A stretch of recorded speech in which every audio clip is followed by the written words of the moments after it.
I just need I need like 3-4 more minutes.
Can you see it? Baby, right? Yeah. All right. Hope everybody doing good this evening. All right, welcome to the World Class. I am Noble Miguel Mario Tunica Bay, more America, Master, consecrated and appointed missionary, more sons to move America. And today, obviously, we have the lovely Lexie Hi, everybody. Maxwell. You may know her from Little Podcast. Shout out to Little Podcast. That's my guy. Yeah, today is a special show. It's actually you're actually gonna get less of the World Class and less of Noble Miguel. You're really gonna get Puppy Son tonight. It's a topic that I'm going to touch on for a minute. So let's deal with the housekeeping. Definitely hit the like if you want to replay. Hit the like button. You'll see pinned at the top in the chat. It's Lexie's channel. Please subscribe. Also her Cash App. Support the ladies' Cash App. I think I'm gonna get your Instagram too. the one that you want to, use. And let's see who in the chat. Dalllas D. Ben commented. She said, "I'm intrigued," with the eye emojis. Who said that? Dalllas D. Yes, Dalllas D. Hello, nice to see you again. We got De Sosa in the building. Shout out to De Sosa. We got the lovely Savannah Aria, who probably in the back, right in the clouds somewhere, cloud holding us down. We have the lovely Miss Lalita Gore. I think she's Dominican too. I'm not sure. Oh, really? I didn't know that. Yeah. It's a lot of Spanish influence around here. Que lo que? We have Melanie and Cannon Productions. Nice, thank you. She said it just, so that's Dalllas. She had Melanated and Cannon Productions, so she got like 2 accounts. She be doing it up. We got Roswell in the building. What's going on, bro? And we got Zone in the building. Yeah, man. Today's an adult conversation.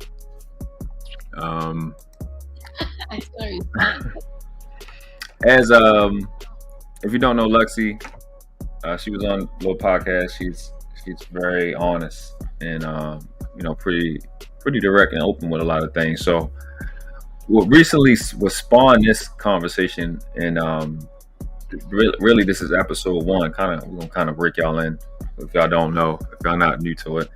Is we had a conversation on 5100. Shout out to CJ, and I guess to both of our surprise, a lot of people are new to the idea of it, and we're gonna kind of break people in and I guess do some people some justice on the dominant and submissive relationship, and just a tab into the kink culture. I'm not in kink culture that much, but I am, but not with the equipment, but outside of the equipment. So I've been, it's equipment that comes with that, and you need to be equipped when you're in said equipment. So it's a conversation we're excited to have. Plus, I have a particular perspective. Turn this music down just a little bit. There's a lot in my ear. It's probably not loud in the live. There's a lot in my ear. I think this conversation will actually heal a lot of relationships, I think, and create understanding, help communication. I think that's something we definitely agree with when we was on 5100. I was running around. I didn't get the banners and stuff up, but you are our guest. This is your show. This show will be running. We scheduled to run these shows around this time every Saturday. So that's what we're looking to do. It's something that I think, again, like I said, will help us come together, and it's something that I think is missing from not only this space, but just in general in these relationship and dating conversations. So, Lexie, so many L names around here. Lexie, I would love for you to introduce yourself and everything, and kind of your interest in it, and then we can get started. All right. Well, thank you everybody for being here. Thank you, Noble Miguelito, for doing this, and Savannah Aria as well. My name is Lexie Maxwell on this platform, and I have been involved in the BDSM lifestyle for 24 years, almost 25 years. So since I was about 21 years old, I've had 4 major relationships in my life. 3 out of the 4 were under the rules and command of a master who was highly involved and evolved in the arts of BDSM. And the type of doms that I like are called daddy doms. And the type of submissive that I identify as is called a little or little girl. And that's the category I fall into. I'm a little girl with a little sprinkle of a brat.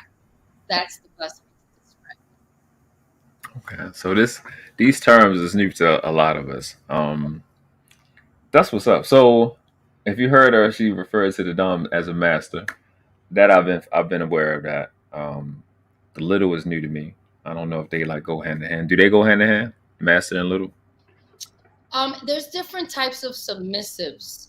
Okay. So when you enter into this lifestyle and you have a master who identifies you or selects you, The next step is identifying what kind of submissive you are. Some people are more into the servitude. Some people are more into the sexual slavery. Some people are pets. They're like a puppy or like a kitten or like even a little piggy. And those are really naughty girls. Yeah, the piggies are the really naughty. Then there are littles, and the littles have like they are kind of divided into like brat. There's another term. Let me just look for it. Take your time. And as you're doing that, guys, if you have got questions, because I got a trillion already. If you got questions, definitely put them in the chat. Shout out to the Bell, he in the building. There's something that's called a smart ass masochist, and that's a really hyper brat.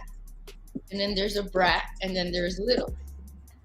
So I am a brat little. I'm not a smart ass masochist. I'm not a Sam. Those are referred to as Sam. I'm not one of those. Okay. All right. Let me. Can you elaborate on the differences in the subs? Because that's what you said. First, you got to establish what type of subs you are. So I have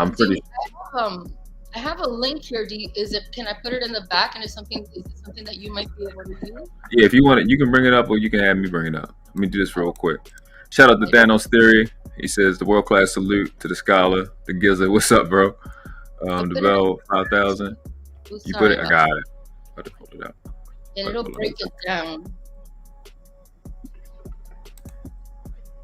Dalllas, Melanated and Cannon Production says, I don't know how honest she is, but she is absolutely gorgeous. That's Thank true. You. Got that covered. Thank you so much. A thumbs up from XL Pro. What's up, XL Pro? What's going on with you, bro? She said, let me get my 50 shades. Got B Rose. You know it's a good day if B Rose come through. What's going on, beautiful soul? 50 Shades of Grays, it could be your real life. So that's actually a possibility. Of course, it's a movie, but that lifestyle is definitely available. I'm actually not familiar with that, but I'm about to bring this up for you. You want to read off this list, right?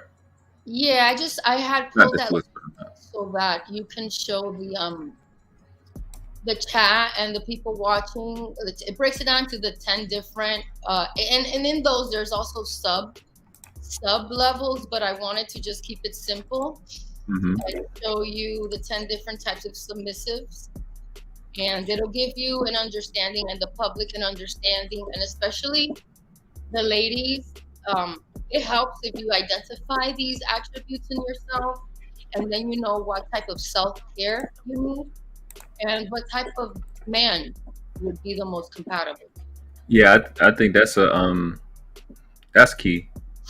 So you have, I guess I'll just read this first. Well, what do you want to? Is something you want to go to directly? Go through it. Just go through it quickly. Just from the first one. There's the service submission, sexual submission. There's the forced submission. You can scroll down a little bit more. Okay. So sexual submission. These are all the 10 most common. Yeah. Right. So sexual submission, forced submission, and the link is, I think I did put it in the chat so you guys can have access to it. Smart ass masochist. Yeah, Thanos, we'll look up masochist, definitely. This is called a Sam for short. Yeah. We've been broke in. Oh, this is interesting over here. Brat's can want their submission force. Oh, that's interesting. Littles, as you said. That's me. Slaves. Pets, as you said. Pro submissive. Oh, that's interesting. Internet submission. Yes. That's what the manosphere was. That's like. I thought you liked that one. Yeah. Oh, that was the last one too. Okay. Is there anyone you want to go in particular, or you just want to just I mean, we can, if the chat has any curiosity about any of them in particular, we could break it down. I identify as a brat / little. I don't go as far as being a smart ass masochist. If I am with a master or someone that I am being courted by as a master, and he is provocative to bring that side of me out, I usually will ask to be released, and I am not interested in serving him. Because it's too much work for me. But some women are that way, you know what I mean? And Right. they do that as a way to be provocative to the man. And it's just a little bit of a game she's playing. So my first ever boyfriend when I was in high school and into college, he was dominant, but it wasn't like under these terms. I didn't know about this. It wasn't until my second big relationship in my life that I was introduced to this when I was about 25. And he was Black, and he was from Baltimore, and and he was about 15 years older than me. Okay. I was 25 and he was about 40, 41. Awesome. So he broke you into the proper name is BDSM, right? BDSM, yeah, that's the umbrella. That's the umbrella. And then under BDSM, there's DDLG, and that's Dom. That's Daddy Doms / little girls. Oh, okay. We learned it today. We learned. I was listening. My understanding was just doms and subs, right? And then behavior. We usually don't indulge in a lot of things, but I do understand that the relationship has to be established, or it's no relationship. Right. It's like you, even if it's monogamous, if it's traditional, it has to be established, and it makes the communication way easier. But I want you to actually, get to where you broke it in, and then we can go into specific. Not like, go ahead. Well, when he met me, he identified that I had really natural submissive traits. Right. But he met me in an environment where I was being dominant. I was a bartender. So he saw how I took care of people in a submissive manner because of my culture. But I was I ran my bar. I would have like 5, 6, 7, 8 guys there, and I'm running that bar. And he was one of our regulars, super great. I was actually bartending in Miami at the time. And he was going down to Miami from he actually lived in Jersey at this time. And he would come and bring the girls at the bar little gifts, little chocolates and little things, the seduction process. And then we went out. He asked me out, and he exposed me to this. He asked me if I ever heard of it. And at that time, I was like, oh, my God, all the taboo. What do you want to do? Tie me up, beat me up. And he just told me, no, this is deeper than that. Right. And he had me basically, he trained me probably for a really strict 90 days. There was probably, I would say about 23 weeks, I would say that there was like no sexual contact, right? This is what they do, right? Because what the little wants is that time with daddy, So the buildup is there because he's training you. He's training you on what you got to do in order for you to be able to have the reward of really being daddy's girl. So that's the thing, because littles or submissive women who identify as little girls, and that whole category, all 10 categories, those are all little girls. It just breaks it down what type of little girl you are. Most littles are very shy, and it takes time for us to get comfortable. And our masters will know that, and they'll take the time to break us down.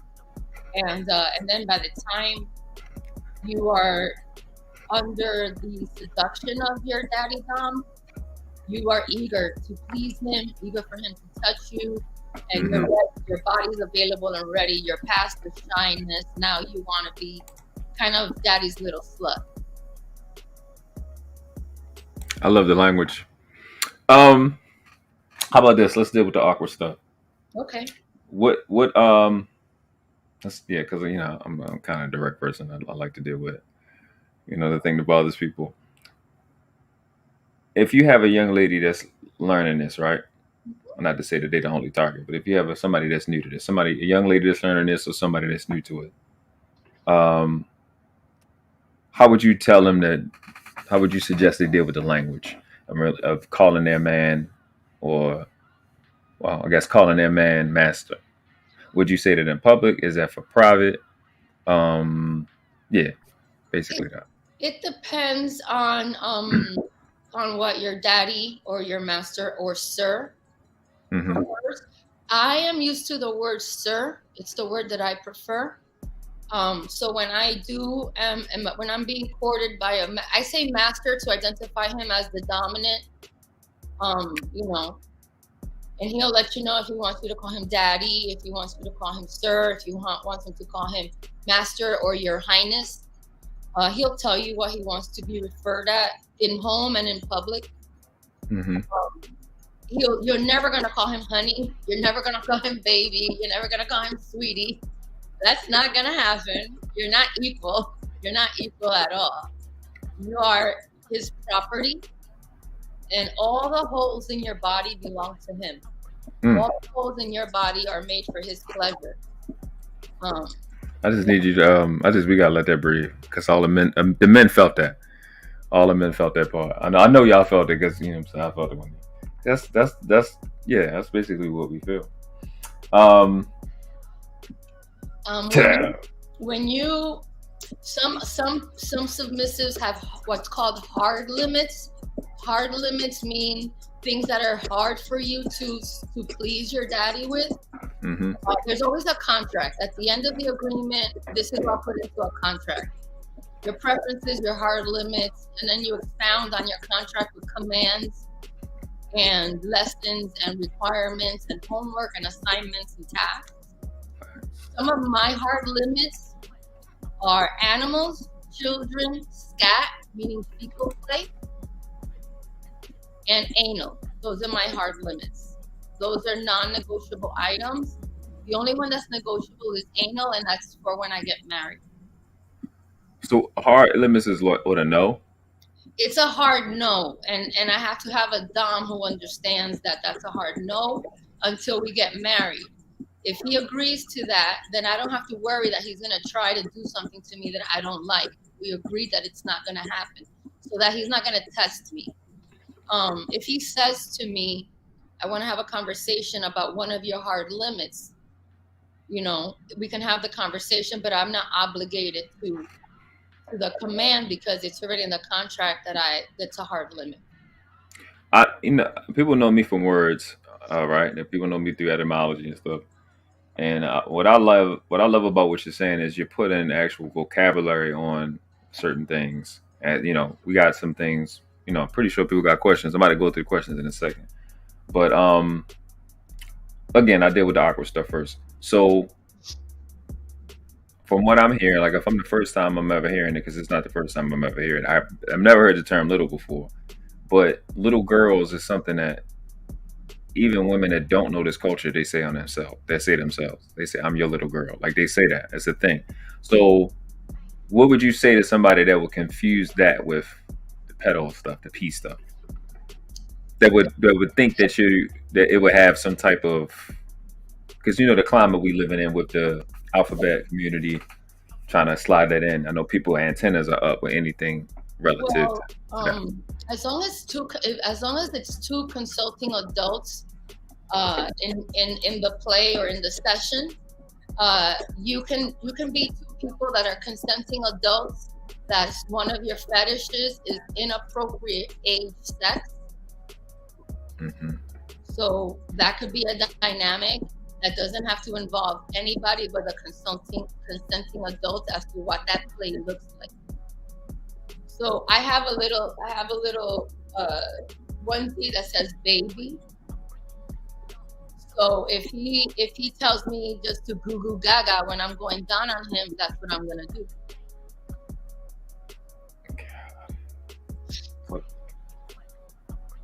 Hey,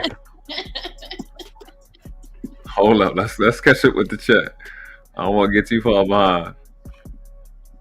Yeah, definitely. This is the correct Instagram, right? Yes. Okay. Thank you, Savannah. You awesome. Savannah. Convo and chill with Tommy B. My guy, what's up, bro? I don't know if you in a roll or you home. We might drop the link, might not. I don't know. That's up to Lexie. But we want to cover some things first. Zone says, I already see. I'm gonna have to watch the replay because this is over my head already. Yeah, that was earlier. Tommy said, "What's up, Lexie?" Hi, Tommy B. Tommy is a true dom. He has a beautiful wife, 2 daughters, and a son. We all could feel his vibe, right? When we're watching him, you just know that he runs the situation. And that's why women run to men like him and like you. Because we feel that. We could feel when a man is a daddy dom. Especially when he has daughters, you know, because your daughters fall in love with their fathers. Right. And you know, so yeah, I appreciate Tommy being the way he runs his life. I really do. I admire it.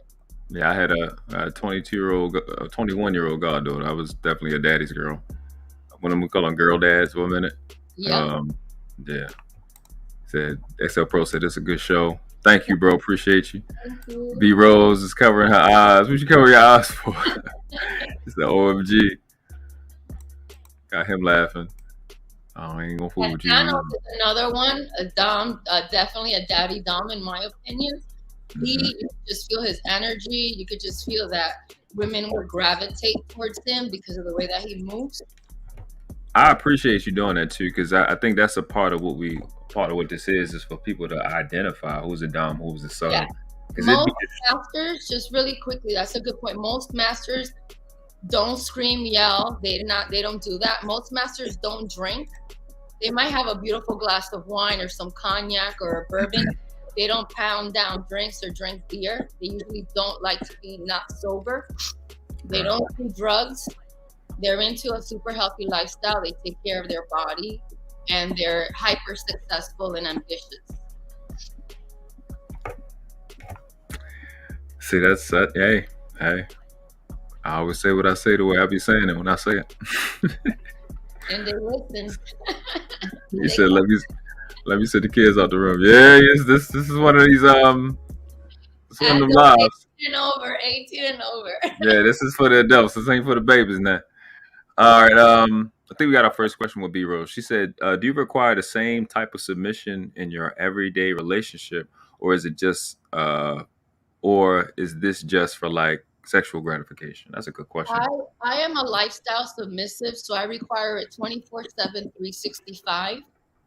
I like TPE, Total Power Exchange. TPE is a type of BDSM that I'm into, which is Total Power Exchange. So there's no safe word. There's no safe word.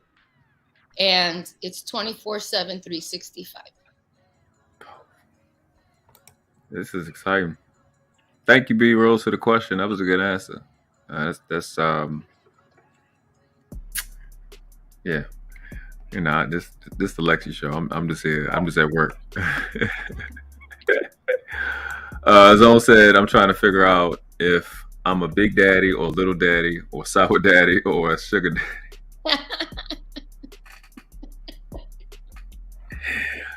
Were you a fool? Dalllas Melanated and Candy Production says, "As long as you're not a deadbeat daddy." No way. This lifestyle is not for the faint of heart. This also doesn't have to do with your income. You could be a blue collar worker and this is how you manage your house. So it doesn't have to do anything with being wealthy. It's just about how you identify that your home is going to be ran, and then you go and you go to different events and communities in order to find submissives and doms.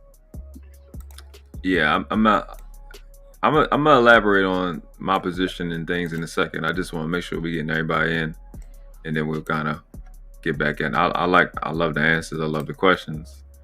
You're knocking it out the park. Let me see, Tommy. I think I kind of addressed your question though. That's why I want to deal with the awkward, the social concepts of certain things that she's saying, because this is a different culture that I'm even still learning about. I didn't learn the terms. I know how to live it. And like I said in the beginning, I haven't really done a lot of the equipment and all the different stuff, but I've been doing this. That's why the women love me, because I established an order from the beginning, and I'm extremely consistent and honest and upfront. Like she said, I don't have no vices. You know what I'm saying? And just very quickly in the back, if you want to put the link, I put the club that I belong to. It's a global club. It's one of the biggest international clubs in the world for people in this lifestyle. And I put the link in the back so people can take a look and see what it's about. I'm gonna bring it up first. 1 second. Make sure y'all got this. I wish Savannah was available in the back. That would have been dope. She busy, which is what happens. All right, I put that in the chat. I'm gonna bring it up in a second. I got you. I think I said all up. Hold up. All right. So yeah, I hope I answered that question for you, Tommy B. You'll let me know in a little bit once I get down there. This nigga. Yeah, what's going on, man? Drilly in the building. What's up, bro? That's my guy. Yeah, he had a. Hey, I think. Hey, you would like, guessed it. Welcome all the questions, and if anybody wants to come up whenever you're ready, Miguel, anybody can come up and we can talk about this. I also want to just put this out there. I really want to build this platform out for any daddy doms and littles that are out there. A place for us to gather and learn, and you don't have to show your face, because I know that there's a lot of we have to be careful about that, but I think it would be great for anyone familiar with this to be a part of the conversation, and for people who identify some of these attributes within themselves and didn't understand, to bring it closer to the light for them. Facts. Yeah, it's definitely the gain understanding. I have a few perspectives on how it helps and translates into real life. Definitely won't express that tonight, but it was up to you. If you want to have usually your show, like when Savannah had her show, you have your show, it's y'all show. It's up to you. I ain't gonna make no decision. You can be like, yeah, be open, and then all close. It's up to y'all. Y'all can have y'all space. Cause I'm a be ratchet eventually. I don't need it. I'm gonna do my shit. Well, just to stay in the theme, I'm following your lead. That's it. Oh my God, face facts. We all know women on all the contracts. This is why this is important, because things is different, man. I live in it. Once I incorporated this in my life in like my 20s, it's a dramatic difference in women's behavior. Does it make it eliminate it? Nah.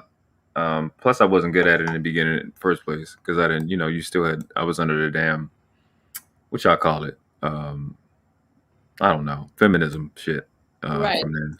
So once you out of that, you see a complete, like, women they're allowed to actually really be in love at a different level. Y'all have no idea. It's a different world, bro. He said, did I hear a word that rhymes with fatal? I don't know, bro. I don't know what you heard. Yes, please hit the Cash App. Definitely hit the Cash App. Let me see what we got. And Vanna, both of y'all. Yeah, for sure. Hit the Cash App at the support the channel, support Savannah and I. We really want to bring this information forward. Today, we're talking about what I identify with most, being a little girl, but there's also a dynamic with the cougars where there's dom mommies and little boys. Yeah. I think I had a cougar when I was young. I was like 19, she was 32. I think that would qualify for that, because I didn't know what the hell was going on. Dalllas said Noah thought he was ready for this conversation. Hi, hi, beautiful girl. What the hell? What did I do? She said, facts. She said, now that shit. You ain't no lie. Dallas said so basically corny men can't be doms. No, there's no cornballs in the dom world. Absolutely not. Doms are their power is felt even when they don't say a word. Right. They don't have to say much to get things done. Got Poppy Blanco in the building. Poppy would be fun. Poppy would probably be a daddy dom who's a lot of fun, because he had, he's playful. He has energy. He is the father of two Right. beautiful girls. Yeah. So imagine like a little who has that energy would be a really great, would have a fun time with him. Versus a little stay home and read books. That wouldn't be a good combination for him. It's something I definitely want to bring up. I want to talk about that too. So Poppy, stay tuned too. Ruled by Venus, shouted you out. Hi Venus, hi beautiful. Definitely subscribe to Jay Ali's channel. Definitely subscribe to Jay Ali's channel. She getting her stuff rolling. Pinned to the top again is Lexie's channel. Please subscribe. Help build her platform up. And Savannah also. I definitely push for the ladies and the up and coming YouTubers because it's actually fun. And I'm the type of person I pull people out with me. That's how I do. My big brother's in the building. Peace to the chat and the panel. Go get it, young. You know what I do, man. You called to play, and we following through. She's Melanated and Cannon Production says, "I'll keep my safe word." Hey, man. Hey, I heard that. I was like, what? Yeah, if you have a safe word in the contract, you have a safe word. You put that in the contract, and if you're then that's everything goes in the contract. So the contract is notarized. The contract is signed, notarized, submitted to possibly your master's attorney as a way to protect you. In the contract, it'll indicate what it takes for you to be released, what your homework, tasks, assignments are. It's like you get like a syllabus also for your training, because eventually your daddy will give you a command and you'll know what it is. He's not going to say, go to the room and get on all fours and put your ass in the air. He's going to say command 45, and you just know what that is and you go get in position. Got it. Heard that? No, it's a little. Okay, like for you guys. I ain't gonna say with that. We used to call those socks certain things. Yeah, I'm not gonna say it. Not right now. At least not right now. What's up, Nurse Fancy in the building? Miss Nurse Fancy, she's married.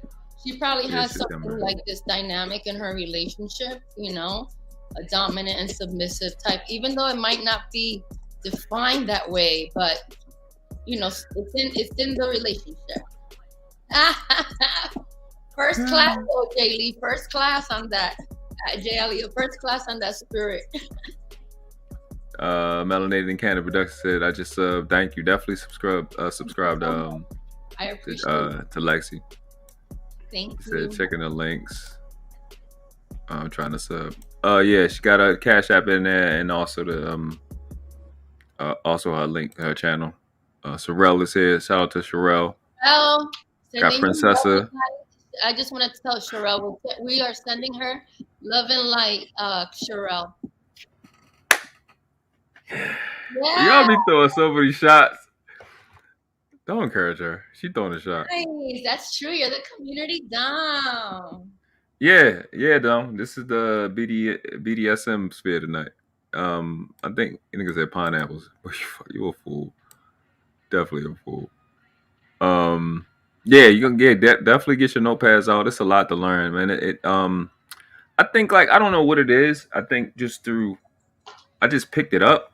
I mean, we all grew up watching porn a little bit. We done seen the ghetto gaggers and shit. I got a concept on that. I'm not gonna drop everything tonight. It's more about Lexie, but these are the conversations that I think I've had with women that, like the last 3 women I with, we established this relationship, right? Sexually. And like you said, Lexie, this is 24/7. It's not just, for women, you know what I mean? It's just a 24/7 thing. Everything is about it. What I used to say was all day is foreplay. And you rinse, like how you see animals, they kind of like be around each other, but they keep reinforcing their relationship throughout, when they keep meeting each other, they be around each other. And that's kind of how it is. And the connection is different. The trust level is different. The communication is different. The respect level stays at a certain place. Like the last 3 women I was close with, I still love them to this day. There's no hate. It's just like, it just don't work. And kind of like how you were saying, without a contract, it's kind of the same way. It just don't work. But it's no hate. Versus like my son mother is like complete. Well, it kind of had that relationship with her, but she did some treacherous shit because she didn't understand her role. But yeah, I've had experiences. Like I said, I haven't had the equipment, but I've had the exact same life without it, and it's everything.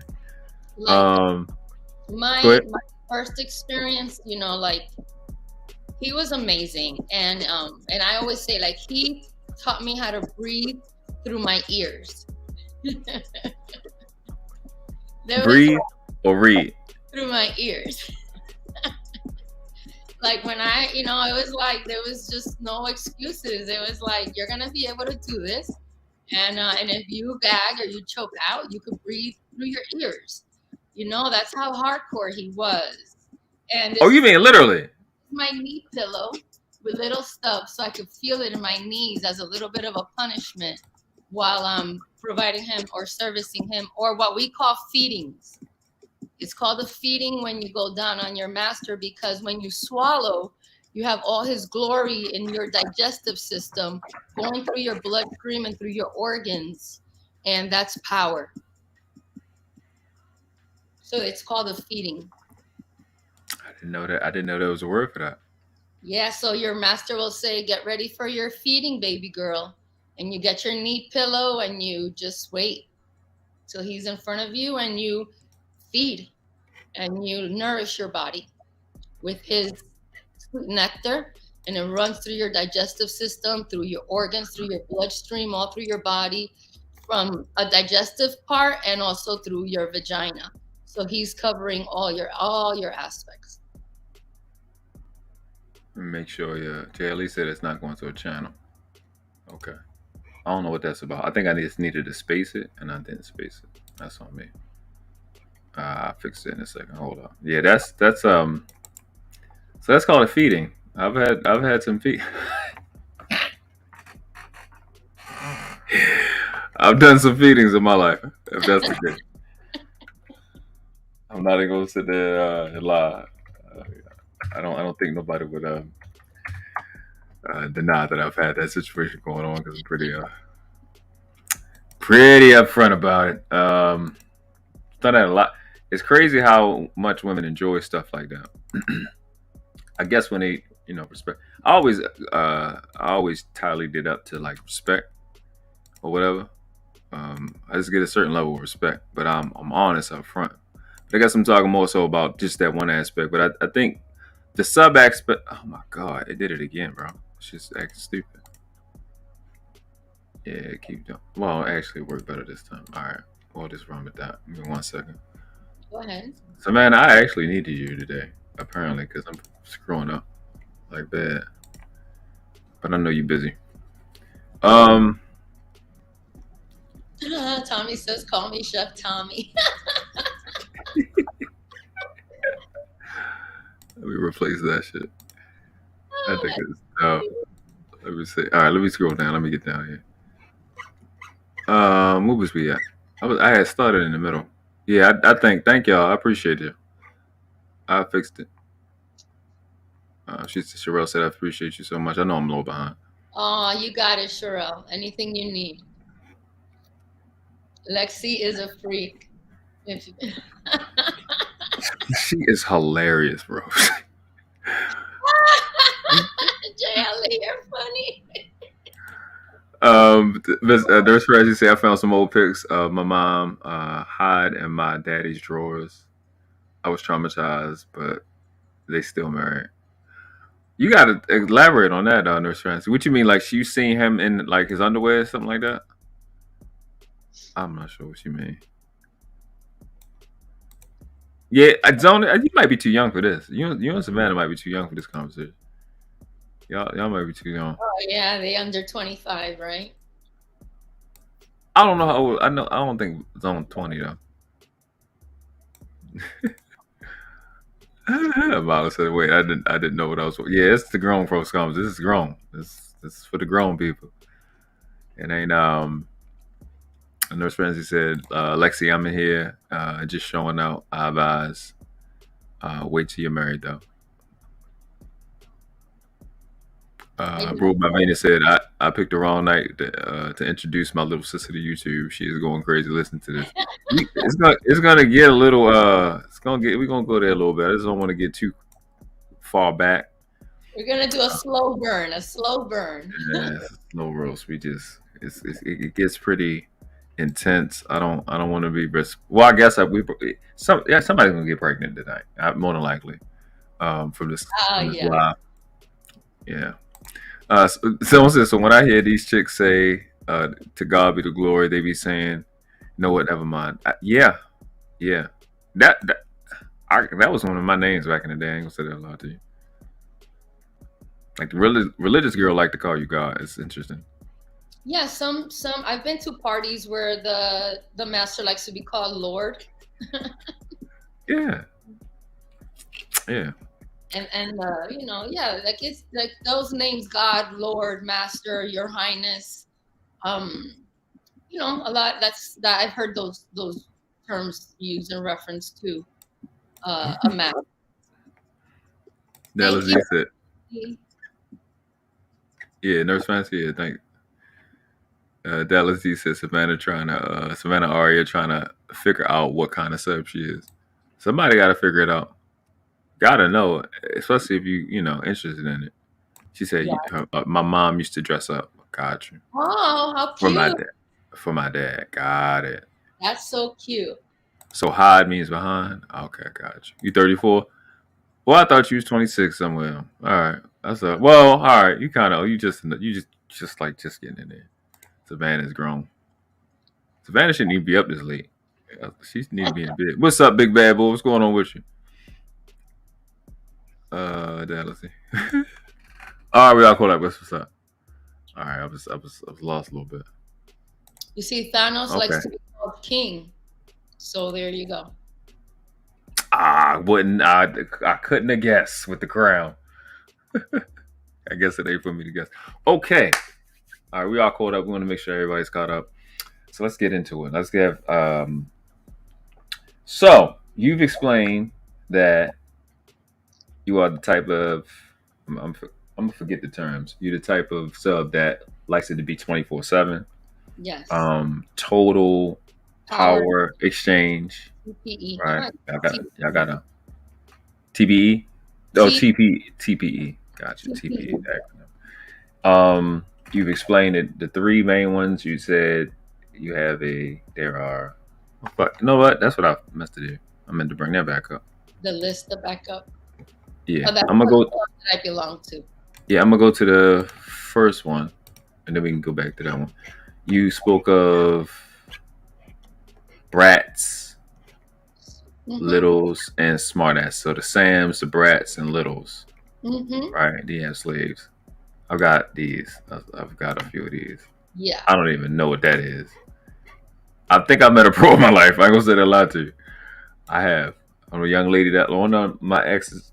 Like literally the last one, she's like, yeah, she one of them. She'll take over the power from underneath. She's Top from the bottom. She tops from the bottom. Yeah. She's one of them. I had to get away from her. She stressed me out. Yeah, she was stressing me out. She was So this is the I don't know. Did you want to show this? Well, I wanted people to see that it's real life. I've been a part of this club since it opened in Beverly Hills, and I still am a member. So I've been a member since 2013, 2014. Okay. All right. I realized the music is playing the year. So I'm gonna turn it down some more. Okay. So that people can, get an idea of what it's like to be a part of this lifestyle. And how we gather and how beautiful it really is. They also have an IG page with wonderful pictures. What I like about what I've learned tonight is the contract aspect. I think that is dope. I never really thought of that. I never really thought of a club, and I never really thought of having an attorney involved in the contract. Yeah, because you're responsible for someone's life. You are responsible. You're submissive. Yeah. And that's a big responsibility. The submissive on paper, the submissive is the one who has the most power. because if it wasn't for the submissive, the master wouldn't be able to do what the master likes to do with submissives, right? So if I consent and I'm giving you power over me, I hold a lot of power because not every submissive is the same. And if you identify me as an obedient and loyal submissive, you will want to make sure that you do your due diligence as a master, because otherwise, if I ask to be released, you're going to be a master sitting in a living room with no submissive. And I'm going to be serving somebody else.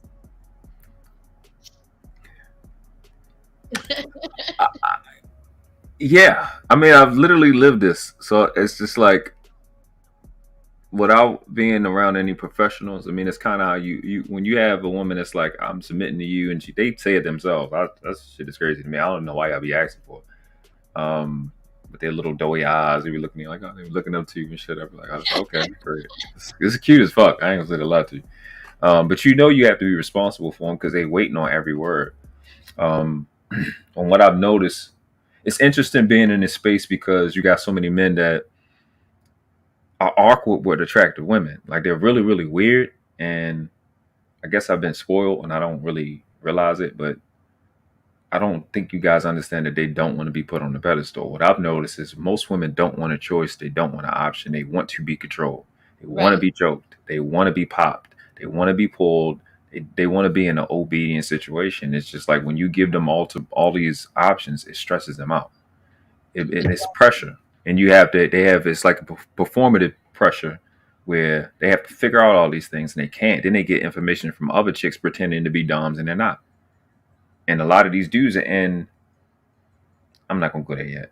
You're in a relationship where she's the dom and you the sub just based off the contract. And she don't know how to do that. But she got to put the act on. And then when you establish it from the door, it's a whole different chick. Like I've watched women like I take my time. If I like a young lady, I'll take my time. If I just want to fuck her, I'll just fuck her. Whatever. Like, that's what I've done in my life. I'm retired now. But if I take my time and you'll watch them be masculine and do the shit that they doing. And then when they have a conversation with me, all that shit just leave. Because this is what you're going to do. This is what you got to do. Okay, yes. Yeah. And then they beat you to it.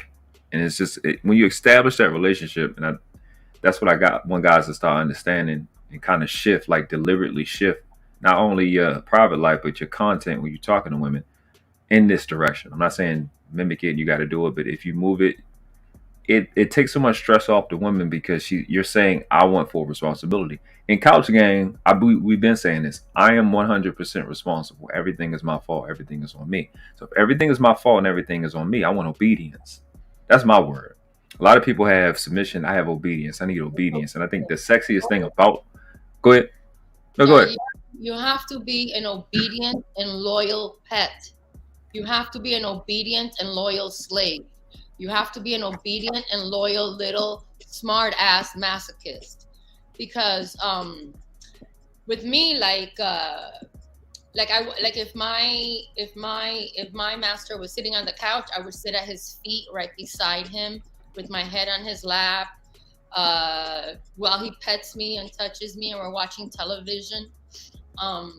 He would give me assignments. He would give me like very good books to read, and I'd have to write a book report and submit 2 book reports a month. He controlled all my eating. He determined what I would wear. He determined how much TV time I could watch. He determined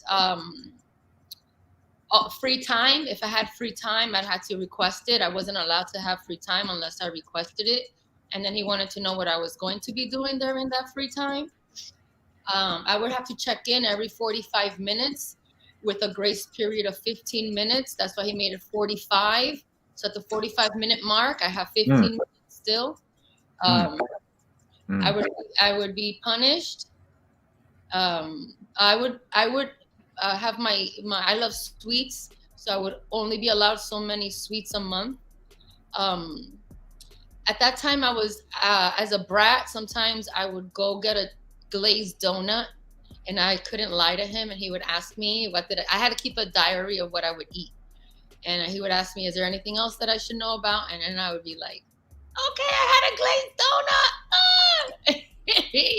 And he would be like, well, you know what that means? And I would know. And I would go and get my paddle ready or the belt. And I had to go pay the price.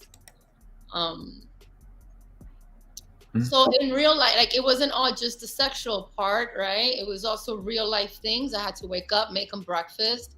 I had Saturday morning feedings, every Saturday morning, a feeding every Saturday morning. So you wake up and you get on the mic and get all that excellence fed into you. So yeah, there was a lot of things that he enjoyed controlling. The music I listened to, the people that I was around, my etiquette. There was etiquette, code of conduct that he would expect. There was a lot of role play as far as conversations that I was, when we would go out to dinner parties and people asked me questions, how I should answer them to represent him in a right light, because he was a businessman. Right. So this is very a dominant man like this is very much, his mind is set up to do this. It sounds like a lot of work because most littles or submissives are needy, and we just want to attach ourselves to our daddy's leg, just like a little kid. We want to be everywhere that daddy is. Yep. So, but the men who have this predisposition, their mind is made for this. They can deal with everything. They do the work. They're not afraid of the work. And the world that they create, there's no doubt, no uncertainty for the submissive. Conversations and honesty is very important. So I don't know, it's the most beautiful thing ever, I think. Yeah, I mean, I'm going back to when you were talking about the things he had you do, and I'm sitting there thinking about how my mentor trained me and how to change my mindset. And then when you were talking about the 45-minute check-in and then the 15-minute grace period, my mentor literally told me, you got to track yourself every hour. You got to track yourself every hour and not waste downtime. So all I'm hearing is success principles that I was taught and I was trained by my mentor, which in the classic sense, most of the planet, like when most of history would be a master. Because the digger's a master. He produced successful people. He produced a sensei, a master, absolutely. It's the same exact situation. And I want people to understand that this relationship, dominant submissive, is not limited to sex. We do it as guys all day, every day. If you're in the military, Tommy listening, what do you think the rankings is for? Right. If you don't think this is something that's normal, you're missing it because you have it at work. You have it at work. You've had it at school. This relationship is the human standard.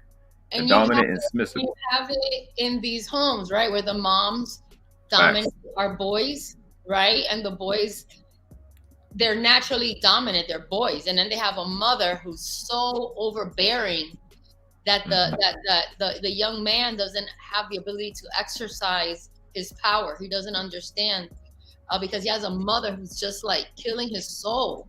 Right. She's so dominant, and then she's so domineering, like a tyrant, not like nurturing, not disciplined, not educational. She's just like a pure masochist. Facts. And I kind of wanted to wait to get to that. It's kind of one of the punchlines is that a lot of you mothers are submissive to your sons, and you don't realize that. Most cases, 90% of the time, you are submissive to your son because your son is here. That means you are submissive to his dad. And y'all need to understand that. And y'all gonna kill a lot of messiahs that get here because you don't know your role. Your son is your superior. More than most of the time. In my house, my brother, my dad is the number one, and my brother's the number two.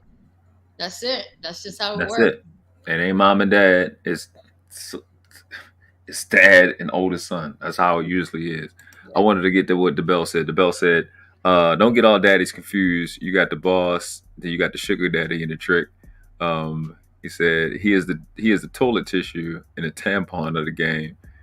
He gets used when he's needed. He's talking about the trick, the daddy trick. Yeah, but a sugar daddy is not a BDSM term.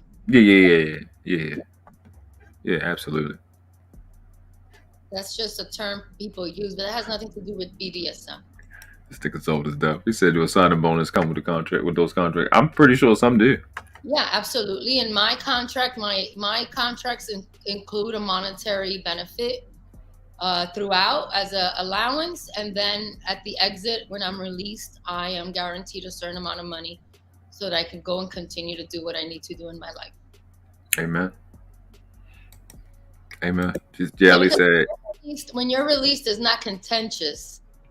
You know, it's not negative. When you realize that the point of expiration is showing up and your master has a conversation with you, he's going to prepare you to go out there and dominate, right? Because I am only submissive to him, but I dominate everybody else.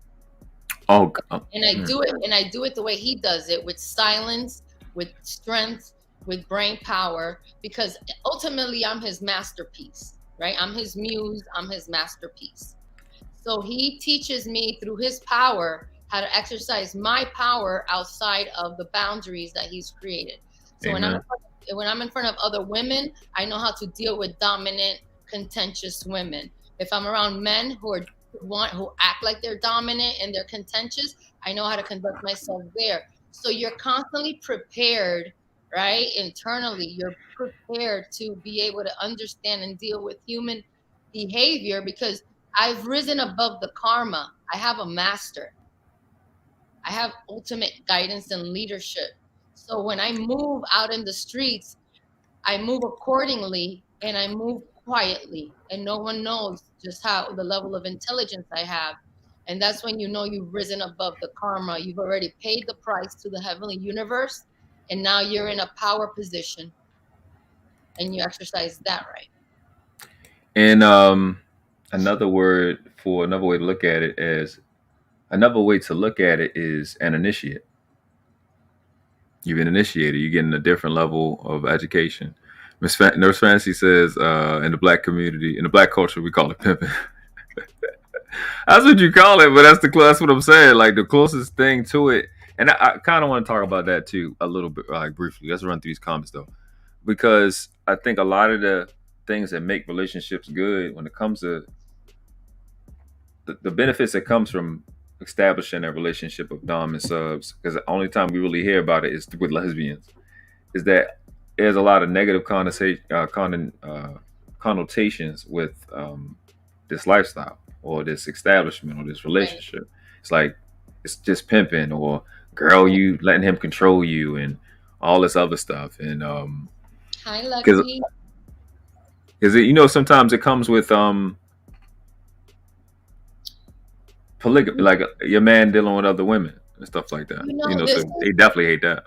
This is one of those things that they don't want people to learn about in order to have dynamic and healthy relationships, successful businesses.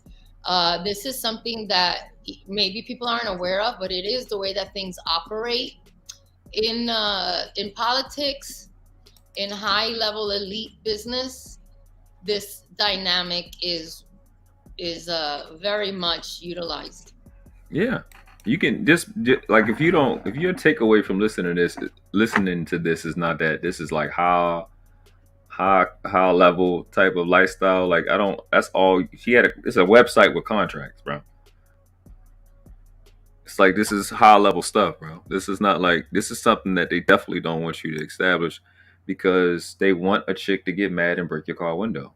Right. Because that raises your insurance. They want that craziness. Just to keep it a stack, man. At the end of this live, when you know where I stand, it's certain women that will never come in this direction, because it's direction and order over here. And then there's women that are gonna come, and I'm never gonna have to deal with the shit the niggas that y'all got to deal with. Right. Because it's established. It's like, oh, over him is this. That's why if you're not monogamous, say that. If you are monogamous, say that. Be honest. Right. Be upfront. You kill so many damn things, man. And I don't. That's the one thing I'll have to decide with the women in this space about is, niggas, stop lying. Me and Tommy was talking about that the other day. Like, stop being, you're a man. Like, why are you lying? Like, if that's not where you at, then that's where you didn't say that. Right. You know what I mean? The Bell 5000 said, that's my type of shit. But we playing for big stakes. No whammies. Facts, man. Facts, bro. I think we got another question from B Rose. Yep, let me see. She said, can we walk that feeding part back? What was that? How long ago was that? How long ago was that? What time is it? I don't even have my phone out here. We definitely can. Wow, shout out for that. What you think? So there's two things that come out of the man that is considered glorious, and that's his urine and his semen. So those two things should never go to waste, is what some masters feel. Like his glory is too great to be flushed down the toilet. So there's those things. So the feeding, obviously, I think is kind of self-descriptive. You're drinking his semen, and it's scheduled for at least every Saturday morning. And then throughout the week, he would just say, it's time for a feeding. And I knew what that would mean. Based on the command, it was command A for feeding. I know he wants it in the bedroom. If it's command C, he wants the knee pillow. If it was command D, it means he's sitting at his favorite chair and I'm just in between his legs, sucking on him while he's watching his game, waiting for him to be ready to feed me. And then I would gloriously have all his semen running through my body and my digestive system, through my organs and my bloodstream. And that would be how I would receive the best nutrient ever. I would not consume his urine. I am not that type of submissive, but I would let him urinate inside my vagina as a way to receive his glory.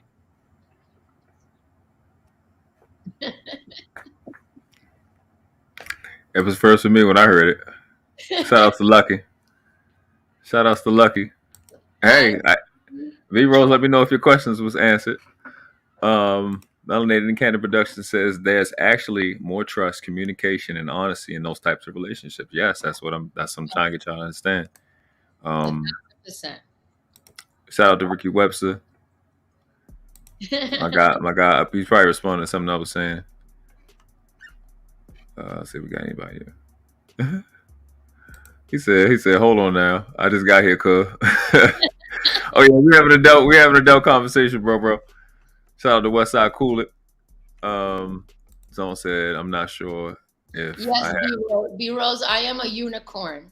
I've been identified as a unicorn in the BDSM community.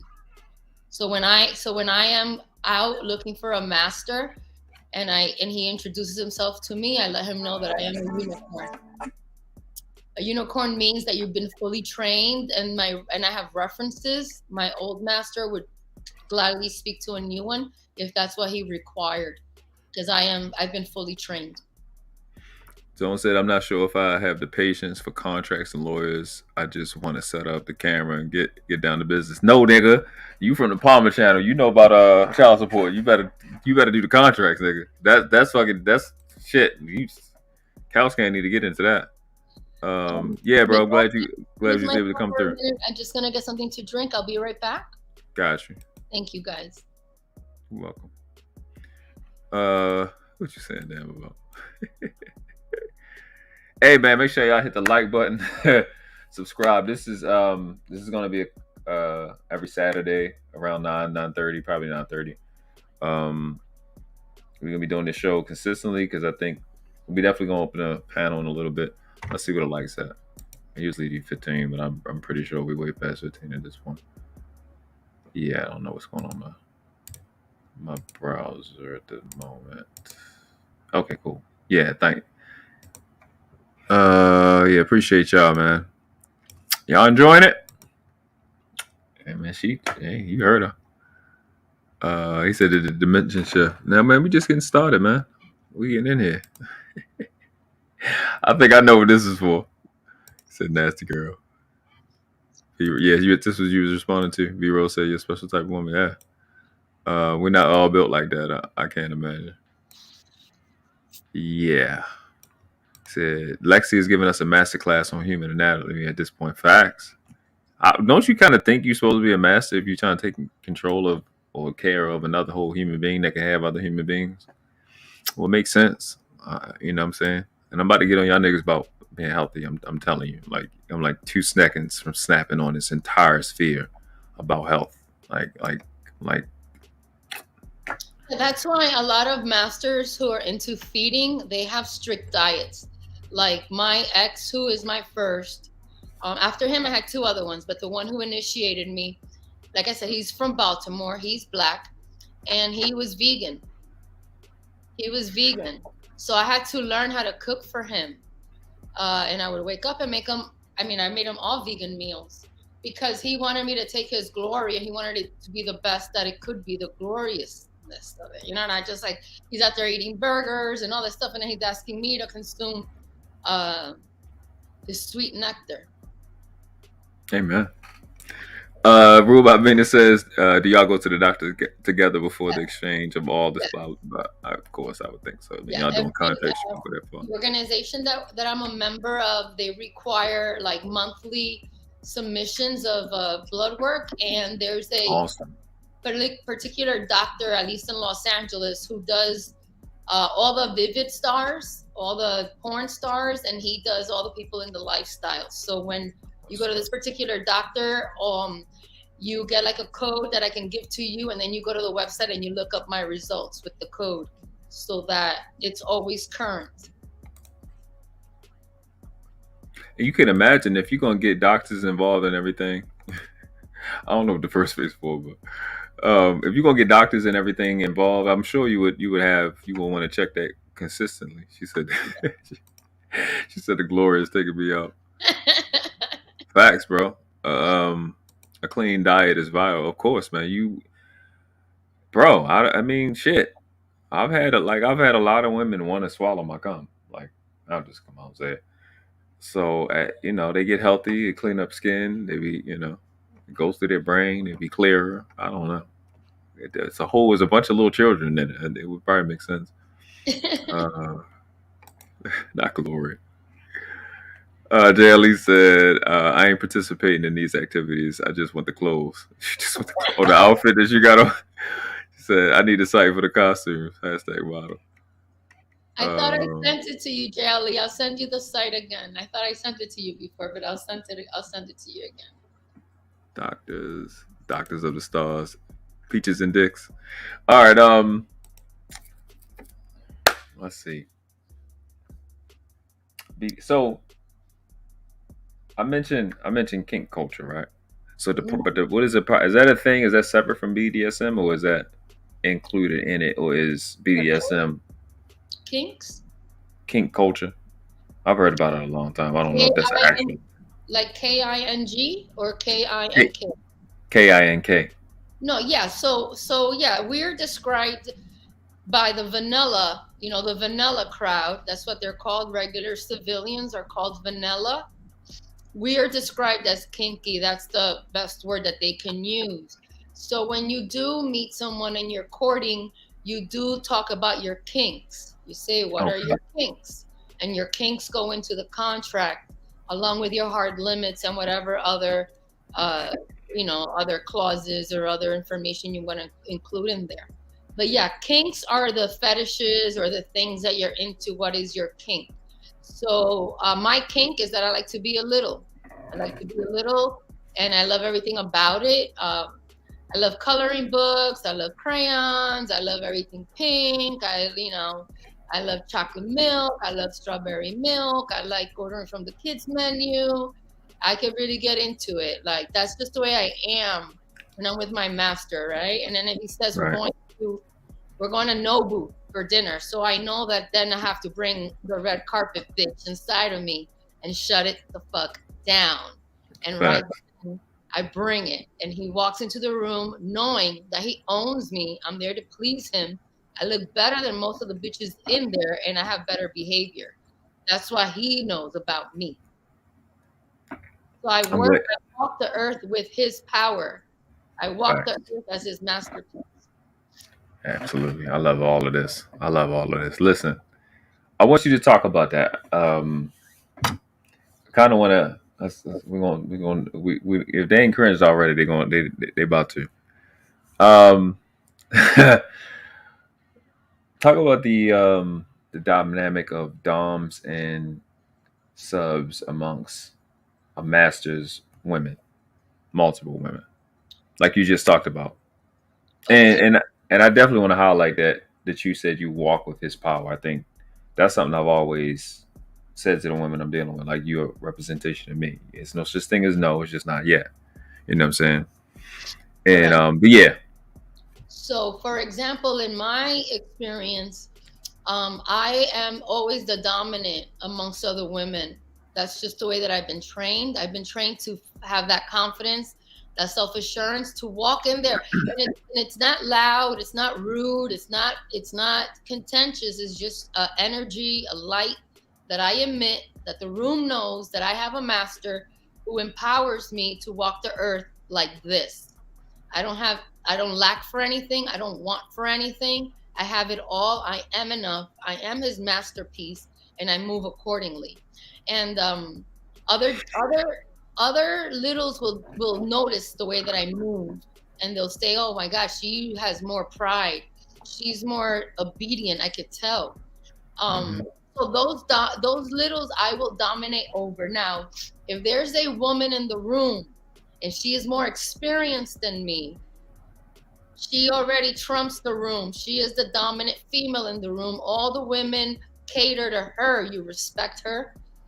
Usually it's like an older lady, like, and she's just got her shit together. And in real life, it happens, right? You're like, damn, look at that older lady, man. She's the freaking bomb. You could just tell. And a lot of times you see those older ladies, like, with their husbands, and it might look like she runs stuff. You know what I mean? Because the husband's just sitting there. And she's there talking to people, meeting people, interacting, and you think, man, she runs that household. No, that's how he trained her to work the room. He trained her to work the room. He doesn't have to do anything. It all comes to him.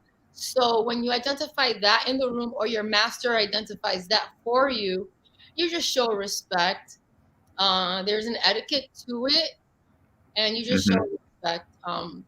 For me, a lot of times when I meet a woman who I admire that way, I kiss her hand.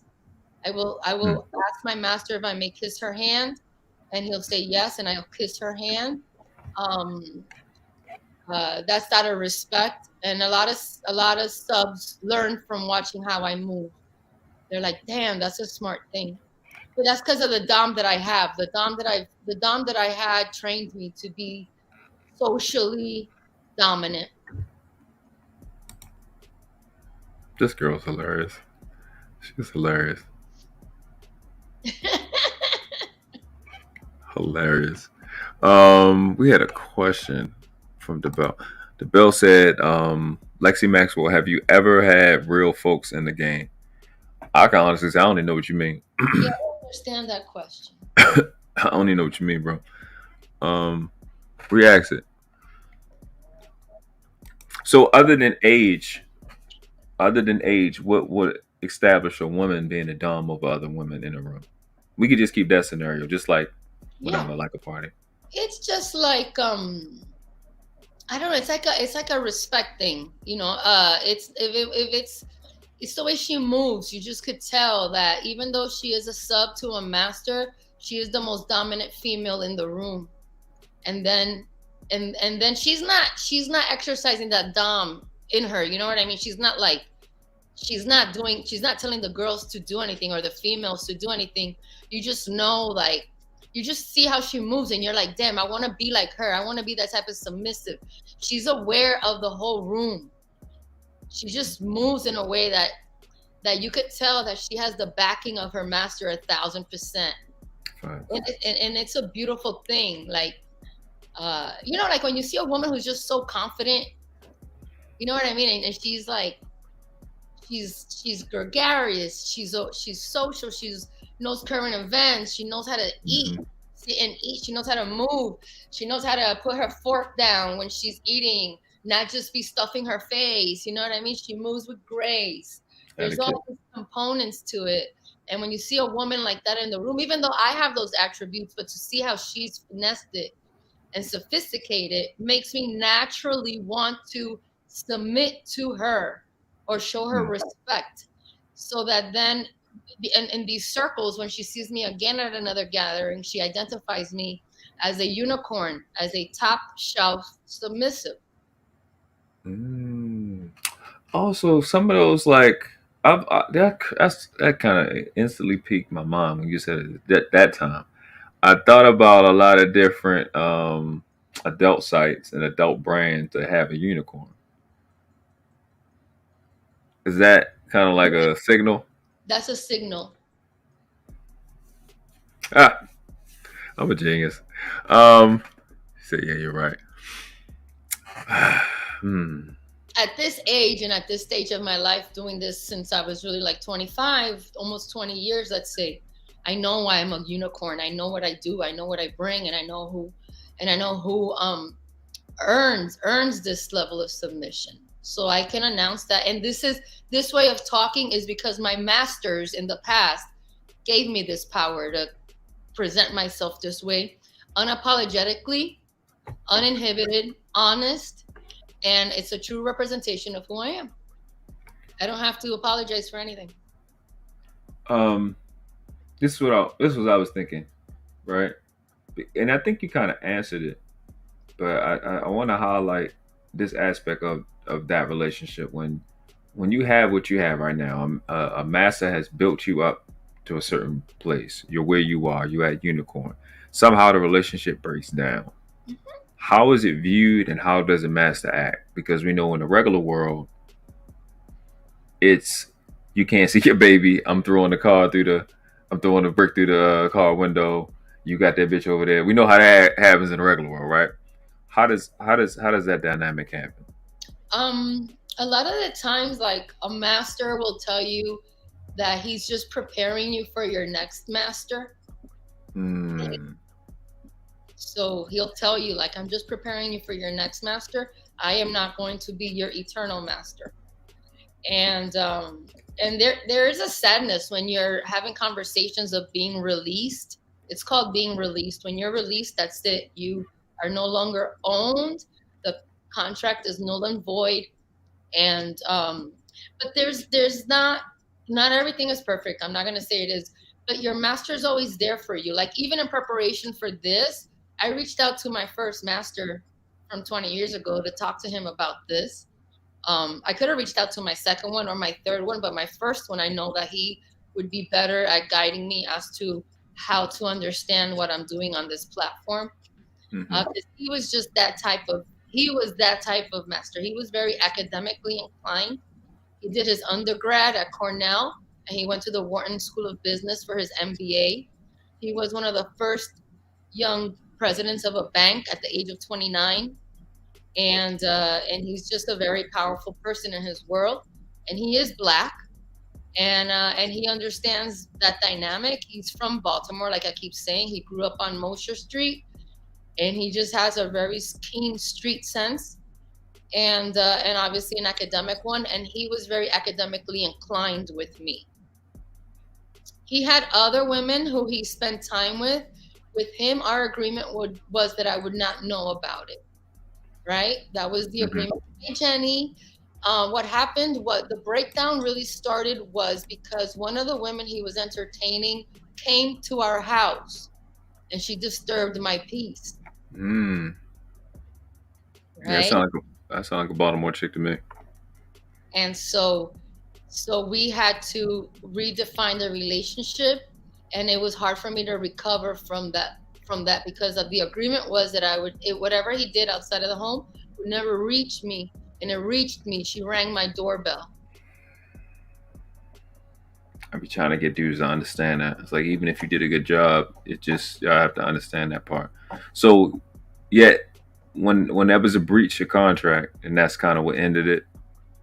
So, but it wasn't no him, F you, I hate you, and none of that.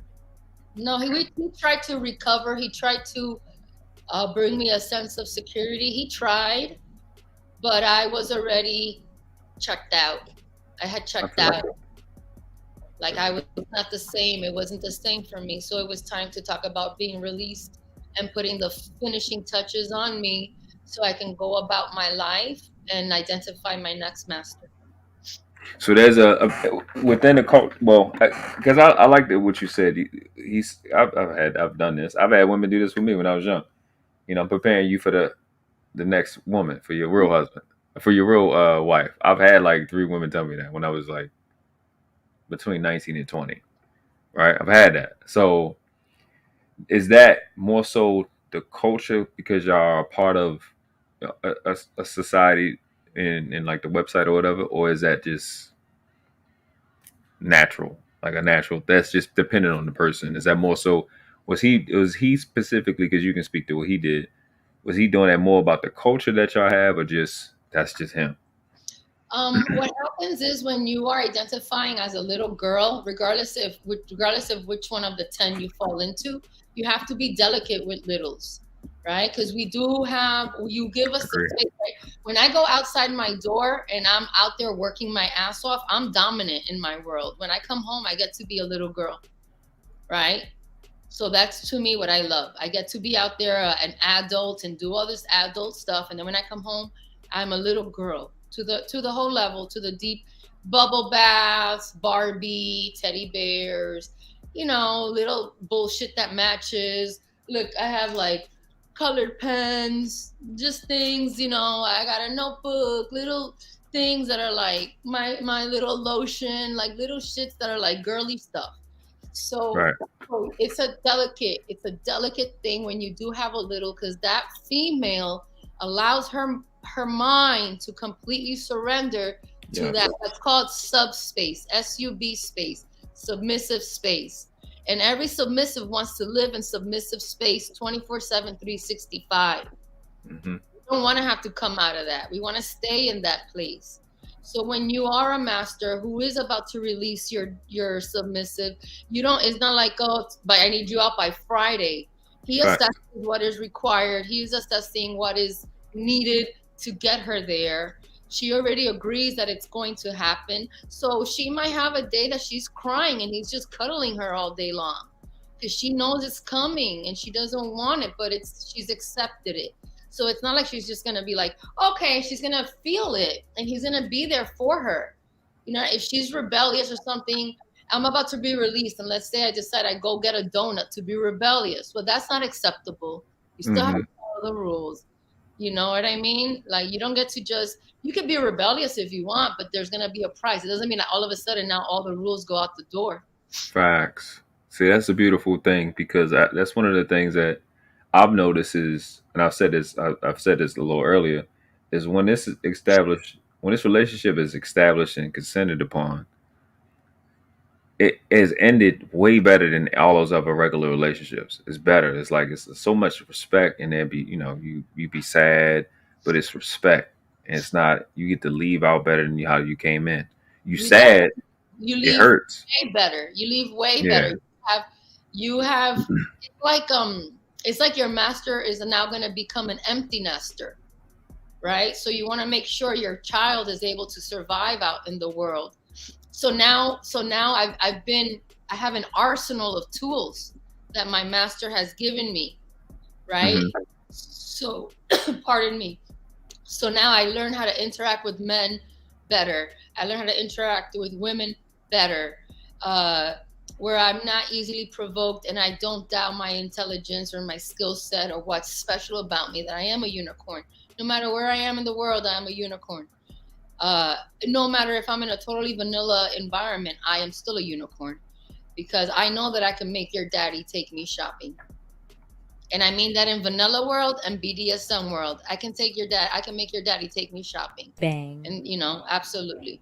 I know what I've been equipped with. So bang, bang, bang, bang, bang, bang. Hold on, let me grab this. Let me grab a couple. That was tough. I was in there with that. Melanated in Canada Production says, what a lot of people don't realize is we practice this daily in social settings without knowing it. Facts. That's what I'm saying. We all recognize greatness when it walks in the room. We do. We recognize talent. Shout out to podcast. Shout out to Lucky. Shout out to Savannah. People that just have great B-rolls, huh? To Brittany. All these people that we all see their brilliance, right? And we want to see them shine. Absolutely. It hits you like that. It's the most obvious thing when you see brilliance walk into the room. It's undeniable. Right. It's undeniable. So absolutely, that's a very true statement. And I'm sorry, go ahead. I think what we're saying is like what I'm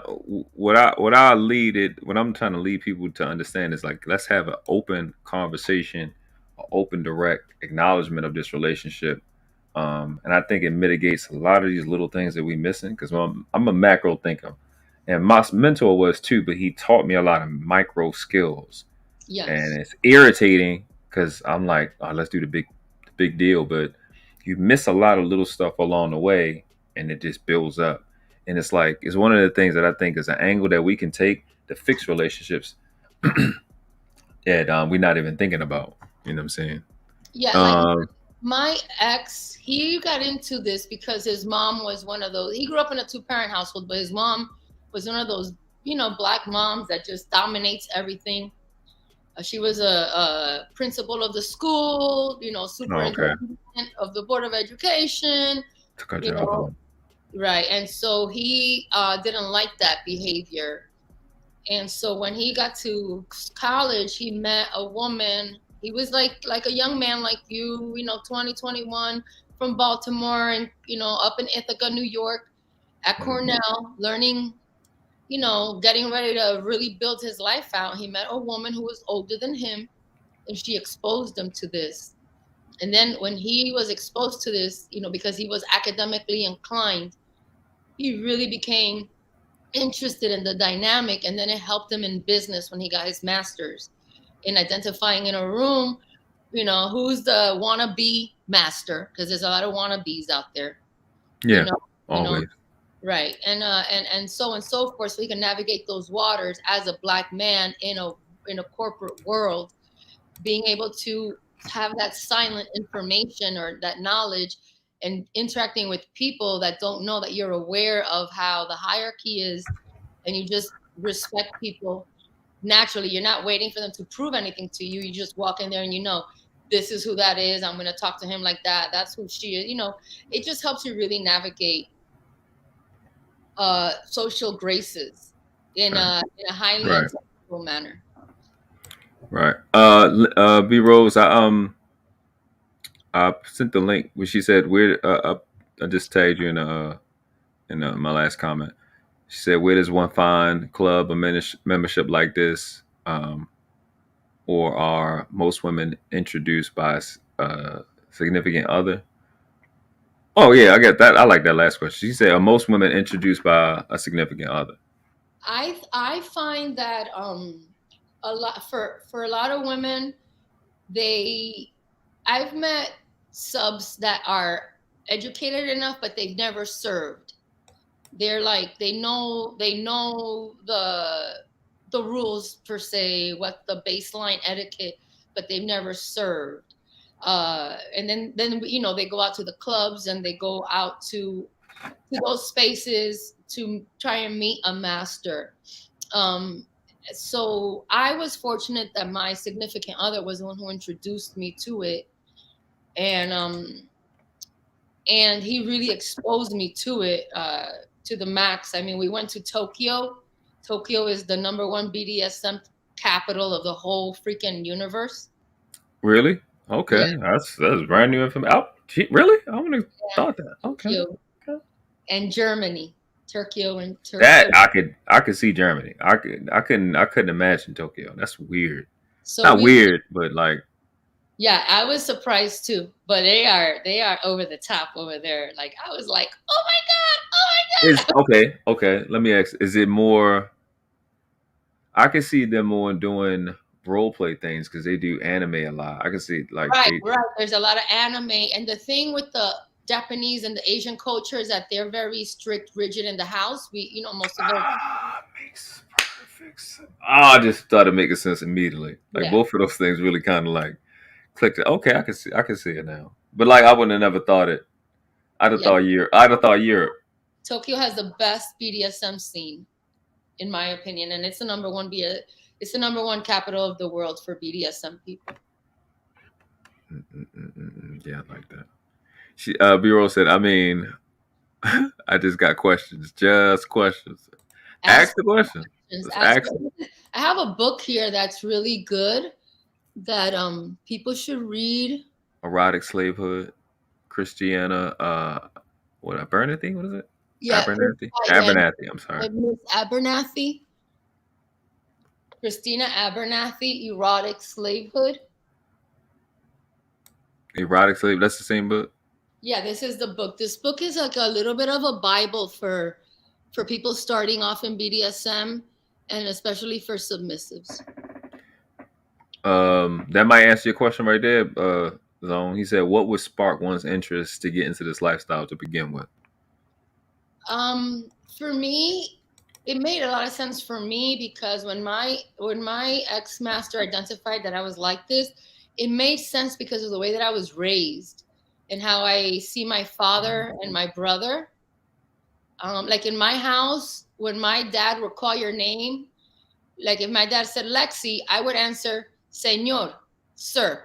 Just not sí, señor, ¿qué, señor? You say señor, meaning like I acknowledge you, I'm on my way. And like if my mom called my name, I would say señora, ma'am, just acknowledging the energy or the power. Like if, so it's like, Lexie, señor, and then I'm off to where my father is. Right. What do you need, papi? Like, what do you need? So I grew up like this. So my ex identified it in me. And it was a really important thing for me because at this time in my life, it was like all this feminist stuff was very powerful. Mm-hmm. And I didn't really like follow that narrative, but my girlfriends did and all this stuff. And I felt very odd and out of place. And it wasn't until I met my ex-master that he knew that this is what would make me a successful woman. Overall, a unicorn, because it goes along with the way that I was already conditioned from conception, right? When my parents made me. Right. Through the entire process. That's just how my father is. And that's how my brother was raised. So that's just the household that we run.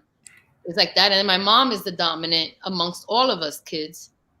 So my dad is the one who runs everything. My mom submits to my dad, and then the kids submit to my mom. And then even outside of that circle, my mom is a dominant woman amongst other women. So, but she will always submit to my father. Listen. Yeah, I this has been a part of what I've seen because like the women that I've established this relationship with, one of them didn't have a relationship with their father, but like my actual ex, he was a her dad, he was running the streets and shit. But she like when I tell you she loves her dad, like respects him. He says something and she don't like it. She like I find that women like yourself have great relationships with their dad or a lot of respects with their dad. That is my life.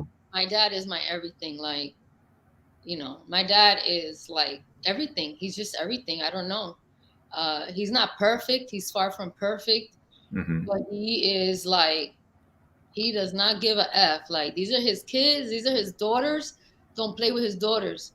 Don't play with his. My dad, like, if my sister and I were walking out with him to the market and a guy would look at us a certain type of way, my dad, I remember he would take us to the car after grocery shopping, put us in the car, and he would go back and confront that guy and be like, don't look at my daughters that fucking way, you fucking sick fuck. Like, my dad would do stuff like that. I don't blame him. Shout out to dad, because he would be like, wait in the car, I'll be right back. And my sister and I would be like, oh my God, Papi's gonna get into a fight.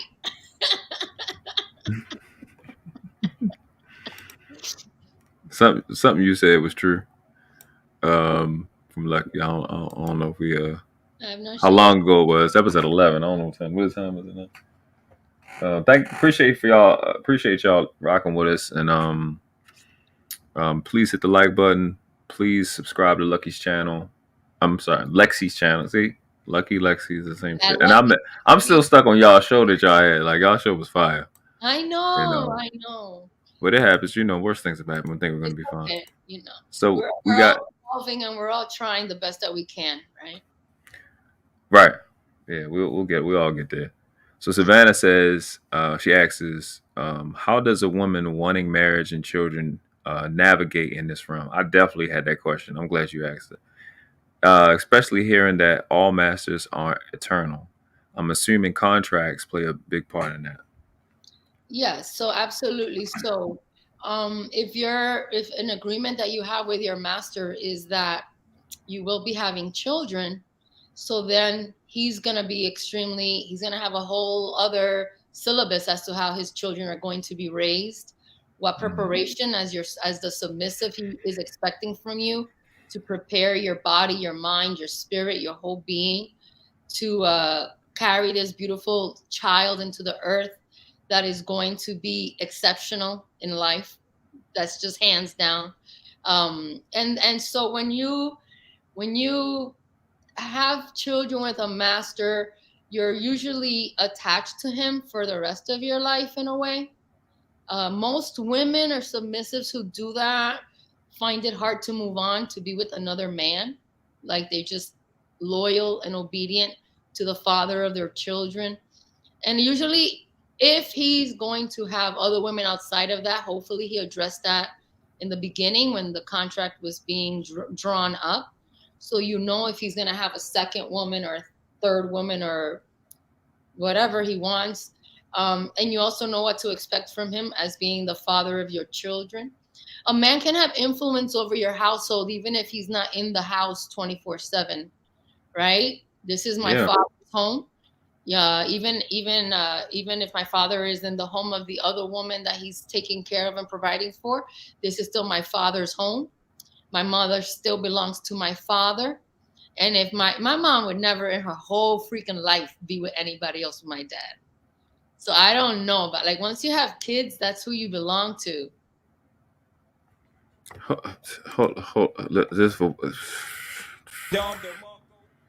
I got to put the damn shit up. Shit like that.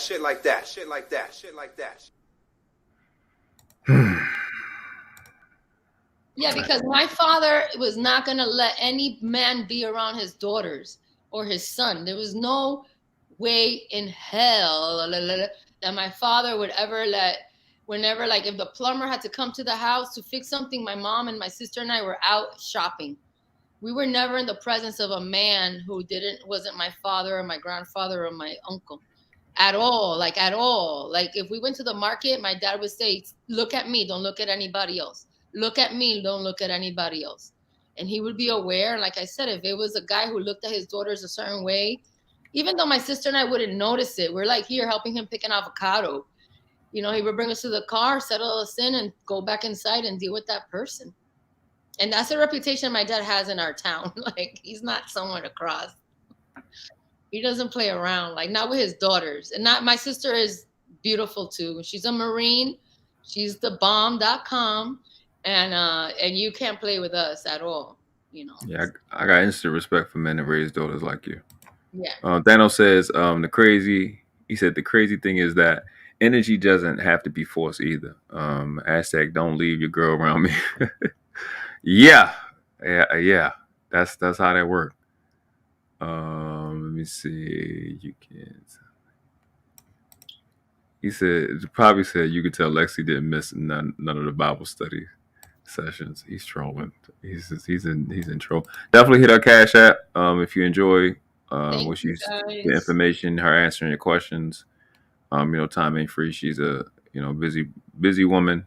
I appreciate you sharing your culture with us. Thank you. I'm learning a lot. I've kind of indirectly been. I guess I'm nowhere close as involved as you are. I've just kind of noticed it from having older women in my life, and then being the type of person I am. I'm assertive, upfront, honest, self-motivated. So I just, honesty is like I just know where I'm at. I'm not the type of dude to be with one chick. And I've kind of noticed that this relationship makes polygamy like a secondary conversation. That's how I've always. It's just something that's just gonna come up. It's not like that's different. Polygamy is a little different than this is. Yeah. Because polygamy, I don't know, sometimes it's a religious thing. You know, people choose that through other mediums. This has nothing to do with religion. My religion is my man. He's my everything. I believe in God, and then I believe in him. What?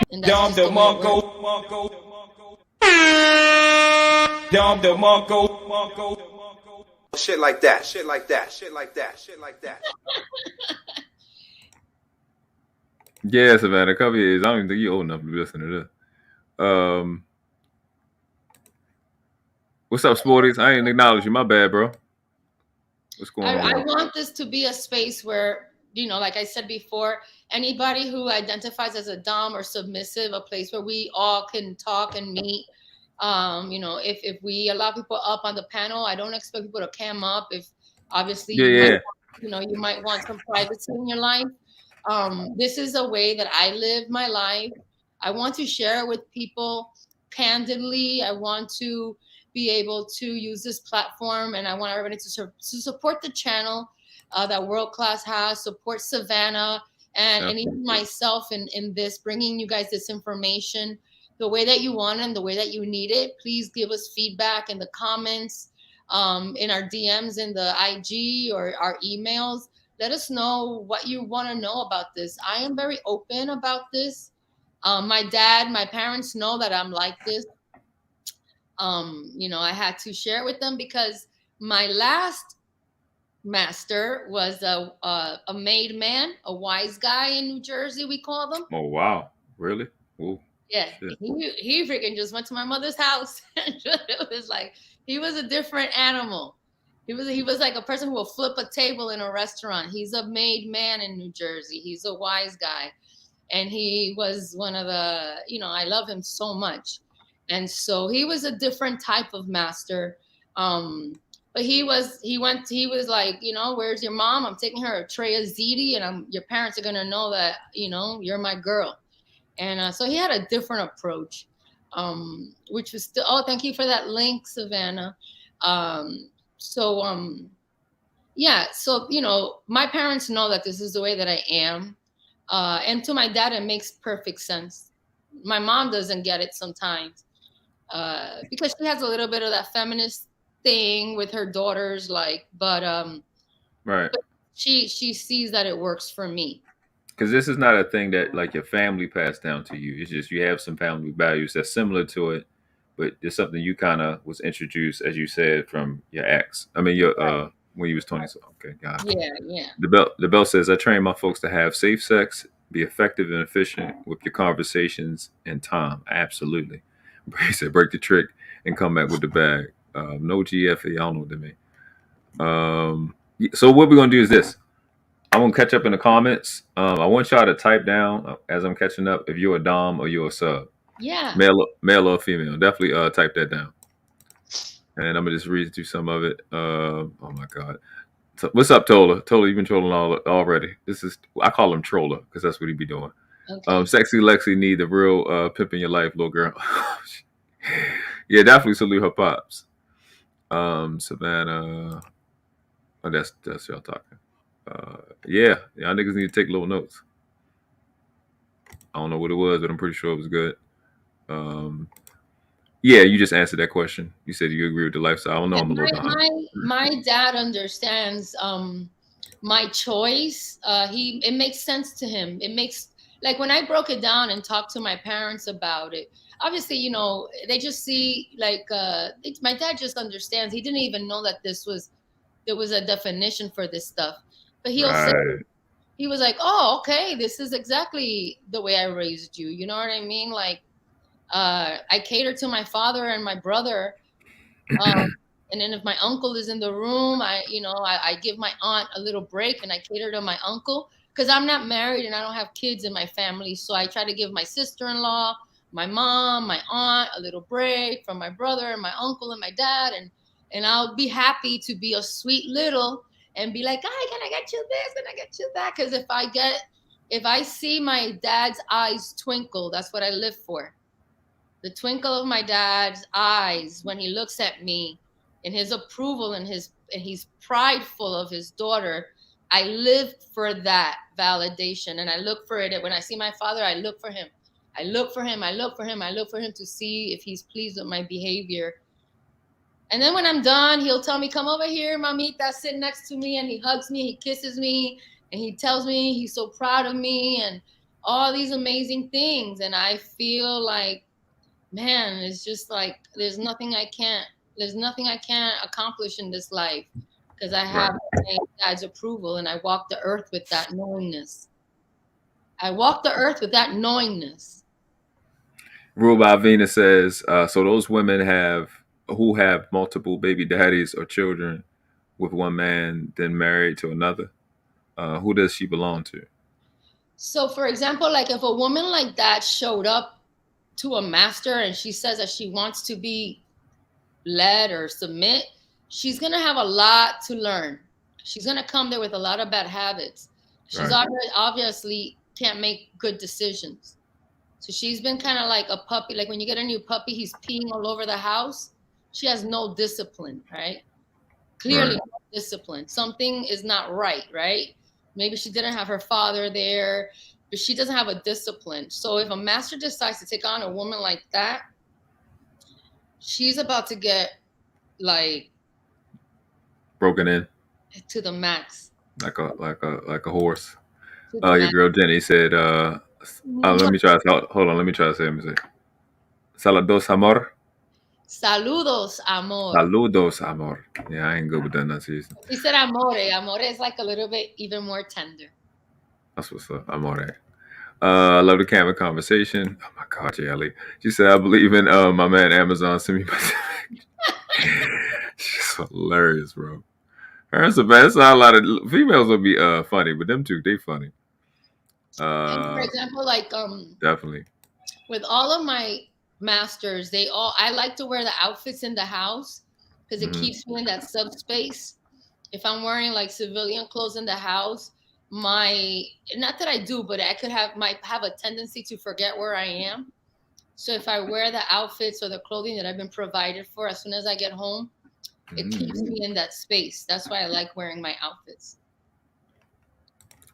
Don't say it. Fun fact, Lexie will never fail a lie detector test. Yeah, I'm good at lie detector. It's not, she don't got none of the mannerisms, microisms, all of that shit. Nothing. It's just straight truth. She said, preach, Lexie. Savannah digging it. She a shit tester too. All right, we caught up. All right, yeah, y'all niggas hard headed. I said, type in the chat whether you are dom or submissive. As we doing that, let me check these likes. We got 20 people watching, 33 likes, 29 people watching. That many people came and watched.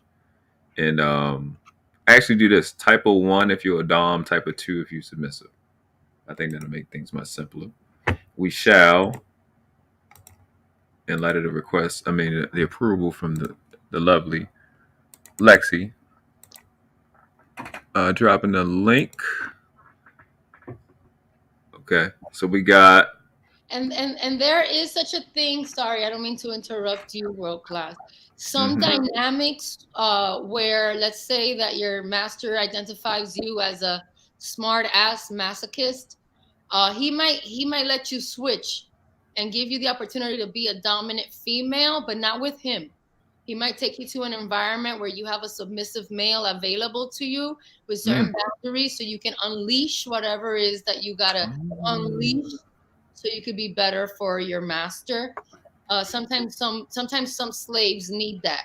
We need a little bit of an outlet, and our master identify that so that you could be a better servant to him.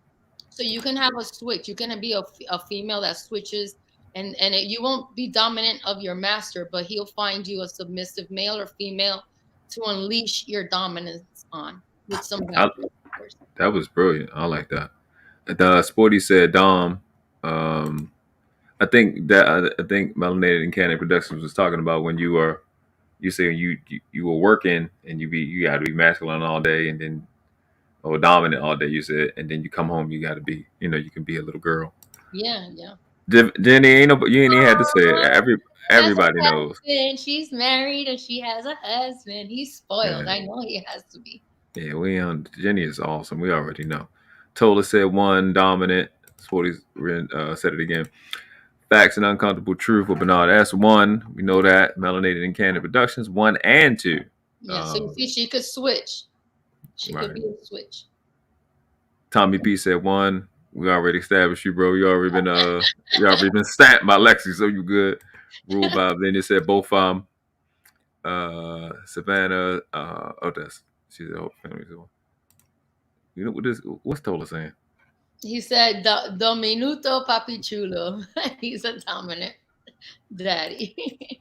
Savannah said 2. Jaylee says she's a Subway sandwich. So we got that going on. So I don't know what that means. I don't know what that means either. What he says, oh word. Now that's a good idea. Get somebody for your chick to belittle me. I kind of. What? 1 and 2? It's a lot of 1 and 2s in here. So what is that about? Why you got so many 1s and 2s? What y'all afraid to admit one? They're switches. So they have like some females. It's hard to completely be submissive. You got a dominant aspect to you. So you either need a master who's okay with you switching and he agrees to be your sub. That could happen. Or he'll go find you a sub for you to deal with because you're not going to bring that energy home to him. Indeed. Well, it's obvious what I am. Pretty much. It's I don't know. But you know what's crazy? It's like women seen that in me before I did. And I mean women. I mean grown ass women, like 30 and 40 years old when I was like 19, and they was like trying to convince me that I guess the only thing I could hear is that I was cute. You know what I'm saying? Like I couldn't really hear what they were saying. Like your voice, the way you talk. Like I didn't notice it because it's just my environment, and I come from aggressive people. Like my dad's aggressive. You know, I got his genes, so I'm assertive. Right. When I'm using my real voice, I don't have doubt. I don't have worry. I don't operate in fear. I just say what I mean when I say and operate. And I'm direct, and I didn't really like recognize that when I was young, but that's what women pick up on. They see I'm different from other people, so they used to try to convince me, and I'm just like, oh, okay. It's not like I pushed it off. I just didn't know what they was talking about. Right. So a young lady, she was like 36. She was like, do you understand that you sexy, right? Like you can get away with whatever you want to get. I was like, okay. Then I started doing this shit, and I was like, okay, this fucking shit is. I can say anything. I don't fucking shit don't even matter. She's gonna do it. You learned that, right? You get careful. You're like, oh, kiss my toe. And she's like, yes. And you're like, whoa. Okay. I need to be careful, right? You feel like you have a responsibility. Yeah. I had to. I was kind of hit like. Nurse Fancy's asking, do I have a master now? I am lost. That's the terminology used when you do not have a master. You are lost. Until I find my master, I will not find what I need. And until then, I'm just strictly surviving until I find my next master. And those are called lost. You are lost. That's a lost submissive because you have no proper leadership. Sporty's taking shots. He said the 1s and 2s definitely don't surprise me from today's one. That's what I'm saying, bro. This is why this conversation need to happen, because a lot of them, I promise you, it ain't only one of them is actually a 1 and a 2. They just don't know how to deal with it. Most of y'all are 2s. 95% of black females are 2s. I promise you. And they talk shit, but then in private, they just little docile kitty cats, bro. All that blah, blah, blah, blah, little kitty cats. They're smart ass masochists. They're Sams. There you go. Let's pull that up because we ain't had nobody coming back. Let's pull that back up. Hold up. So let's put his comment back down. And we're gonna go to the other one. I'm gonna actually read that. Yeah, read it thoroughly so you can see it. Let's get to this. Go up. Yeah, read the smart ass masochist. That might be. It's midway down. Okay, there we go. Smart ass masochist. I don't think all Sams are masochists. but they're kind of the brat of the bunch. They're definitely trying to provoke their dominant. As an accidental Sam, I can tell you it's not always on purpose. I have Sam tendencies, but don't embrace the label because it's not intentional when I do it. Some Sams are driven by the punishment, others by the pain. When I'm in Sam mode, John Brownstone, That's her. no, that's her, huh? That's her Dom.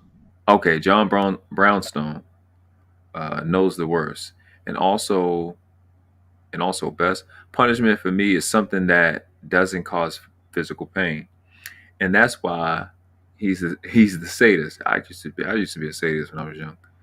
I would say that the label of brat might be a Sam, or it may be the person who wants their submission force or combination of the two. Mm-hmm. Okay. So this is a young lady talking about her personal experience, but she's explaining exactly what it is. Yes. Okay. So masochist. Okay, I'm gonna look at masochist. But go ahead. It's like the masochist comes reckless, right? They've been lost for a long time. And so you might come in as a smart-ass masochist, and then your master will identify that you have behavioral problems. You need to be intellectually stimulated because you've just been reckless out there. You haven't been you have no guide, you have no systems in place. And then he could bring you down, right? It doesn't mean that you won't be a smartass, but maybe you'll be more bratty. You won't challenge him as the way a smartass does. Most of the time, the smartass masochist also enjoys the punishment because that's how they correlate love in their vanilla life. Yes. Yeah, I not mine. I was about to say something I'm supposed to say. I was about to say something I'm supposed to say. But I've dealt with one, and it's kind of like not like my thing, to be honest with you. They have to abuse. It's not like my thing. I don't hate it. It don't bother me. It doesn't. It's not like a turn off or what is it called? Deal breaker. But it's not something I was ever into. I kind of like consent. Like you hurt yourself, you do not hurt yourself, but you punish yourself, you bind yourself. I'm that type of person. So we got Westside in the building. What's going on, broski? What's up, man? This is an automatic classic podcast right here. You're doing a big with this. I appreciate this very much. Thank you. You gotta thank Lexie. She sparked it. I've been kind of dragging on the conversation, but she's so much more educated in it than I am. So I thought it'd be great for not only her to lead the conversation, have the conversation, but have it be a staple on the channel. But what's up, Butcher? What you get from it? Well, I'm just sitting back learning and listening. I got a couple questions for your guests here, Lexie. There, like for example, I hear this going around the manosphere or red pill community talking about. They say that women can't love like men and stuff like that. But in your case, your culture, you talk about the dominant thing and the ownership and all that. I have my opinions on that, but what's your take on can a woman really love like a man, or can they love in general?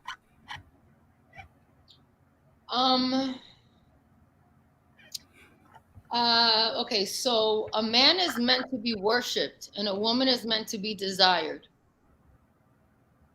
I don't know. We just gotta let the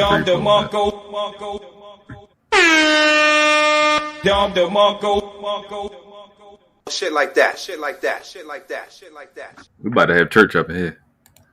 So I don't know if the word love is. I think love muddies the waters. So a man is meant to be worshipped from his top of his head all the way down to his toes.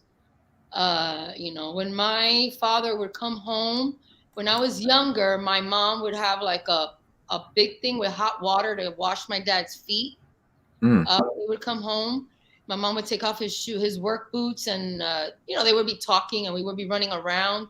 But she had it ready to wash my dad's feet, dry his feet, put lotion, and put his sandals on. And then she would round us up to get ready for dinner. And then when I started getting older, like 8, 9 years old, I wanted to wash my father's feet. And I would be waiting at the door for my dad to walk in, and I couldn't wait to take his boots off. And he would be like, wait, let me sit down. Let me sit down. And I would just be ready. My dad would sit down. I would take off his boots. And I remember the way they smelled. I remember that. And we had to put it by the door. And then I would come back and wash his feet. And my sister's 5 years younger than me. So she would come with her little, 3-4-year-old butt. We would be making splashes with my dad. Because my dad is so good at this. He's just playful with us. He would splash water on us with his feet, giggle. We would giggle and dry his feet and maybe put too much lotion or something. And he would laugh. And my mom would be like, hurry up. The food is on the table. And we would put his sandals. And we would feel so prideful that we did that for my father. Even till today, I ask my dad if he wants me to wash his feet when I see him. And I massage his feet now because he's 73. He's older. So I'll sit there at his feet, wash his feet, dry his feet, massage his feet, talk to him, watch TV with him. And he'll, once again, just like I do with my master, lay my head on my dad's knee. And he'll stroke me and tell me, he calls me angel face or doll. He calls my sister and I angel face or doll. And he'll tell us, you're always my doll. And I'm 46 years old. And he calls me and tells me that. And my sister too. So I definitely was conditioned for this. So when my man comes home, I naturally want to kiss his feet. That's what I do as a sign of appreciation and respect. And I let my master know that I have that in me. So when he comes home and he doesn't want me to take off his shoes or wash his feet, but after he takes a shower, I'm there ready to feed if he wants to feed me. And I have my pillow for my knees. And I'm also there ready to kiss his feet if that's what he requires. I want to be my man's soap, and I want to be the towel that dries his body if I could be. Is there a particular imprint of a master or a man that you've experienced in your life where it's like that's the blueprint of how you are going to be around men and women in terms of is that the if you will, the what you want to call it, the I guess blueprint. Yeah. Is there a particular man in your life that you said, okay, this is the man that showed me everything and that emotionally, physically, and spiritually, that was the guy? That's a good question. You mean like out of my past masters, if I've identified one as the best one? Yes. For you. I think the best is yet to come. When I move around this world, I easily let myself be identified as this. So if there's a master in the room, he knows that I exist. Sometimes we don't naturally have the same inclination, but he will protect me because he knows that I'm a submissive. I present myself like that in the room. So as a master, he naturally will want to protect women, especially when they show up the way I do. And they'll come and say, I see your habits. I see how you move. And there's just a twinkle in each other's eyes that we just know. And he's like, you're here by yourself. Do you want to, sit with me at my table with my friends? Just because a man who operates or moves this way, he just has a natural way of reading a room and identifying qualities like the one that I openly, vulnerably show up with. I'm not trying to be strong. And I'll be like, oh my God, thank you so much. That's so generous of you. I go into the effectiveness of my training and my etiquette. I naturally switch to making sure that I represent my masters in the best light ever so that everybody is jealous of me in the room, right? I want to be the best. I want to be the best submissive. I want to be the best guest. I show my etiquette. I show my training. And that's just me. I'm highly competitive and I want to get the respect. So when I walk back into that room, everybody understands, like, damn, she's no joke. Yeah. So, how in the media or you could say in the music industry, you have a lot of females that preach disrespect of themselves and others. How Right. would you spread this information to them where they could go on the radio or be on these commercials or whatever? How could you put this frequency into their head so they could spew it to the other women? How would you do that? It's very difficult for women like me to get love from other women because a woman like me, I can make your daddy take me shopping. And I mean your daddy in your biological life. And if you have a master, I could take that daddy from you too.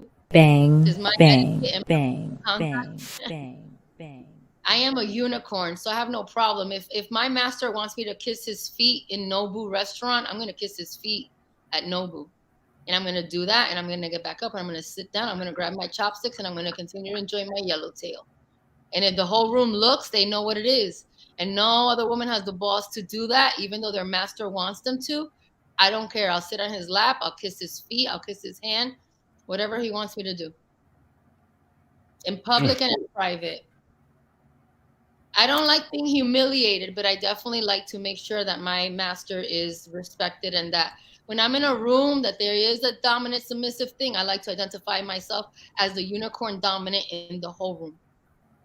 And I set the standard. Everywhere I walk in, I set the standard. If the baseline was here, when I walk in, I set it up here. So, excuse me, I came into the podcast later, but for your master, what are the requirements? What are the physical requirements? What are the educational requirements? What are the financial? What are the requirements? To me, along with the chemistry and compatibility. Hey, Gail. Go ahead. Go my bad. It's usually the master will identify that I'm the submissive that he's interested in. Yeah. And then when we have a conversation, there's a courtship that happens, and there's full disclosure during the courtship. Your master will give you his first and last name. He'll show you his business. He'll probably take you to his house.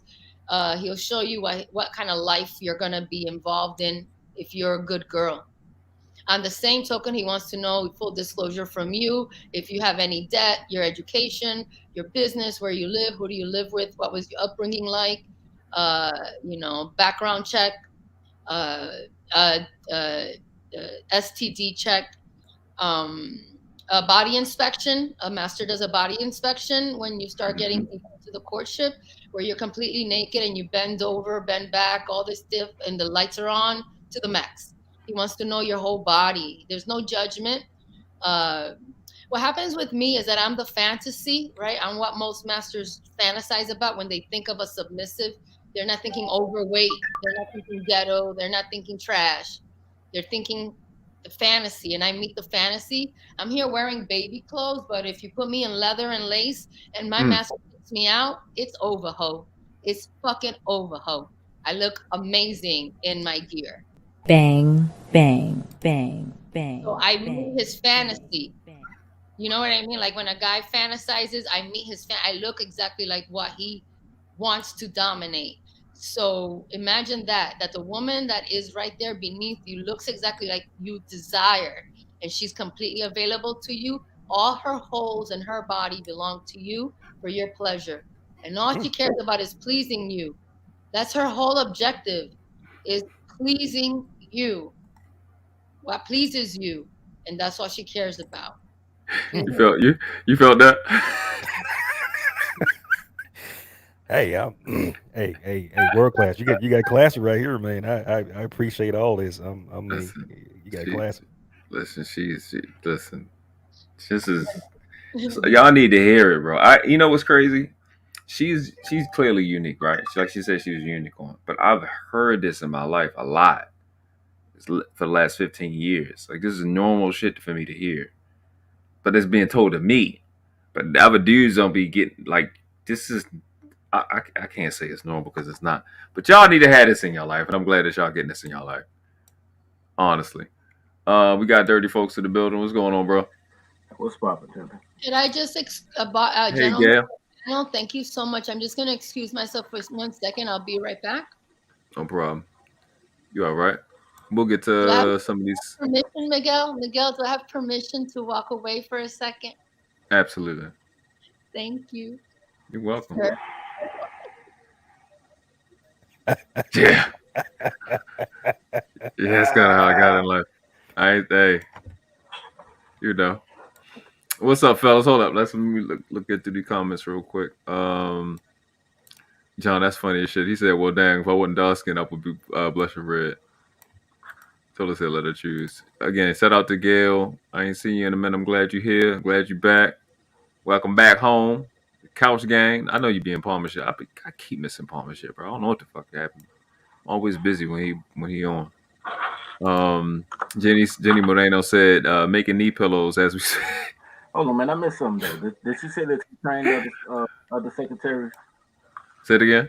Did she say that she trained? That's why I came on, because I've been in and out doing shit. I wanted to ask if she trained other secretaries. I don't think she said she trained anybody to do it. She said if her master told her to, she would. Basically, he said Lexie is unintentionally breaking up holes. Poppy said good girls finish first. Hold on real quick. Let me run through these comments. Savannah said the Dom just came out. Tell her what you talking about, bro. Yeah, Poppy. BDSM.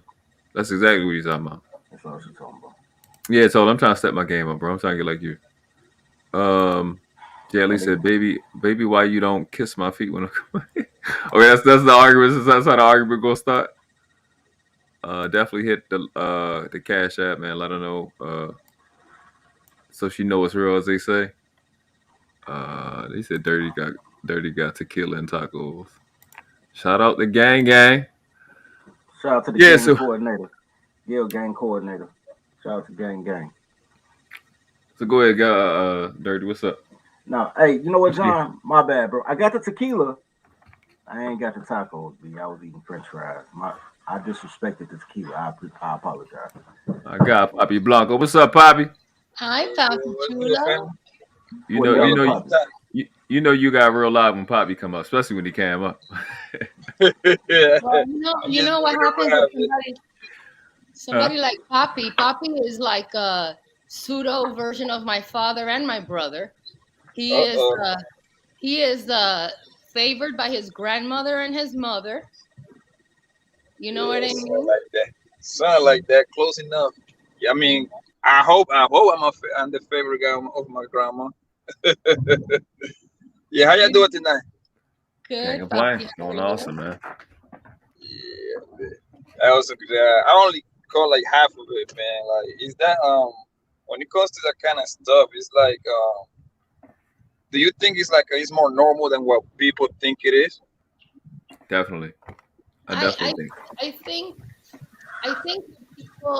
think what happens with submissives like me, that you're like this, you don't know that whole world, and there's a whole description and there's a whole breakdown to how you are, and that there are men who thrive on the psychological part of it. The dominance is really in the mind, right? Right. So I think sometimes people might be living this way, but they don't identify it and call it out. Yeah. So then there's like a lot of miscommunication. If you don't know the role that you play, then you're not going to be highly effective in that role. You know what? I agree with her on that. Because listening to her, I was like, yo, I'm dominant as shit. But I just figured I was a bully. Anyway, but I got a question. And I like your swag. I like your whole demonstration. My question is, have you ever trained other unicorns, as you call it? Other submissives? Yeah. Yes, I have been. My masters have been approached, and it's been requested if they could have their subs spend a few days with me, because they identify my behaviors and they want their subs to acquire the same behavior, etiquette, or demeanor. So I have trained other women, yes. Have you brought other women to your unit? Like you and your guy, y'all do 2, 3, you know? Yeah, I don't do anal. So if my man wants anal, I'll find a submissive that does anal for him. I got that part. Girls always send other girls off with the anal. No, I'm asking, like, living in a commune. Like, have you ever brought 2 other subs in and like you were just the head sub? And I did that with my second master. That was kind of the way we did things. Our agreement was that I wanted to be included in his play, and so we would always go to Sam's Hofstra's, one of the best strip clubs in LA, and I would pick up chicks and we would go hang out with them, and he would watch me dominate them. It's not the same. I mean, like in a household, like not making in a girls household, watch. not in an entire household, but I have been dominant over women. Yes. I believe. You know. Okay, I'm going to co-sign. I'm on your side, actually. I just want to clarify some things to people in the chat, right? People who listen to my podcast. What she calls a unicorn, I call a secretary. When I asked her, does she train other girls? That's what I call a head secretary. When she talks about setting girls to fuck other girls, that's what I call bully bitches. Like, you ain't got to holler at a girl, just tell your girl, like, you know how much pussy I've gotten in my life from a girl I never met who friend be like, go on, fuck dirty, he cool. Like, girls to girls out all the time. None of that really shocks me. And but I support you. Everything that you're saying, I've lived this since my teenage years. So I know exactly what you're talking about. And I bring you on my show because I really think that you have a input that guys don't understand when guys fuck for love instead of power. And what you are attracted to is the power. It's the power. It's the power. It's the power. Because the Totally. power that he has, dirty folks, he gives me that. And then when I go into the earth, into the universe, I walk fearlessly. I can Right. be assertive to men. I can and respectfully assertive to men and women. And I walk with confidence, and I'm going to accomplish the things. I don't walk out there with uncertainty, like, oh, what? Like, I have a father who set standards within me. I had a household that had standards, and I meet a man who elevates my standard. I'm with you. I swear to God, I'm with you. How many times have I told you guys that men have power and women need to be empowered? So her power comes from him. So she goes in the confidence that he has. So I understand exactly what she's saying. I don't think they understand what you're saying. That's why they're like, wow. But I've been doing this since girls was fucking to be GD sisters. So I get it. This is why I wanted to bring this out, dirty folks, because I was trained by a black man. And I think that this is natural in a lot of, like, in my culture is just the way it works. Like, my mom might look like she runs the joint, but my dad, she's following my dad's program. You know what I mean? Mm-hmm. It's like, even if my mom looks like dominant, she doesn't compete with my father. Where is Mr. Goodbread? Men create culture. Women teach the culture that men create. That's all she's saying. Everything you're saying, I say on my show all the time. But colored men need to hear from a woman. So I'm just doing the dirty folks translation. I'm with you, Lexie. I'm fucking with you, except for the fact that you ain't never brought no bitches in the crib to wash dishes. But like, I like to play. I'm dead ass. So, because my whole thing is what you're talking about when you go to strip clubs, whatever. I make girls fire bitches on the street, but I like to play catch. You know what playing catch is? Playing catch is you bring two girls and I fuck all of y'all, but only you can get the nut. So I don't give a fuck. If I say I'm busting, she riding me, you better knock this bitch out so you can get the nut. If you fuck up and let me nut in her, you better get a straw and suck the nut out. But you better get the nut because you my head secretary. Right. So that agreement and that what you're describing would go into a contractual agreement, right? Where it's specified. Because when things are now on paper, right? You put pen to paper, it makes it more powerful and brings it to life. There's one thing to have a conversation and it's implied, but once you have a contract and it's on paper, that is enforceable. That is enforceable. So as long as you have it in the contract that if you nut in the other chick, she's gonna have to go get a straw and suck that nut out. That's the agreement, and she's gonna have a pack of straws ready for when she fucks up. I like this girl. For real, because she understands English, bro. You know how hard it is to find a Tyler to understand English? Like, I say this shit and people are like, yo, dirty folks wild. I'm like, I'm not wild, my nigga. This is my life. Like, but I never called myself a dom sub relationship. So that I understand where you're going. I was just like, fuck it, nigga. I'm the boss. You the administrative assistant in this bitch. Trusty assistant. So it's the same dynamic, different verbiage. So I'm with you. So now I don't know if you said earlier, you had mentioned your culture. Where are you from? Where's your family from?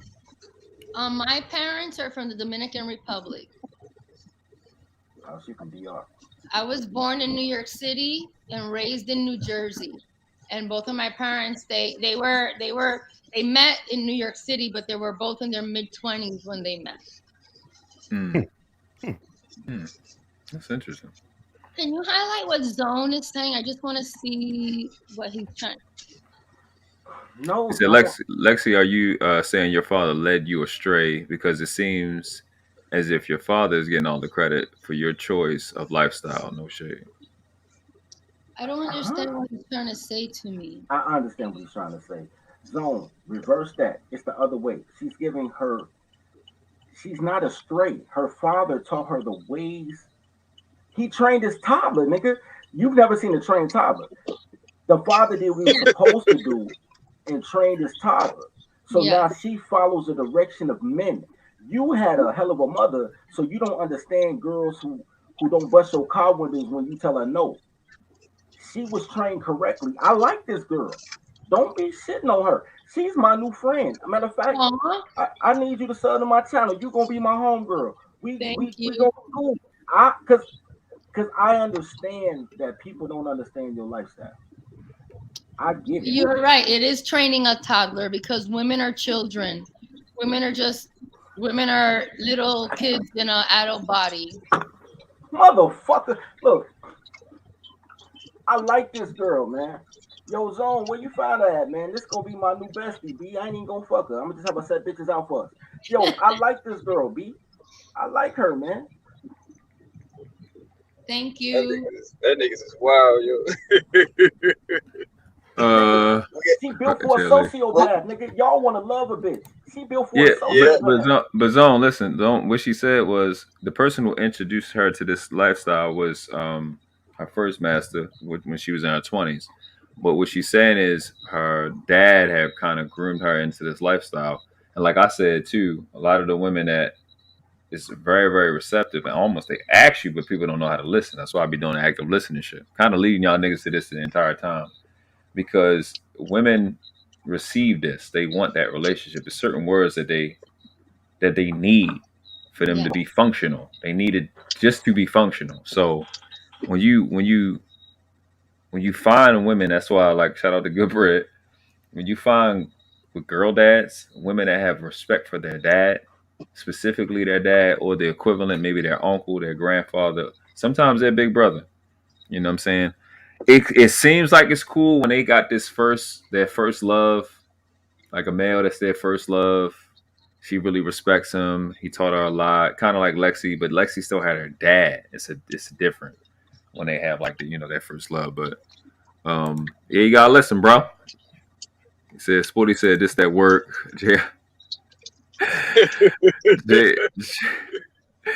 JLE said, an ugly dom is not for me.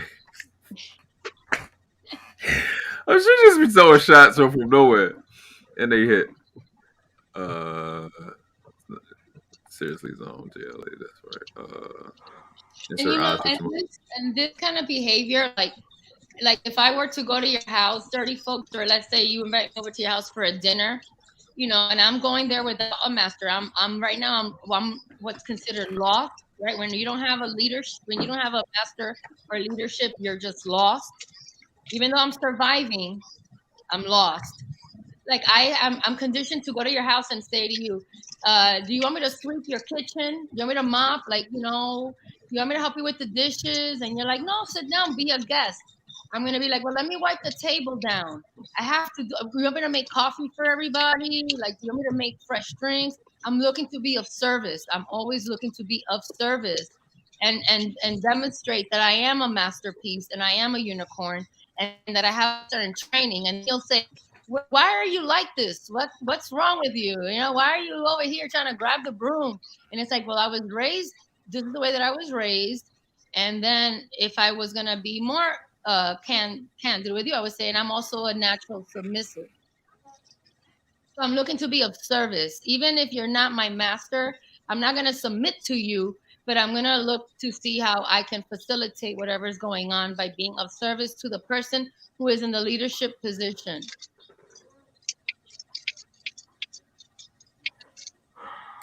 Tall and slim doms only. Oh my God. Yeah. So it said John Carter said he said this live got my spliffle ashing on my vagina. This thing is hilarious. So let's go from the top row from left to right. Let's start with Poppy. What's your experience with this, Poppy? Like having, and when I say experience with it, obviously we've dealt with women, but establishing a dominant and submissive relationship, like verbally out loud. What's your experience with it? Even like, I'll say this one little thing before Papi talks. For example, let's say Papi were to take me and introduce me to his mother and his grandmother. His mother and grandmother, me being Dominican, they're gonna watch to see how I was trained. They're gonna see if I'm just sitting in the living room chilling, or if I'm actually going to grab the broom and the mop and be of service. You know what I mean? Yeah, they're gonna see like, oh, she's just sitting there. She's not even asking if she could freaking wipe the table. That's true. What kind of Dominican is she? What kind of Dominican is she? I've seen that in households. Yeah, go ahead, Poppy. I mean, my experience when it comes to like, how you say BCDM, something like that. That's how you say it? BDSM.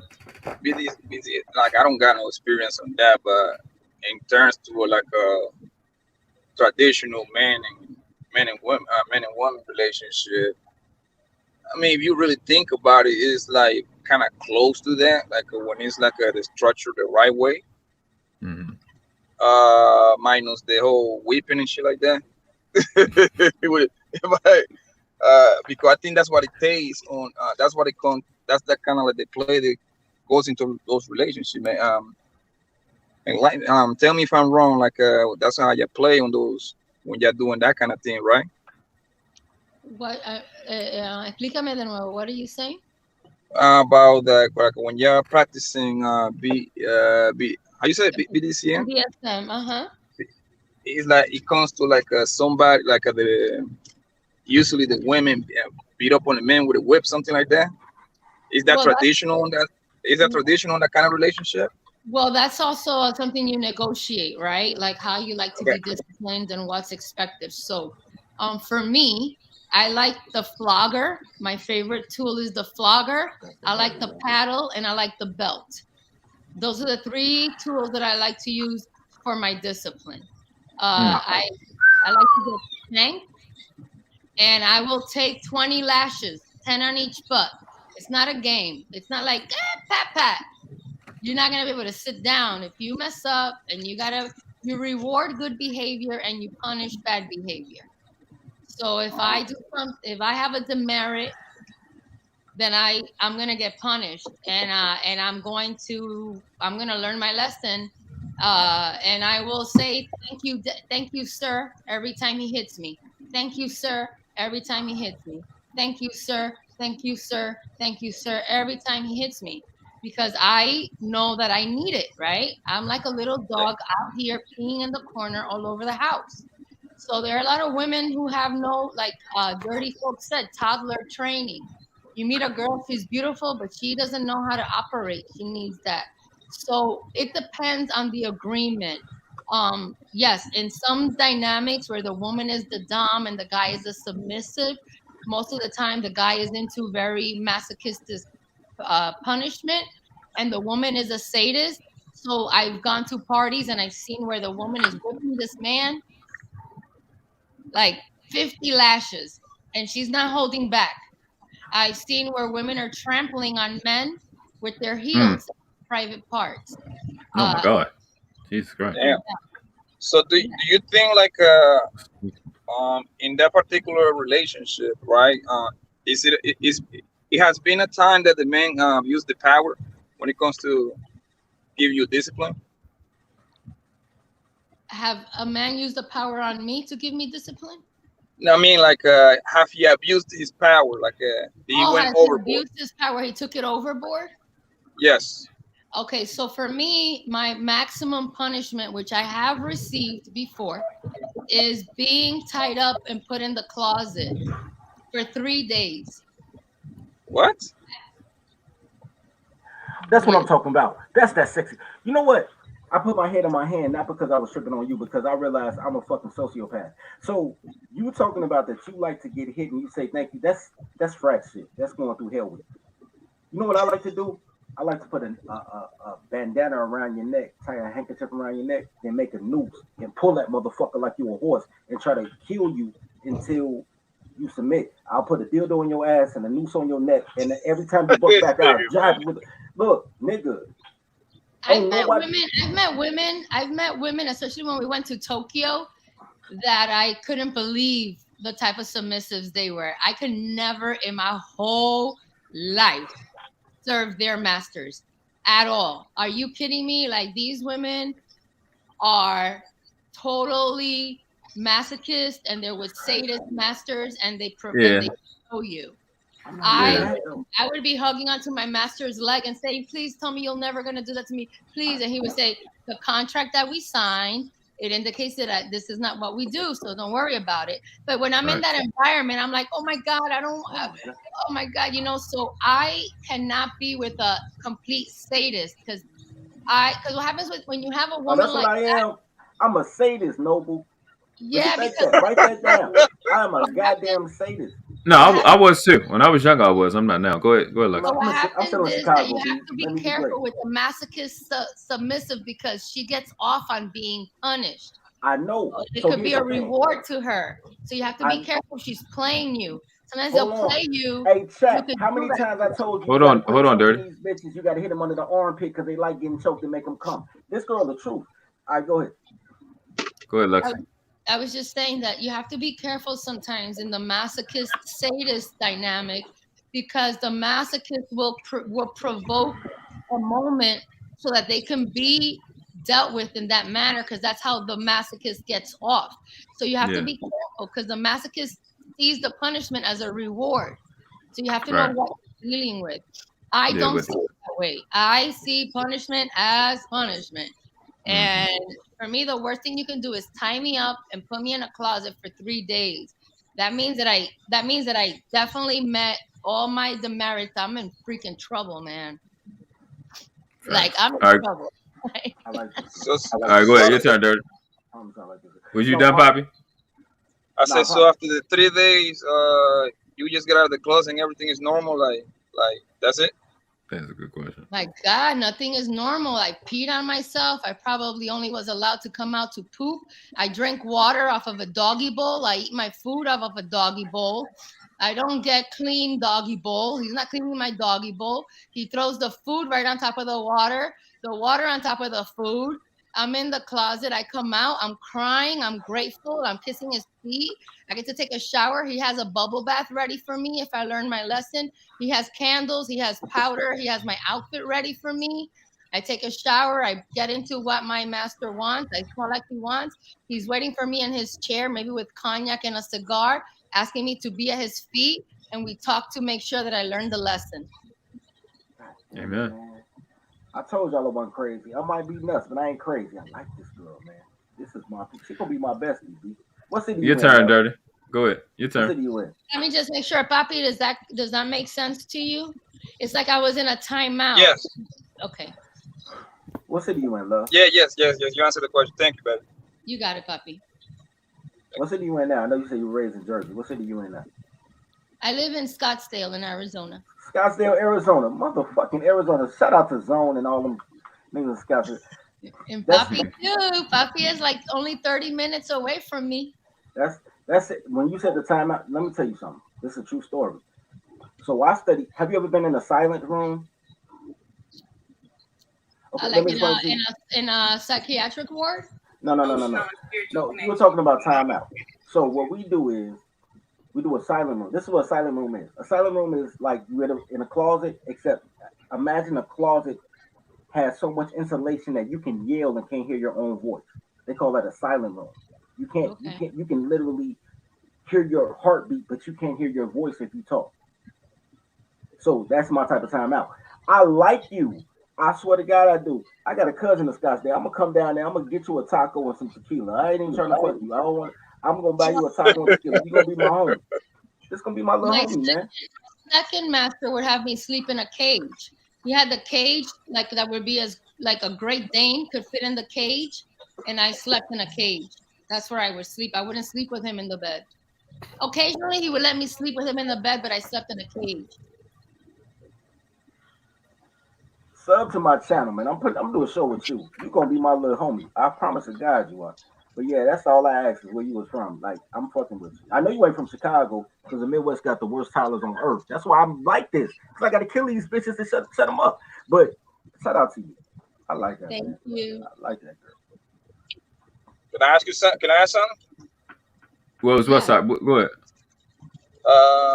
So whatever you have to do, you have to ask him like you need to go outside to permission for run an errand or something.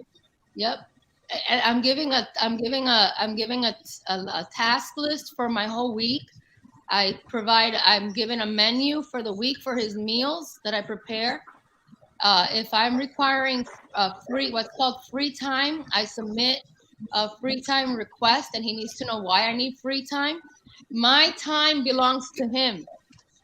My time belongs to him. My time is valuable to my master, so he doesn't want me doing anything out there that doesn't make sense.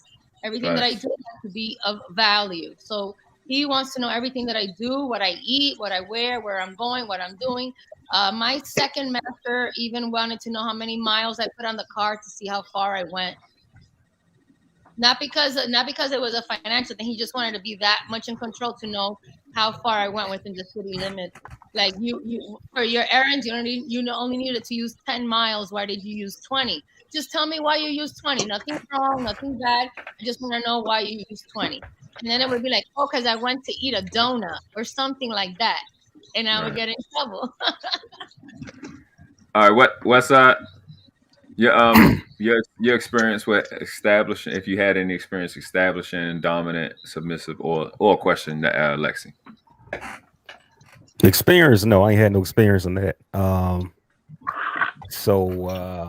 Yeah, I'm not into all that kind of shit like that. I'm pretty, I guess you would say regular.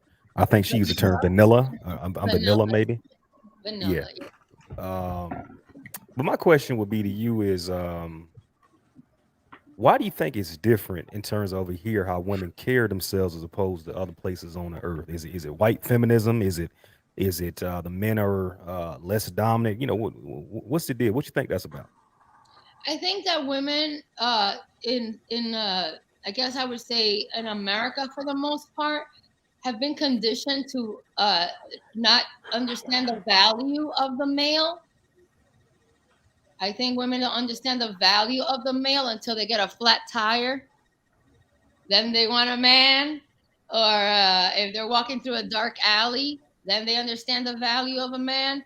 And it's only when she's in distress, like that she understands the value of the man. She doesn't understand the value of the man when she's happy, when she finds her purpose, when she has direction. And she could walk the earth unlike many women. I don't walk the earth like other women. That's why other women are kind of beneath me. You can't exalt yourself to my level. Absolutely not. I'm not walking with arrogance.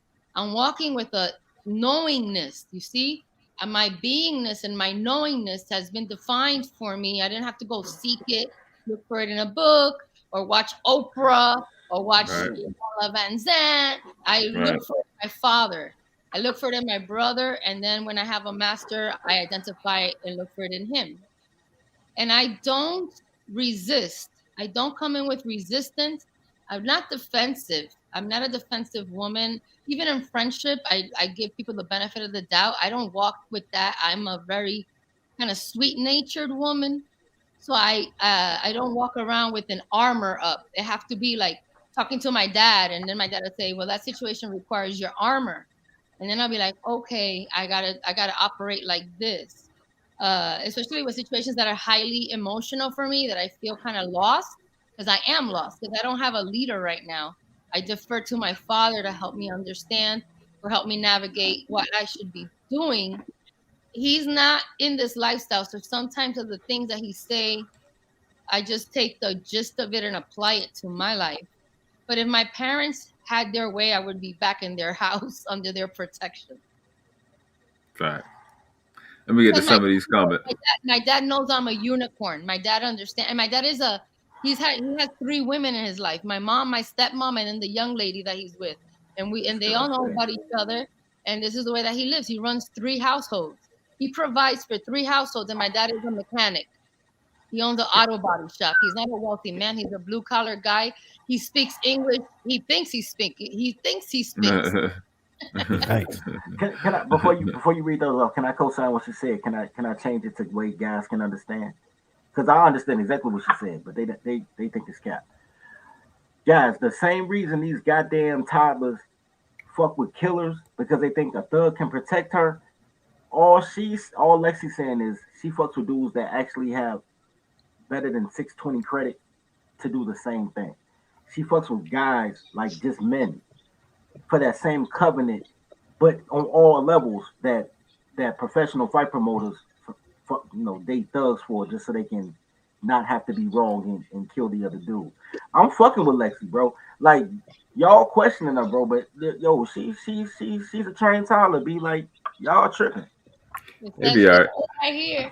And dirty folks, the reason I wanted to have gentlemen like you on the panel is because I'm saying what I'm saying, but I think that men like you can translate it and then take it and really deliver it to the masses in a way that they can understand, because I don't know how to speak to men. I only know how to take direction from men. So I need other men who understand my makeup and my conditioning to help communicate what I'm saying better than I can. Because if I had my master would be the one speaking for me. Even though I'm speaking here, he would bring more clarity. But because I'm lost, I appreciate men like you, especially Poppy and World Class, that have really been outstanding for me in this space to help deliver like my thought process in a way that everybody can understand, especially the men in this space. Because I love the black man. I love the black man. Me too. No pause, but me too. And I've been the penis is a pacifier. The penis is a pacifier. When your girl is going right around you, just put your cock in her mouth and let her argue while the cock is in her mouth. Yeah, baby, I can hear you. Suck deep. I just told them that yesterday. I swear to God. Breathe through your ears. It's a breathe through your ears. Melanated in Canada Production says, I'm tripping out how men complain that women aren't submissive.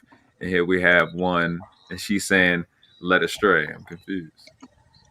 Hey, we talk about females a lot in this space. So when you have one that's on, there's a few that came through on this channel at this point. We got to big them up the way I see shit. Zone says, hey, I'm with all the bullshit. I like to ask questions to get into the psychology of it. That's what we're here for, bro. Yeah, it's a psychological. The game is a psychological thing. It's the programming, right? You're programming the psychology of a female to not be a victim, right? Because a master gives her direction. He gives her certainty, and he gives her a life of no doubt. How many women walk the earth that way? Not many women walk the earth with their master being the masterpiece, having that backing of honesty, communication, complete acceptance, loyalty, obedience. And not every woman walks the earth like that. So that when I meet women who are lost, I give them grace because they don't have any idea of what they're missing on. Gail Knight says, it bothers me to see a man fix his own plate. It just don't sit right with me. I don't mind fixing any man's plate, but if his woman is around, I don't, because I'm not trying to fight. Facts. Yeah, Sporty says, oh, go ahead. No, go ahead. I was gonna say, like I was saying before, like now that my parents and there's elders in my life, like my uncles are, everybody's in their 70s.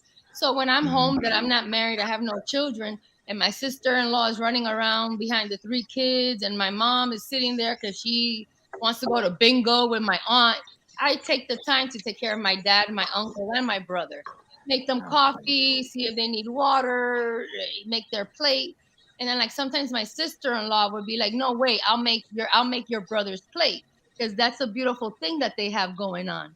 You know what I mean? And she'll be like, babe. And then my brother will be like, babe, make a plate for both of us, because they have 3 little kids that they have to also like sit and make eat. You know what I mean?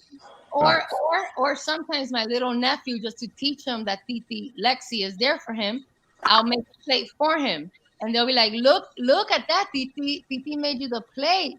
And he feels like a little man because I made his little plate, and he gets to sit at the table with the men before the ladies sit down. May I ask you a question real quick?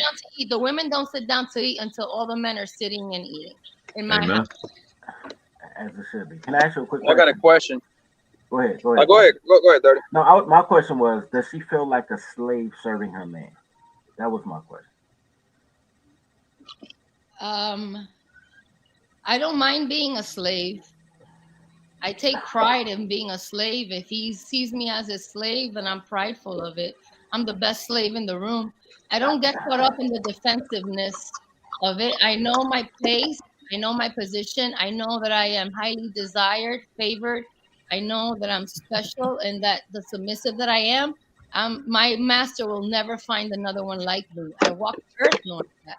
So if he sees me as, the only thing is that with a slave, there's a difference, because the slave generally is just true property, true objectivity. Like they have to grovel on the floor. They have to drink the pee. There's like a lot of things. When the slave word is used, it takes it to a whole different level, because you will never have sex with a slave.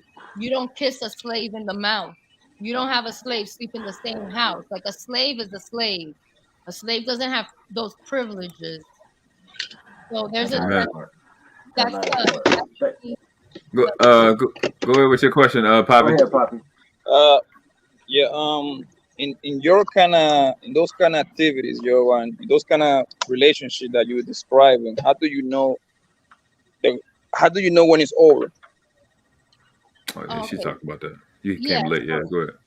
So what happens is that a lot of masters will identify that they're preparing you for your next master.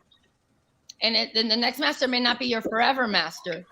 So there might be an expiration date to your servitude to this particular master. When he identifies that he knows he's going to release you, then the conversation happens and he prepares you to be released. He assesses what you need mentally, what you need spiritually, if you need financially, if it's going to be 30 days, 60 days, 90 days, to be able to help you understand that you're going to be released. And it's not like a conventional breakup. It's not that he's not available to give you guidance, because I call my exes all the time in certain situations to help me navigate waters. But I also internally want to be his masterpiece. So I will do what I need to do to walk the earth, knowing that I was owned, cherished, and desired. Even if I was released, it doesn't change who I am. It enhances who I've become. It enhances who I've become. And I just accept it. Yes, it's going to be sad. I'm going to have moments where I'm going to cry on his lap. I'm never going to beg him, take me back, take me back. No. The dynamics of the relationship is not that of victimhood. It's about greatness. It's about greatness and shining unapologetic. It's not like you're a victim. You're walking here better than you could ever be. And people are going to want to emulate what you do. Even though they don't understand it, they're going to want to emulate what you do. And that gives you power. When I walk into a room, even though I'm lost because I don't have a master, a man who steps up to me is because he knows that he has what it takes. Because I walk in the room with vulnerability. So a master is going to be like, damn, I could tell she's a sub. Other women are going to now buck up because they know that I can make their daddy take me shopping. Right? Instead of giving me respect, they're like, this fucking bitch. And then it's like, yep, I could take all the men. I know, but I don't walk around with that arrogance, but no one's going to tell me no. Because the way that I move, I seal my deal. In essence, I seal my deal because I live to please him. That's a different thing. Like, it's not about me. It's nothing to do with me. It has absolutely, like, some women are like, oh, how about me? I don't think that way. It's about him. Like, if he tells me, I'm going to pick you up for dinner. And I go down to the car and he's like, I don't like your dress and put your hair down. May I please have 20 minutes? And I'm going to go back up and be what he wants me to be. I'm not going to be like, but what you talking about? I'm going to be like, I'll be right back. Because it pleases him. That's what's up. Well, we got DeBell in the building. What's up, DeBell? Thank you, What's Gail. up? What's up, man? What's going on? I don't know why you had to put that disclaimer up when I came on. Because you ain't shit. You ain't shit yesterday. You ain't gonna be shit tomorrow. But we love you. Oh, nigga, I'm shit every day, nigga. You just hey, while I'm asking my questions, man, go get your lotion and your bar of soap and go jack off, nigga. Hey, but check this out. Oh shit. No. All right, good. You said earlier that you would take somebody's man, right? Not that I mean, you would take. But I can. No. But you said you would take these other hoes, man, in the room, or they daddies, or whatever the case may be. Oh, she said bitches, but yeah. Yeah, I mean bitches, hoes, whatever, and do what with them? I can make your daddy take me shopping. I could do whatever I want with your daddy. Okay. So you're gonna basically break them because I didn't hear. I mean, like as far as it's like if you're a submissive who is not obedient and loyal, and I walk in with my master and I'm obedient and loyal, I could take your master away. If I wanted to, if I was permission to, if I was allowed to have more than one master, if that's what I wanted, I'm setting the standard of when I walk into the room, I am not someone that another submissive could challenge because I have the authority of my master. But you have to be allowed to do this though, right? So of course, I asked for permission even to go pee. Right. So,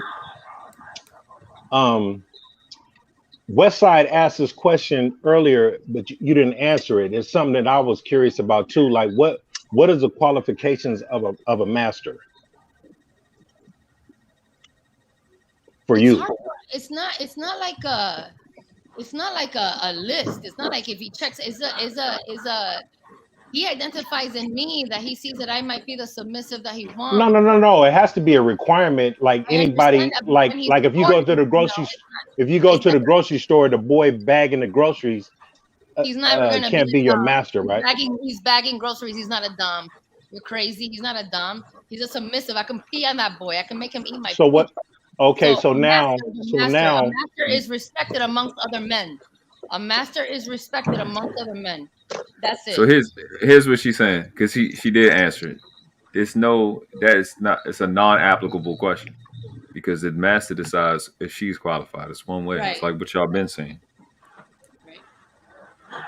She don't decide who qualifies. He did. The seafood teaches you how to kick it. You can't teach yourself how to kick it. So when he's courting me, he has full disclosure because he really wants me. Because the only way a master could be a master if he has a submissive.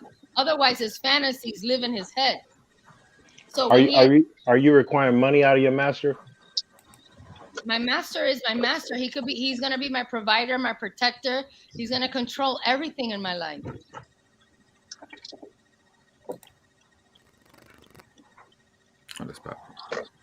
I don't know. I think you're trying to get to a certain point, and I'm not sure if you just want to ask your question. It's not like I'm asking a question. I mean, it's like if it's a billionaire, doesn't make him a good master. My dad is a mechanic, and he runs 3 households. No. I was just asking what the qualifications are because any dude for me is that you have to naturally be a master. Like I will, like let's say respectfully to Miguel.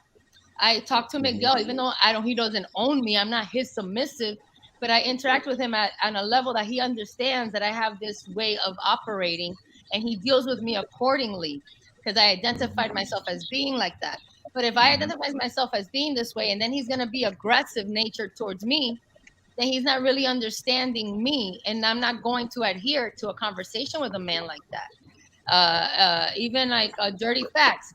He understands this nature of a female. So even if I'm not his type of female, he knows how to talk to me because he knows like women, he knows submissives. He knows that perhaps I don't have the qualifications for what he needs. He likes to put a bandana around a girl and pull her back like a horse. I don't like to, but I will do it. I mean, Okay, you know, but also that doesn't take away from the Shout out fact to Affy. that doesn't Twitter. take away from the dirty facts that you could still interact with me respectfully and me accordingly respectfully to you, even though I would not be the submissive that you would require. I still give you that authority in a conversation like I would another man or a man who represents himself as a master. I don't. You know what? Here's the flip side. Let me do the flip side. First of all, anybody who knows me on these YouTube streets know I do not like toddlers. I think they make my ass itch. But I like you, and I've said it like 3 times. So it's something about you.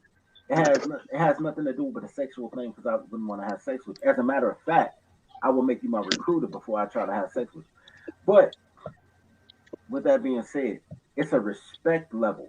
The reason that I fuck with you, and the reason that I was asking what your ethnic background was and what city you were in, is because everything is cultural. It's not color. It's culture. The culture you grew up in dictates what you are, right? You could be Christian today, turn Muslim tomorrow. It'll change your whole culture. Next thing you know, you'll be wearing, all type of shit. So my whole thing is, most of the guys on here are colored guys, so they have never seen a woman that respects men as men. Yeah, like just really quick, like Speak for yourself, brother. The bell, it's like if I'm in a room. Speaking for most colors. That's why I said most colors. Oh, I thought you meant on the panel. It's like most of the times, like if a man walks into a room and other men show him respect, submissives identify that man as a potential master because men show respect to the men that they that they admire, like who have shit going on, who are at the same level.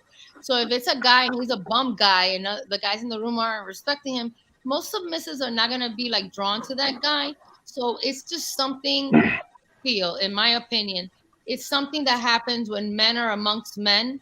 And then a man and the men are respected. Women like me are drawn to that group. Like you all respect each other. You all admire each other. Yeah, I feel that. I understand that. I mean, that's a part of your choosing process, your selective process. So that's another way of selecting a master. Is like when he walks into the room, are the other men in the room respecting him, or is he like a non-motherfucking factor? Right. And then I'll be like, I'll make myself available to that guy. I'll show him, and he'll let's say it was Dirty Folks. He's like, come to the bar, let me buy you a drink. And then let's say Dirty Folks says to me, well, are you into this and this and this? And I say, oh no. He's like, okay, well, you're not the sub for me. But he doesn't just say go off. He's like, stay right here. I'll buy you a drink. You'll be okay, because he identifies in me this way, even though I am not his preference. Mm-hmm. A master doesn't leave women out there just like. It's not in his nature. He has women. Usually, the women gravitate towards him, and at a bar or at a function, you'll see like one guy with like 5 girls around him, and they're gonna, and it's just because he has that way of moving, You said go ahead, you said you like the black guys, right? Well, I love penis, but I love black men. Well, yes, you love black men, but every man has a penis. Have you had any other nationality? I mean, I'm Dominican, so as a so-called master. I mean, you could have black, white, Chinese. I'll tell you the ethnicities of my masters. Mm-hmm. The first one that initiated me was black from Baltimore. Mm-hmm. He was 15 years older than I. Yeah. My second one was Persian. He was my age. My third one was Italian, and he was about 20 years older than me. That's it?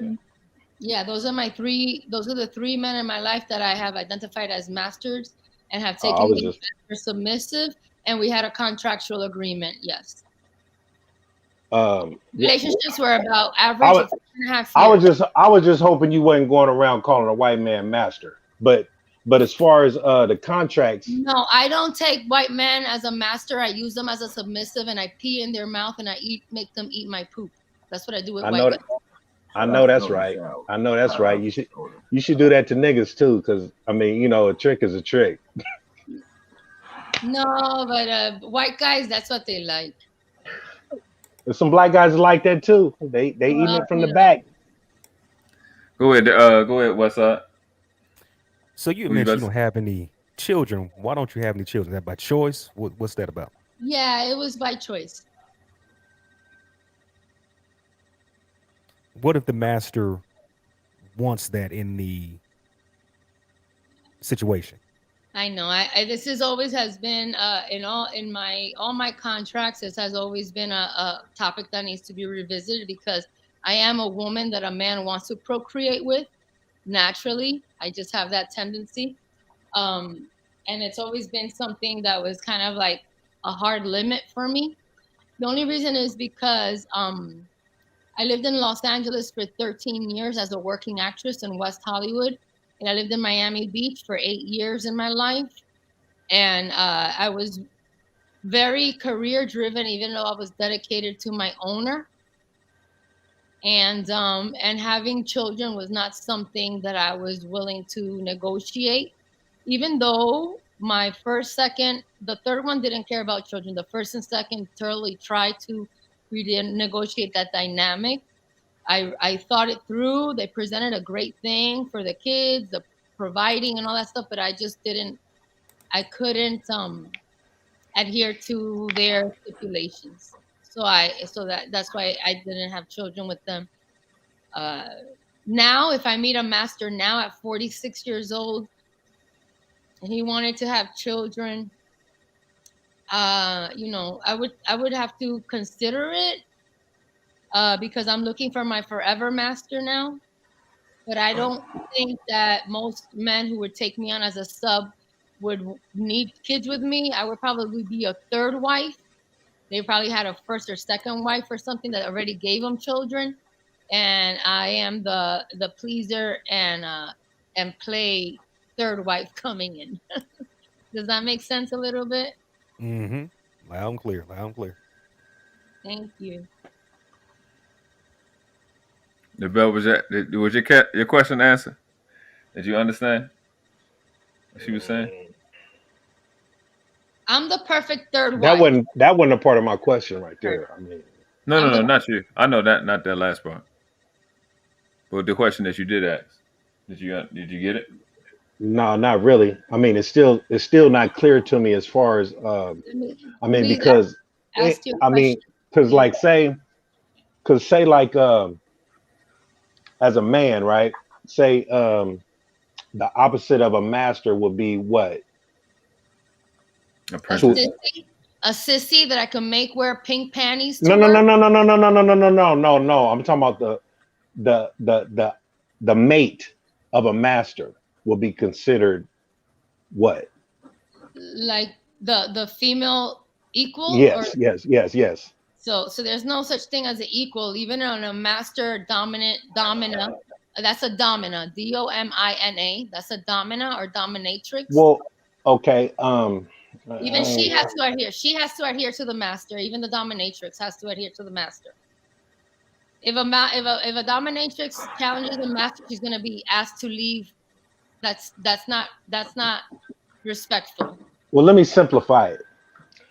The qualifications of a good bitch, every female does not have that or possess that. So what I'm saying is like it's going to be far and in between as far as that good bitch that's out there, right? So what I'm saying as far as a master would be a special type of guy, right? Mm-hmm. So it's no different when you see an aggressive female. That's what a domina looks like when she walks into the room, and a master knows what to do with those type of females. She's not gonna just because she identifies herself as a domina, she doesn't walk into a room and then the master's gonna see her as an equal. You're just a woman exercising your dominance over. Any dominant dude that stands out amongst dudes will get you. Is that what you're saying? He got action at you. Yeah, if a dominant man identifies in me that I have submissive traits that he will present himself to me. He knows what I need to hear. He's familiar with me. He's not like elusive. He's like, I know you're a little, or you're a toddler, like kind of like Dirty Folk said. And then I'll be like, oh my God, like, you know my type. Oh my God. And then he'll know what to do or what to say or what I require to consider him during the courtship. And then you sign a contract. Yeah, and then we sign a contract, we get STD test, and then we start sessions and training. Like what's involved in this contract?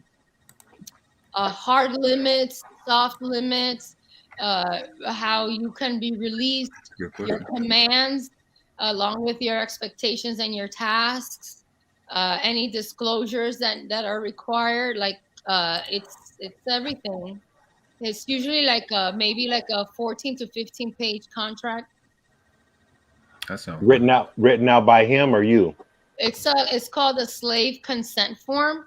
There's a basic one that most BDSM places use, and then you take the basic one and you adhere it to what you need. Most people in this lifestyle, their lawyers already know they're in this lifestyle. I am not their first, and I probably won't be their last. So then we get it notarized, we present it to the lawyer. There's all kinds of stipulations in there that protect me and protect him. So if and when the release comes, I know what to expect. And while I'm in the relationship, I know what is required.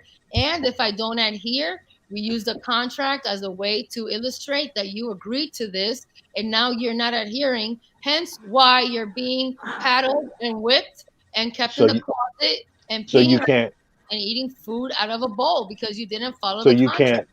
So you won't be able to charge him for all those acts at the end of your relationship. And he cannot do it to me either, right? Because my whole life is on him. He's responsible for my existence. I don't have a safe word, and all the holes on my body belong to him. And except for your asshole. Except for that one. That's my big hard limit, and I'm only there to please him. And is money disclosed in that contract? Most masters will make sure that if there is a release, that you walk away with something to help you continue your life. And if your master has a allowance that you get every week or every month, that is also in the contract.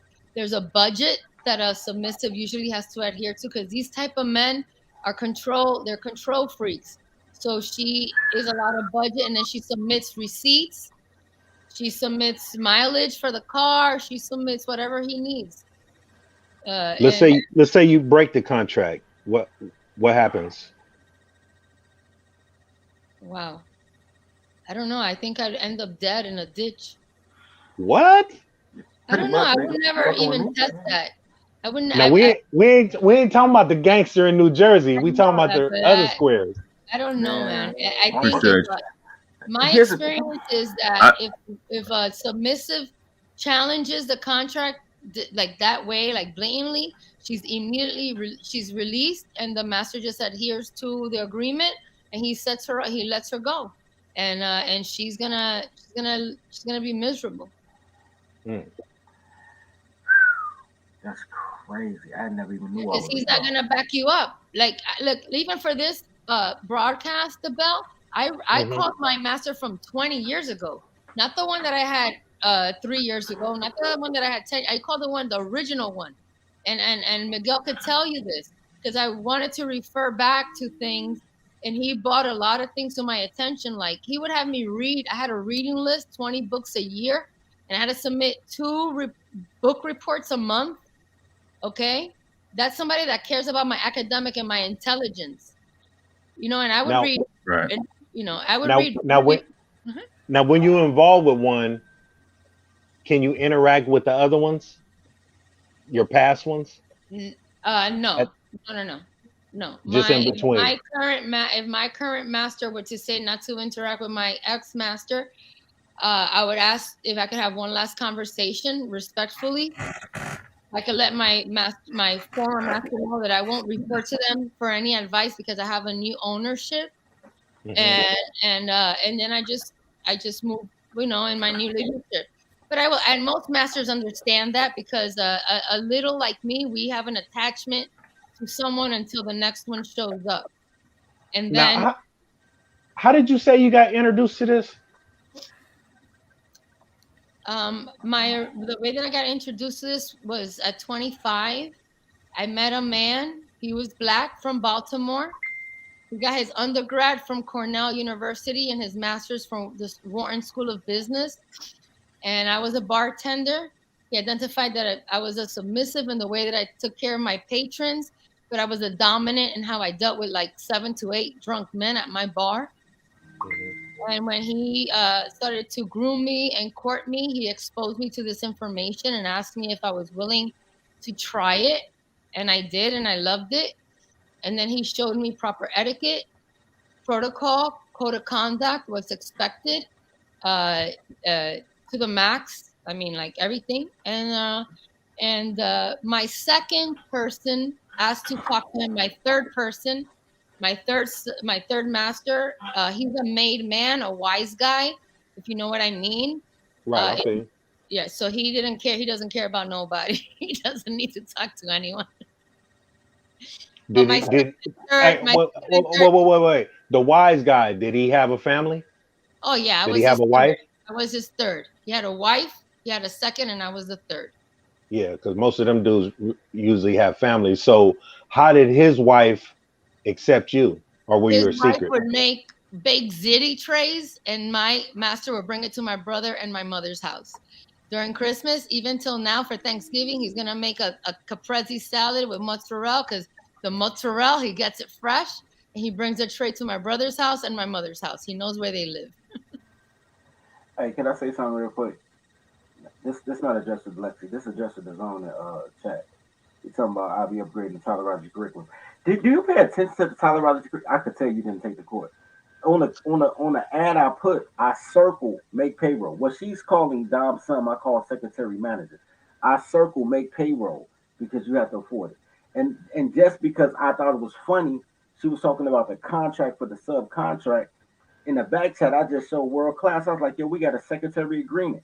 I don't have to upgrade shit. I just didn't know I was a dom. I just figured I was a boss.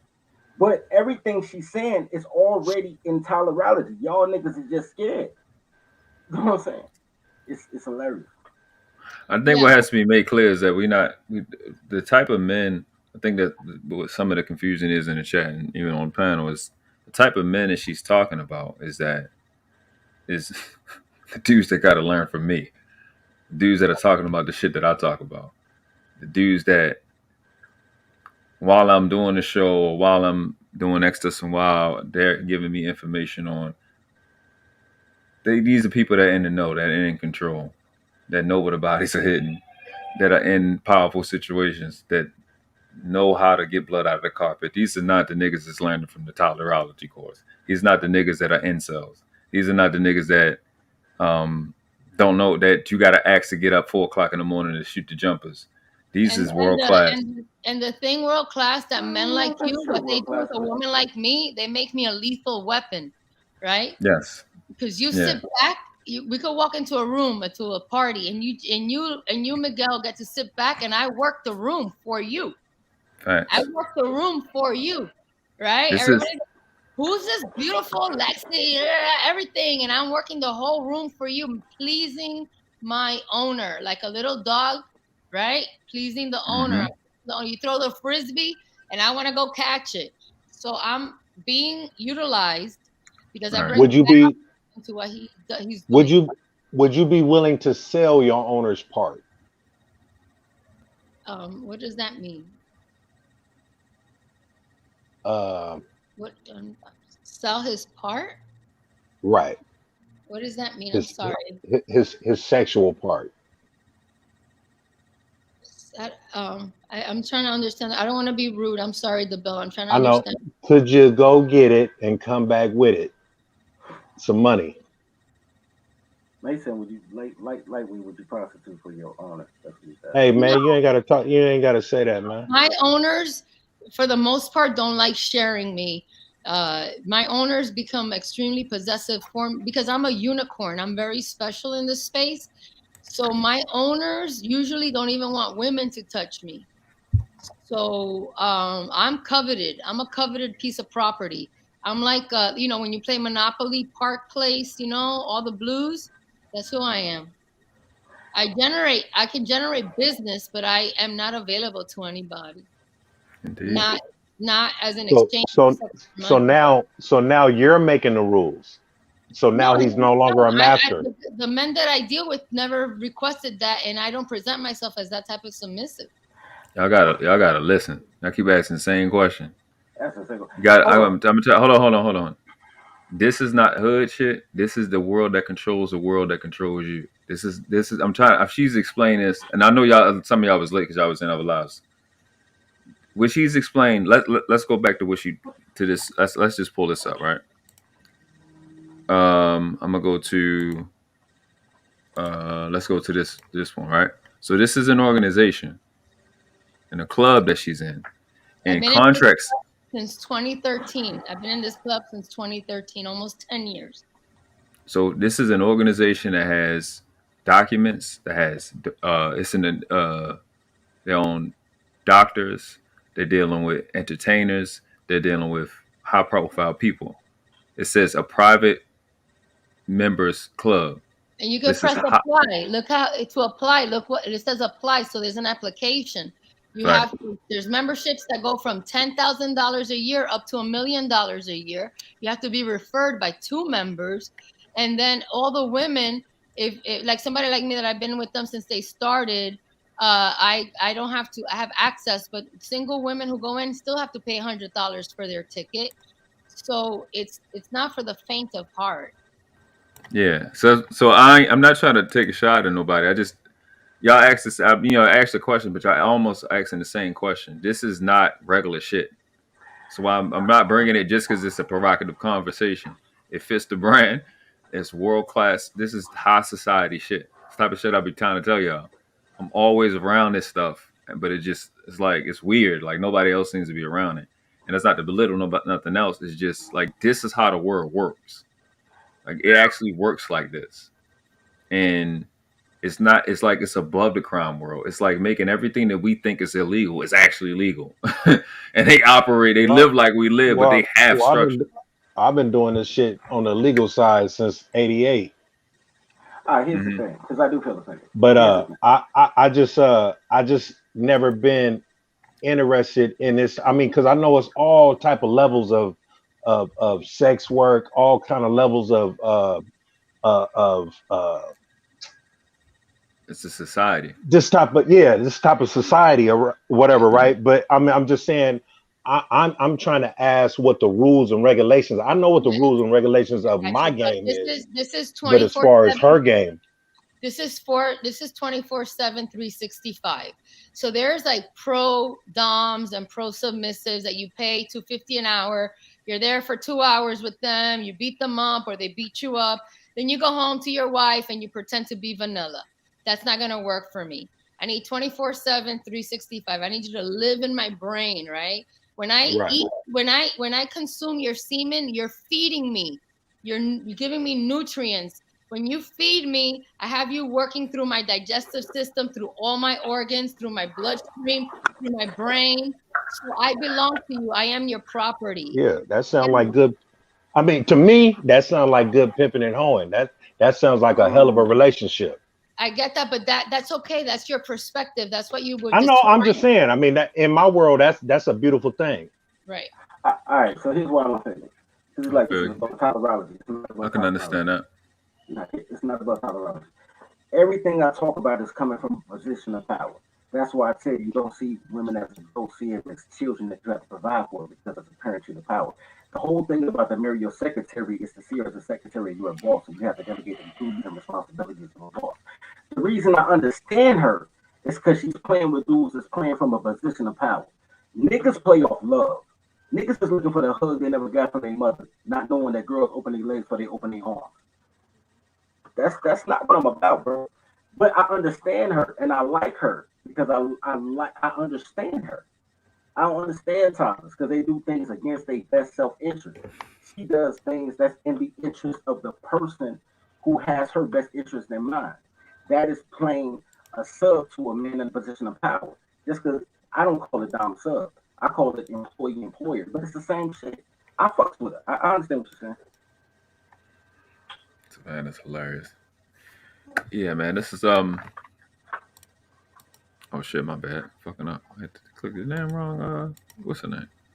But yeah, this still, yeah, it's still. Westside, you still there? Better step away. No, I'm right here. I hear.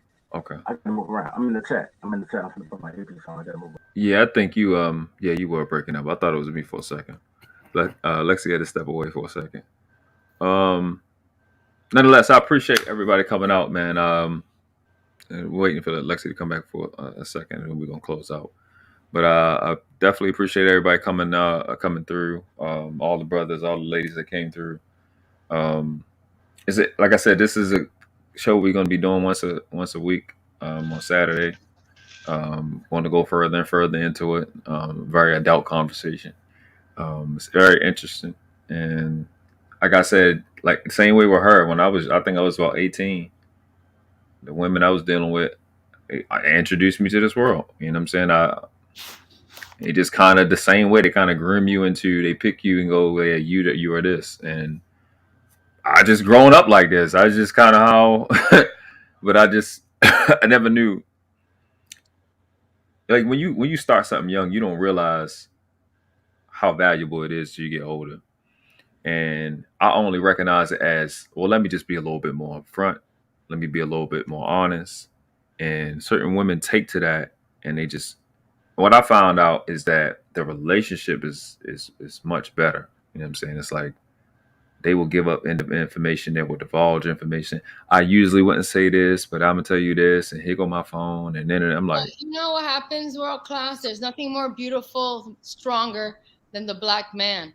There's nothing more feared in the whole universe than a black man. No matter if he's 5'2" or 7 feet tall, the black man thinks differently. The black man is an entrepreneur.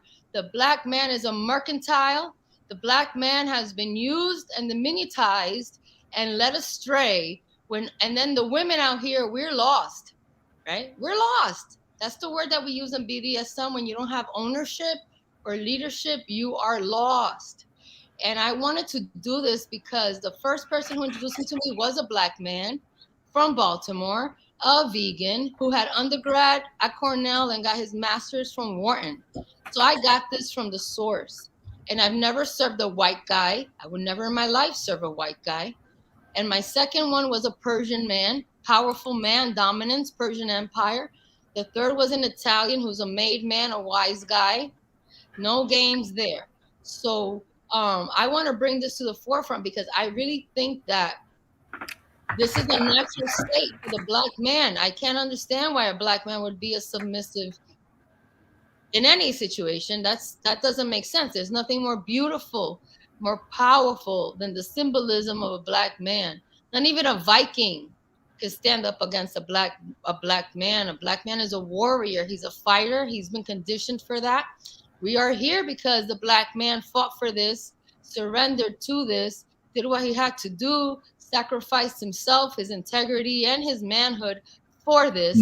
Now the women are out here clowning these black men, right? Not exercising the demon out of ourselves, right? As a woman, exercise the demon out of yourself so that you can check yourself and be of service to your black man. But instead, you have to have this, and you have to have that, and you have to have this, and you have to. That's not fair to any man. That's not fair because the hierarchy doesn't matter. It's not a financial thing. It's a power structure thing. So I just wanna make sure that this is why I'm doing this, because I love the black man, I love the penis, and I don't like what's being done to men, regardless of where you come from, who have a melanated skin or whatever they want to call it, because it's nothing more symbolical. People fear a black man. A black man walks on the street, people cross the street because they're scared of what the hell he might do. Amen. Question on what you just said there about the demons too, and also, you know, to as Noble would say, and I would say, you know, we're not black, you know, that's why I say so-called and all that kind of stuff like that. But to a question. You said I use that word just to diminutize it because I'm Dominican and we don't see this. We don't understand how the men in America, especially men of color, lets this happen. We know what I mean? Like it's like this is not acceptable in my household. I don't even care. It doesn't, like, my mom could be rah about anything, but once my father says something, my mom, like if my mom comes at me over something she's upset about, and my dad feels she's doing too extra, my dad will step right in. My mom has to stop. Even if she wants to freaking kick my ass, my dad tells her, hey, cógelo suave. You go to your room. Let me talk to your mother. You know what I mean? And then my mom comes back with a different attitude. She's not like, you're shit. And a lot of these black women, especially the ones who are from my era who have young kids, they're narcissists. And they live vicariously through their daughters, and they live vicariously through their sons. That's true. And then these. Well, I mean, that's just American women, or I call it white feminism, where all this crap came from, this demonic, crazy stuff. All this comes from that white feminism, that mind, and how they did. You know, unfortunately, some people took the bait in our community, in our American Indian, because you know we're American Indian. That's who we are in this country in particular. But my question was, when you said demonic, I believe a lot of women of today, I want to hear your perspective on this, are practicing and really doing witchcraft. Is that accurate? Well, you know, okay, this is a very great topic as far as like witchcraft. You know, we come from the Yoruba tribe, right, in Nigeria, so we know about the Congos and the drums, and we know about lifting the spirit and calling forth certain energies, you know. And then there's like voodoo, right? There's the black side of the beautiful side of the spirituality of tapping into your ancestors through drums and music and food and tributes, right? Tributing food, like having a tribute to your ancestors. In my culture, that's very important. Even in the holidays, we do a tribute altar for our santos, the saints, and our ancestors, and we'll play certain music. I've introduced Miguel to some of it from Puerto Rico. Cuba has their own sound, but it's still Afro-Cuban conga beats. Puerto Rico has their own sound, Dominican Republic, but it's still the same thing, right? It's still Yoruba culture, which is a tribe. It's a Hayali tribe in Nigeria. So for me, this is essential from the core, right? This is not just surface. This is the way that I operate. So a lot of women nowadays, they don't realize that they're participating in the witchcraft or in the rituals by supporting the behaviors, right? Because it's all about behaviors, right? So you have all these black men who are in dresses, right? And God forbid a masculine man says, what the hell is going on with black males? Because then you have a bunch of black women defending the guy in the dress. Amen. So they don't even know that they're possessed by a demon spirit. They don't realize that they're a part of a ritual. You know, they don't know how to shake it off and detach from that because it doesn't feel right. For example, like in my family, my sister's youngest son, all of a sudden he's painting his nails black. My father said he's not welcome at Thanksgiving, and that's a big drama in my family right now. My sister's youngest son is not welcomed at the family Thanksgiving, and he's not allowed around my brother's young kids. No, you're not going to come into our house with your black nail polish and whatever the hell you thinking. That's not going to happen. If my father sees my nephew if my father said it already, if my sister brings my nephew to the family Thanksgiving, my father's going to take my nephew into the garage, close the door. He's going to beat the shit out of him. He's going to beat the sissy out of him. That's what my father said. Okay? And my sister's a Marine, and my brother-in-law's a Marine, and my dad says 2 Marines raised the sissy. What the hell is going on in this world? And he's not allowed. And my brother is not going to allow him around his cousins.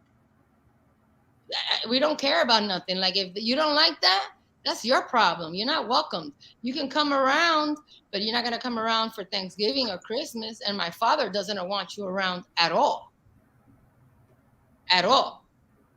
So this is not something in my family that is going to be tolerated, this modernism or like progressives. No, like my family, we use the F word, meaning F-A-G-G-O-T. And if you're a sissy, they're gonna make fun of you. And my nephew, my father said he'll take him to the garage, and we know what that means in my house. All the boys, when the boys get taken to the garage, they're about to get initiated, like a gang. Like, you know how guys get initiated into a gang? The men are gonna do that. They're gonna see, really? You wanna act up? You wanna go out to the street, sell drugs? You wanna act like a sissy and wear pink panties? Whatever it is, we're gonna break that out of you, and we're gonna humble you and let you know that this is your pedigree, this is your bloodline, this is your genetic makeup. We're not regular basic people. We're a force of nature. So when you know your pedigree, you know what you're connected to. You tend to adhere to that ancestral belief, and then if someone in the commune isn't adhering, there's a way to deal with them accordingly. Hey, Just like the women deal with the women. Like if my sister came home and had a problem with her husband, the women were gonna listen to her, but then we're gonna tell you better get your ass back to your husband and your family. You better go fix that. You better go work that out. We'll listen to you, but you're going to get your ass back in the house, and you're going to get a knee pillow, and you're going to suck some dick and get that house correct. Because you're the governess of your house. You govern your home.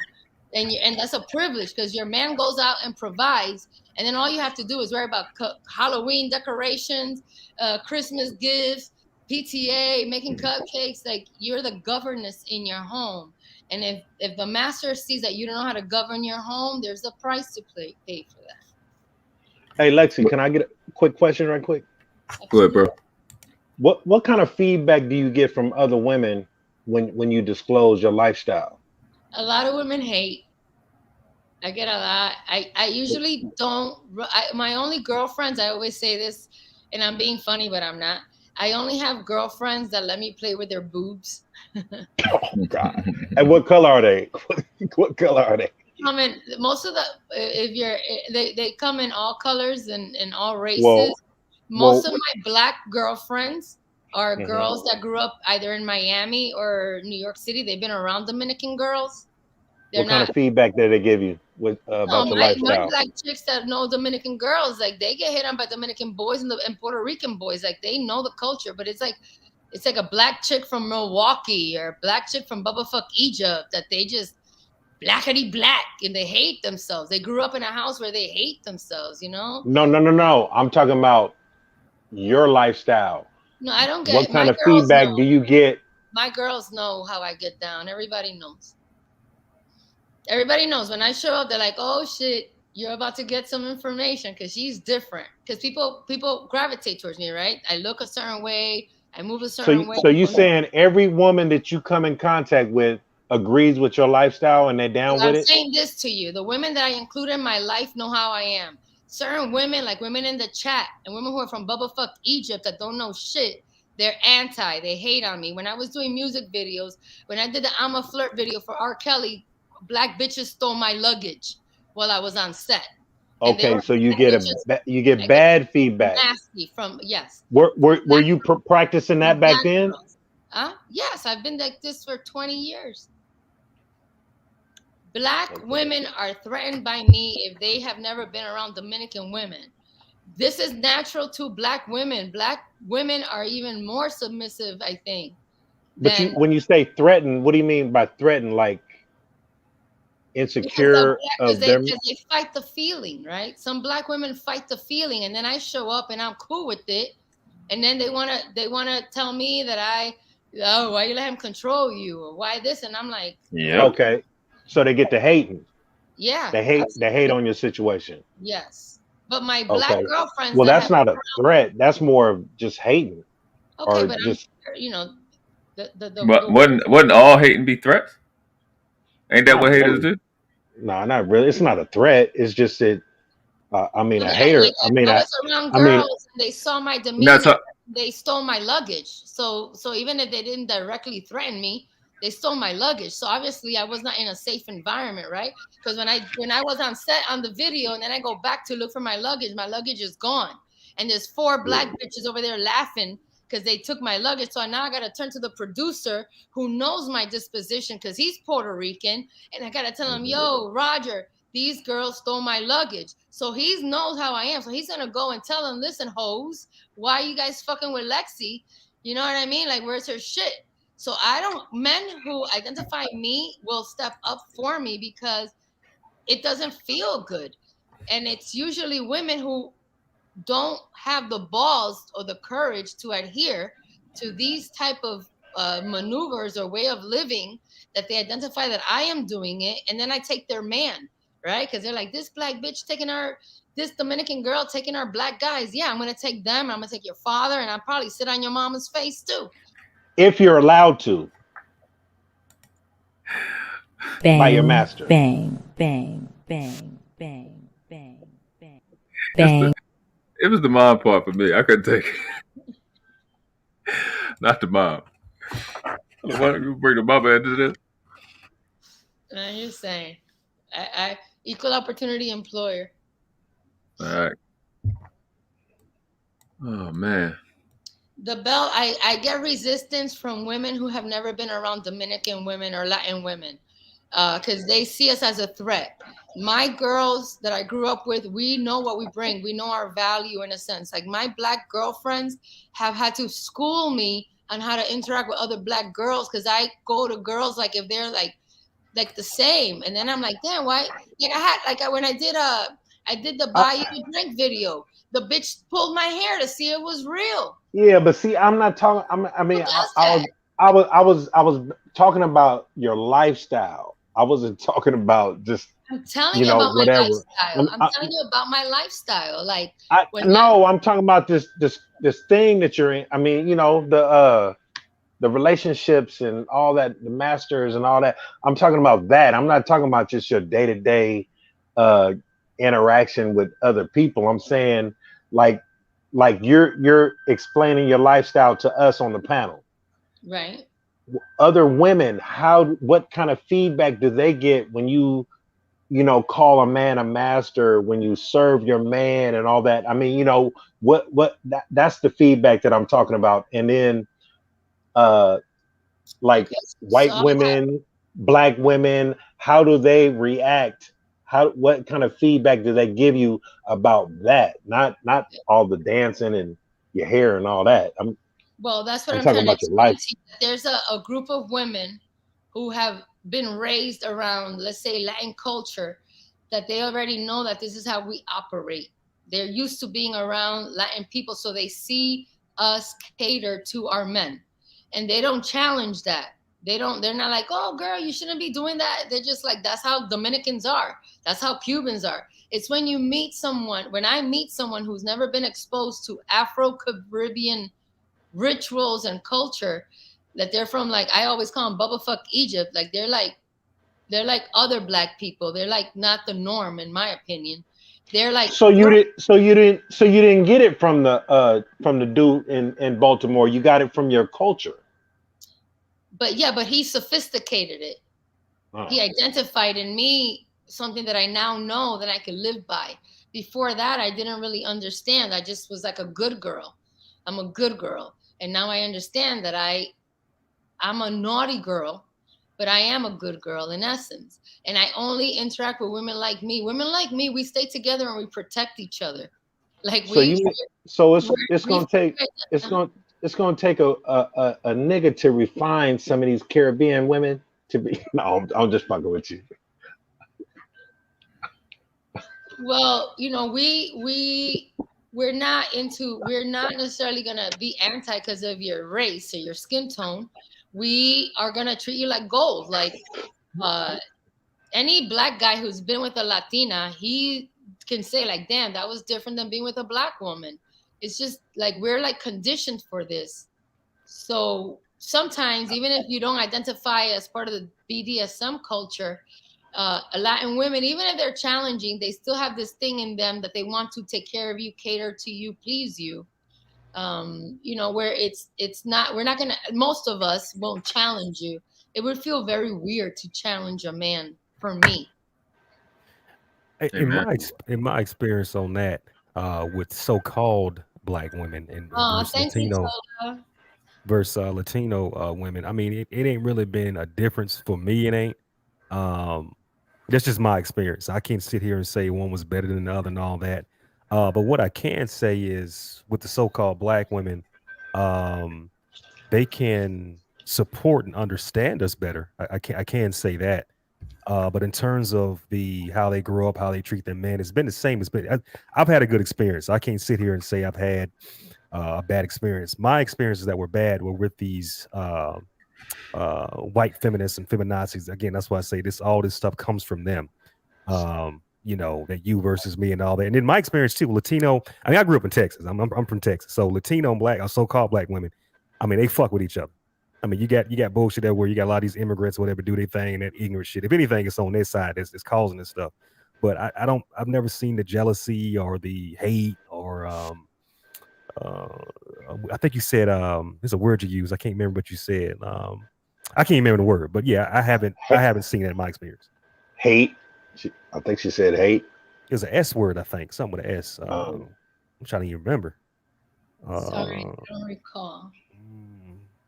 When you're kind of threatened. I think you said threatened. Yeah, threatened. That, she said threatened.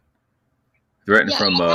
I have been in dynamics where this is the way that I operate, and then other women will try to be like, try to just like be bullies, I guess, and be bullies. And then I have had other women who are used to dealing with that type of woman step up for me, because I'm like, what am I supposed to do? Like, this woman just pulled my hair to see if it was real, and she's black. What am I supposed to? Am I supposed to go fight this black chick now? You know what I mean? Like what? Like, she's provoking me. She pulled my hair, and then innately, I'm like, I want to go hit her. I mean, like, what am I supposed to do? I'm just supposed to be here and chill and be like, yeah, you can do that to me? No, what happens is other women who identify themselves as me will be like, you know what? We got you. Let's go get your luggage back. And then you can't. You're not. First of all, you're insecure. So that's why you're being so disgusting as a female. Right. And then I'm not going to have to confront you by yourself, because there's other people in the room who identify your behavior as disgusting, and it's unacceptable. So people will show up with me. I've been fortunate to be in those situations. When you say identify as you, do you mean Latino or Dominican? What do you mean by that? Mostly it's my hair that really provokes black bitches, is that I have this beautiful hair and it's mine. Well, and I have a problem with it. That's what I know. In my your hair, and it's like, yes, like women my color in my country are born with this hair. Well, in my opinion, in my experience, essentially, a lot of females in my family have hair like yours, and even more gorgeous and better. Right. But they're American Indian. You know, there's a woman in the room right now, Savannah. She has very nice hair. She can probably grow hair down to the devil's pit. My thing is, a lot of so-called black women have hair like that. It's just, there's different practices and stuff like that. I'm not getting too much into the hair thing. Women like Savannah and myself, when we find each other in a room, we're not looking at race. We're like happy to be together. You're like, oh, you're a subby? I'm a subby too. Oh my God. Now we're submissive to our man. Together, we're a force of nature because we live through the power, right? We're empowered by our man. So I'm not by myself. Does that, like, you know what I mean? So it's that makes sense. I'm just saying I don't really get into the black bitch or the white bitch or the Latino bitch or the wetback bitch. I just bring that, but I don't either. But those women bring that into the room because they do. I don't bring it into the room. I don't walk into the room like that. Savannah and I would never walk into a room and be like, oh, I'm better because of this. No, the other women identify. I'm not saying y'all would. I'm not saying y'all would. The other women bless us with the identity of superior to them. You know what I mean? I'm not saying you would. I'm just saying that from my experience, I hear these things about the hair and these so-called black people. I know tons of so-called black women with gorgeous hair. That's their hair. That's not Chinese. That's growing out of their scalp. Yes. It's just that the media puts forth the image of these other lower type females in our community. And all I'm saying is, like, I know a lot about culture, and I speak a lot about that, as Noble would say. And I'm holding back too, out of the way, respect to him and your platform and all that kind of stuff. But appreciate it. Yeah. And I'm trying. All I'm saying is, I appreciate you still sharing your story and all that. I just want to make sure we understand it's not there's no hate, because when I speak of other people, I'm not using languages unless I need to say this, because when I look at the whole circle of this stuff, the hate's not really coming from us. The hate's coming from the other side. But you know, I'll say this. I just think it's a woman thing, whether it be a white women, so-called black women, Latino. I think it's just a woman thing, how y'all view each other. And I'm not saying all, but that's just, and men do it too. We do it too, but we're not as it's only, listen, it's only reality. When I walk into a room, I'm sizing up the whole room. And then I understand, that bitch is better than me. I'm not gonna challenge her. I just accept that there's a better bitch in the room than I am. And it's not a big deal. But at least I know that I am amongst the bad bitches, right? My pH balance is proper, right? I kiss my man's feet, right? I know how to behave accordingly, right? So yes, I can take your man or make your daddy take me shopping. If you show up as a woman who has a problem and you're wearing a helmet head and your pH balance is off and you got to wear a Spanx or a waist trainer in public to look good in a dress, and then when I go to the bathroom, you want to make me feel like I got to be intimidated by you because you're big and bad and bold and all this stuff. No, honey bunny. You ain't nothing. Like, go get yourself together. Go work on your pH balance. Accept yourself for the hair that you got. Learn what your attributes are. Learn what your deficiencies are. And go get a master to help you through it. In the meantime, I'm getting fed the glory of a man into my mouth. He's pissing the glory of a man into my vagina, hitting my uterus, going through my cervix, right? Because anything that comes out of him, to me, should never be wasted. Right? And that's the way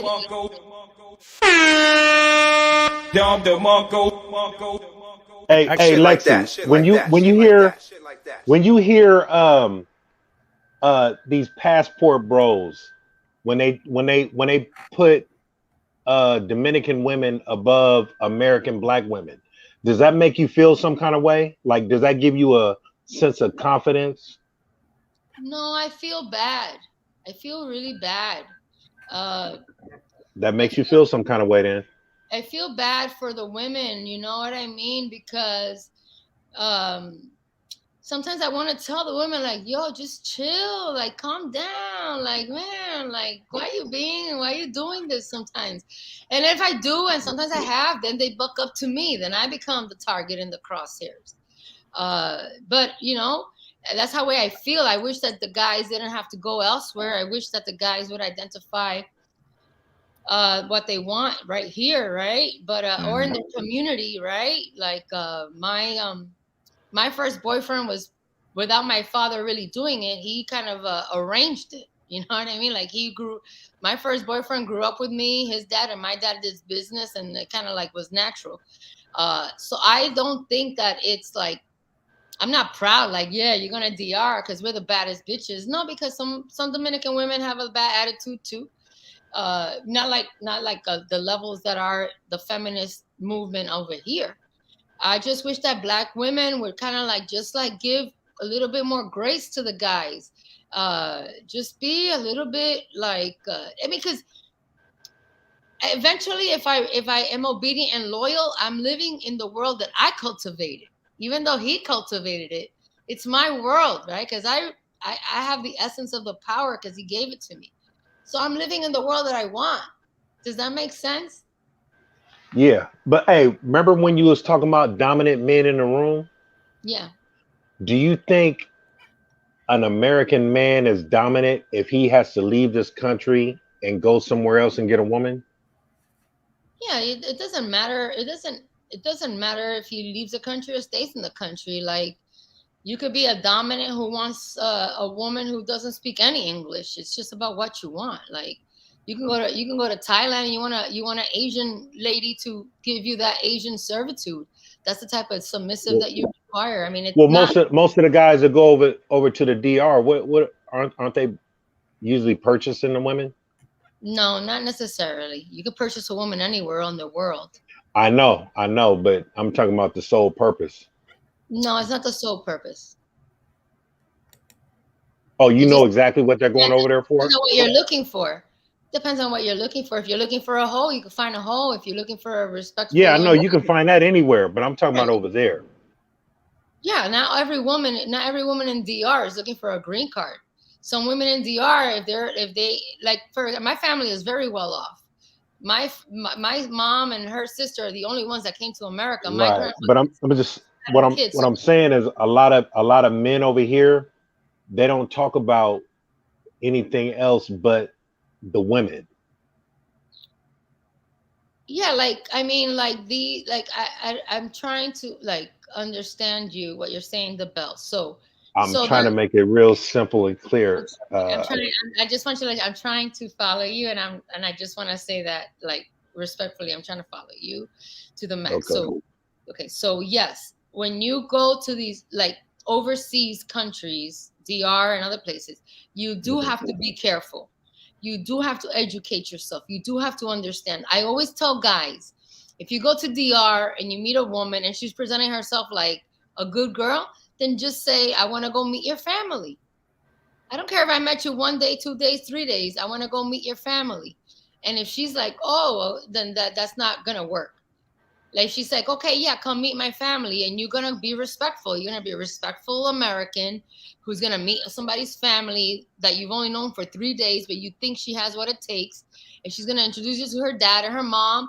And if she's poor, she's going to take you to her poor little shack. And you're going to see like, okay, she's not necessarily looking. And most of those girls want you to move to DR. They're not trying to leave DR. They wish that you would move to DR. You know what I mean? But if you find a woman, if you Noble. West Side. What's up? When you talk to some of these passport bros, do they talk about the families they met? No, they go down there and they they invest, if you understand what I'm saying. But she knows about the passport bros. There's no point asking her about it. All she knows from there. She don't know what they doing there. Like even the bell, let's say like the bell, let's just say that you and I met and you identified that you are a great master for me and I'm a great submissive. The next thing out of your mouth is, can I talk to your dad? It doesn't matter if we've only known each other for 24 hours. And my father is going to be like, okay, yeah, like this man is interested in my daughter. Let me see his makeup. I'm not even a part of that conversation. My father would ask me to leave the room so he could have this conversation with this man who's calling him and bequesting his daughter. And so I don't have to hide that because there's no agenda. You know what I mean? And then my father will be like, oh, he just came here to get with some hoes, or he's really here trying to find a woman. My father's the only one who could identify that for me directly. I cannot identify that for myself. All I can do is like say that I'm under your spell. So your dad met all your masters. Yes. And he signed off on them. Yes. Okay. And the last one was the wildest one, the main man and a wise guy, and he went down to Florida to meet my dad, and they spent like a whole week. They went fishing and did all this stuff. And so when my ex would flip a table in a restaurant and I would call my father about it, my father would not. He would just be like, that's who you're with. Like, go respect that man. Like, what did you do? Why did he flip the table? Like, it's because they had a conversation that didn't involve me. Right. So I cannot just go to my dad and be like, Papi, oh my God, Papi, help me. My dad is like, what did you do? He's gonna ask a little bit more probing questions and just take my word for it. Because that man showed up. He showed up for me. So my father, man to man, nothing to do with me. It's just the way that men operate. It has nothing to do with the woman. It's just the way that men communicate and the way that men move. If you're interested in a woman, then the first thing as a man, right, or as a man who's serious about her, I want to talk to your father. Even if your father wasn't in your life, even if your father is a crackhead and I can find him at the corner, I'm going to go to the corner and talk to your dad. That's the person who created you, manifested you. It's not judging your circumstances. He just wants to know who it is who was your father. And that has nothing to do with me. That's just a man-to-man thing. Because that's information for you guys, right? When you guys meet a woman and she's like, I don't know who my father is. And you're like, okay, no, that's not okay. Where is he? What's his number? I'm going to call him. I haven't spoken to him in 15 years. Don't worry about it. I'm going to go talk to him. Like, you're not going to be like, I'm going to follow what your mom says or what you says. I'm going to go find the information for myself because I need to know what kind of submissive you are. I need to know where your deficiencies are, where your strengths are, what you need from me. And if I can't provide it, and a master wants that information. He's not going to take you on blindly without knowing what your mental health status is or financial status is, how much debt you have, how much education you have, or how much education you lack. Because all those things he cares about. If you're overweight, if you don't have the right nutrients in your body, if you're not getting enough sleep, if you're not taking vitamins, if you have pimples on your face, if you're not going to the bathroom, your master cares about all these things because you're his masterpiece. Amen. Amen. All right, we just hit the 4-hour mark. We're gonna set it up and go ahead and shut down. You killed it. I'll let you rock because I wanted you to go through the gauntlet. You survived. You passed. Definitely a world-class lady. I think it's just you and Savannah. It was Jalen, but Jalen, you're a traitor. You done left house, so you been gone too many days. She got all your stuff gonna be out at the curb. You ain't been back in a long time. I go to other chats. I see yes, okay, all right. I just want to take the moment to acknowledge all the gentlemen that came up to the panel this evening. Definitely. Westside, The Bell, Dirty Folks, Poppy. I just want to acknowledge all of you for being brave and standing in your light, in your brilliance, understanding that women out here, we need you. Children, we need you. We have no representation out here as women. Being able to delete babies whenever you want, and these children being abused, being sexualized, and being exploited. It's nice to have black girl magic, but we need black boy magic. We need black boy brilliance. That is what is required in the world, is the black man and his brilliance. There's nothing stronger, nothing more magnificent, nothing more that exercises the brilliance and excellence of what it has taken to get to this point. Regardless of your nationality, if it's the race, we are black across the globe. So let's just give our men the opportunity to rise up with our support at the baseline, and also for our young black men to understand that there is black girl magic, but there is black boy brilliance that is required in the world. Black boy brilliance is what is going to transform and change the world. There's nothing more magnificent, stronger than a black man. At 5 feet tall, at 7 feet tall, the black man is feared and respected. If you see a black man walking on the street, usually you will cross the street because you are afraid of that black man, even though you don't know what he's capable of. So I just want to make sure that this platform stands for that, solely for that, to exercise as a woman the opportunity to build up our men in whatever regards, in whatever ways that we can, with questions like the Bell was doing, curiosities like Westside had demonstrated, and Dirty Folks, Dan, he's a master, man. He's no man to be played with. So I just want to make sure that all of you get, and Papi Blanco, Latinos, we run shit. That's just how That's what I'm talking about. So I just want to make sure that that information stands out. I don't want to make this all about sexualization. I really want to make it about the respect that the man deserves, especially if he's a black man and you procreated with him. Know your place, take care of him, celebrate him, exalt him, and kiss his hand and be at his feet, and let him know that you are sorry. You apologize for not taking care of him the way that he needed. So that's it.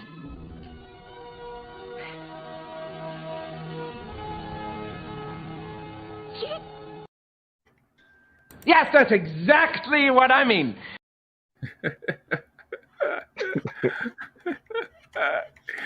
Hey man, listen. We keep shit stacked. I'm the guy that's here to teach y'all that. It's a lot of different ways you can go about lives, the lives that we have, and the number one way to not go about it is simping for subs. We don't do that. We keep shit a stack. We don't simp for subs, man. We keep shit a stack. You don't. I mean, I gotta bring up my cup. You don't have to do this. You don't have to. You know what I'm saying? That's why I'm sitting quiet, just relaxing. You know, I had Lexie had to go through the gauntlet. Couch Gang came up represented. A guy West Side riding with me. Couldn't get on your live, bro. I was so freaking busy, bro. I could it was just sucking everybody sucking my time, like calling me and this and that. But y'all had a great live the other day. Much respect. Yeah, we'll do it again. Much respect. Yeah. When you got coming up next? I'm gonna do something on more Indigenous American Indian history. I'm gonna do something on. I'm gonna do a big immigration thing. I got a whole lot of information, so we're gonna be doing that. I'm gonna see if Big Mike wants to jump on that thing too, because he's gonna do what I think he said. So that's the two things I got coming up. Yeah. All right. The Bell, you hopping on Palm anytime soon? I know you'll be collabing sometimes. Shit, man. Whenever I can. I mean, as far as getting on the panel, whenever I can, man. Yeah. I was on the highway today, man. So I mean, I know it wasn't gonna come in clear. Yeah, but yeah, but West Side, man. I thought you was from the West Coast, man. My cousins are, man. They gave me that. They gave me this name, Kool-Aid. They gave me that name. Like, yeah, that's how I get that. Okay, name. Yeah. I mean, I knew I heard that Southern in you, but you know what I'm saying. You talk fast, like you're from, like you're from the West. Nah, I get that. I'll say this. I don't know if you're from the West Coast. Where are you from? But I'm from Portland. I'm from Portland. Oh, okay. Northwest. Okay, yeah. Oregon. Yeah. Love Oregon. Beautiful. Yeah. Absolutely. So I get all my style game and everything from them. You know, my cousins, the culture, the music, the style, everything. You know, I was there. First time I went to California was in 1991. And I look at California now, how fucked up it is now. But anyway, I get all my style and shit now. Everything goes to the West. Much respect. Hi, CJ. Oh, CJ came up. What's up, bro? I had to claim too. What was you saying about? I know Noble repping that B more. All day, bro. What's the song? Oh yeah, there you go. All right, man. Well, shit, man. I'm finna go lay it down. Hey, it was a pleasure talking to all y'all. Much respect. Good insight, Lexie. The Bell, anytime. It'd be my pleasure. Any questions you have or anything, you're more than welcome to come back. And I love sharing this information. It definitely exposes me, but it's okay. And this is a really great book that I keep recommending to people as a way to familiarize with. It's a great way to get introduced to. This is a book that all submissives read for the first time, especially if they're new to the culture. It really helps you understand how beautiful it is, and how when you are willing to be brave and live in the dark with your partner, it leads you closer to the light. Are you open to other cultures? I don't do it East Indians because they smell like blimpies, like onions and vinegar. Jesus Christ. Hold on. Just 1 second, just for nothing. Bang, bang, bang, bang, bang, bang, bang. I don't pull no punch. Yeah. I don't deal with guys from the UK because I don't like their accent.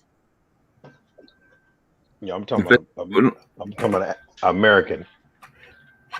Yeah, I love American black men. Yeah, that's what you've been talking about. What did she find out? Oh yeah. So make sure you guys. I think it should still be pinned to the top of the chat. On the replay as well. Should still be pinned to the top of the chat. Subscribe. I expect all the ladies to subscribe to the channel. Check out. You can say, "Damn, I missed it." How you missed it when it's still going on right now? You ain't missed it. CJ is a total dom daddy to the max. Shout out to CJ. And definitely subscribe to CJ. Subscribe to West Side. Dirty Folks. Poppy Blanco. Poppy ain't that far from 1,000. I think he couple from 900. So help get bro up there so we can get the. If he posts a fucking video and go live, Jesus Christ. You know what I'm saying? But Poppy, I'm gonna hit you up, man. I got some ideas. I think I kind of told you about them. Definitely want your part of it. Bro, I appreciate you brothers coming up. That I had to drop you down, close out with Lexie, kind of talk about what we're going to talk about in the next show. Probably won't be this long, but we want to get everybody opportunity to get in here. We want some ladies to come up next time. If we got to do a ladies only panel, we will do it. But the first time introducing this, schedule for like Saturdays, every Saturday around 9:30. So this is episode 1. We'll set episode 2, 9:30 Eastern Standard Time. I think that's 8:30 Central and 6:30 Pacific. 6:30 Pacific time. So yeah, y'all got any last remarks? West Side and the Bell. Man, I'm about to get ready to watch these Cowboys whoop on these Commanders. I don't know what you repping, B Moore or Maryland. What you repping over there? Ravens all day. Oh, the Ravens. Okay. Yeah, we got Lamar Jackson leading MVP. yeah, man. Do you need me to freshen your drink, the Bell? Should I go get you a fresh drink? It'd be my pleasure. Well, I mean, I'm sipping on Mountain Dew. I don't drink alcohol. Then I'll go get you another Mountain Dew. Absolutely. Thank you, baby. I appreciate it. It's my pleasure. You 12 away too, bro? Yeah, you 12 away from Dallas, right? That's what's up. Much respect. Yeah, definitely go subscribe to bro so you can get his styles and get back monetized because you already were. What was you saying though? What's up? I was just saying, much respect, man. It's a classic podcast there. The Bell, what's up to you? Yes, Lexie, sir. how y'all doing there? And good podcast. I'm gonna drop off here. Much respect, y'all. Peace out.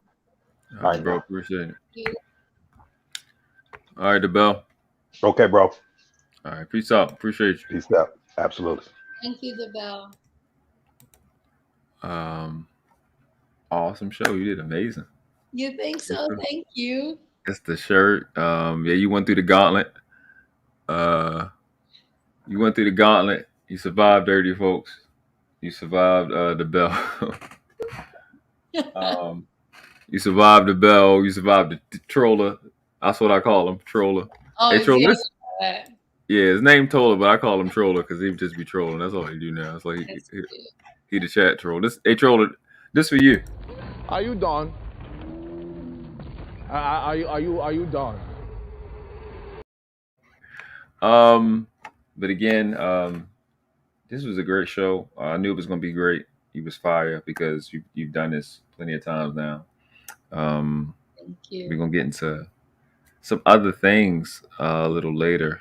Maybe we'll talk about bondage and things like that later. Oh yeah, let's get to the fun stuff, guys. The introduce. That's where it just. Oh my God! Right. I'm about to tie myself up and put myself in a closet right now for at least an hour.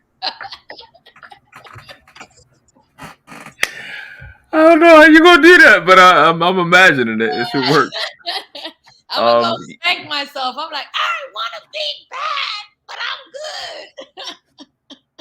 good. Listen, that's the Scorpio in me is enjoying that part. We definitely want ladies to come up. Thanks to all the ladies that came through. I think Shumerria came through for the first time.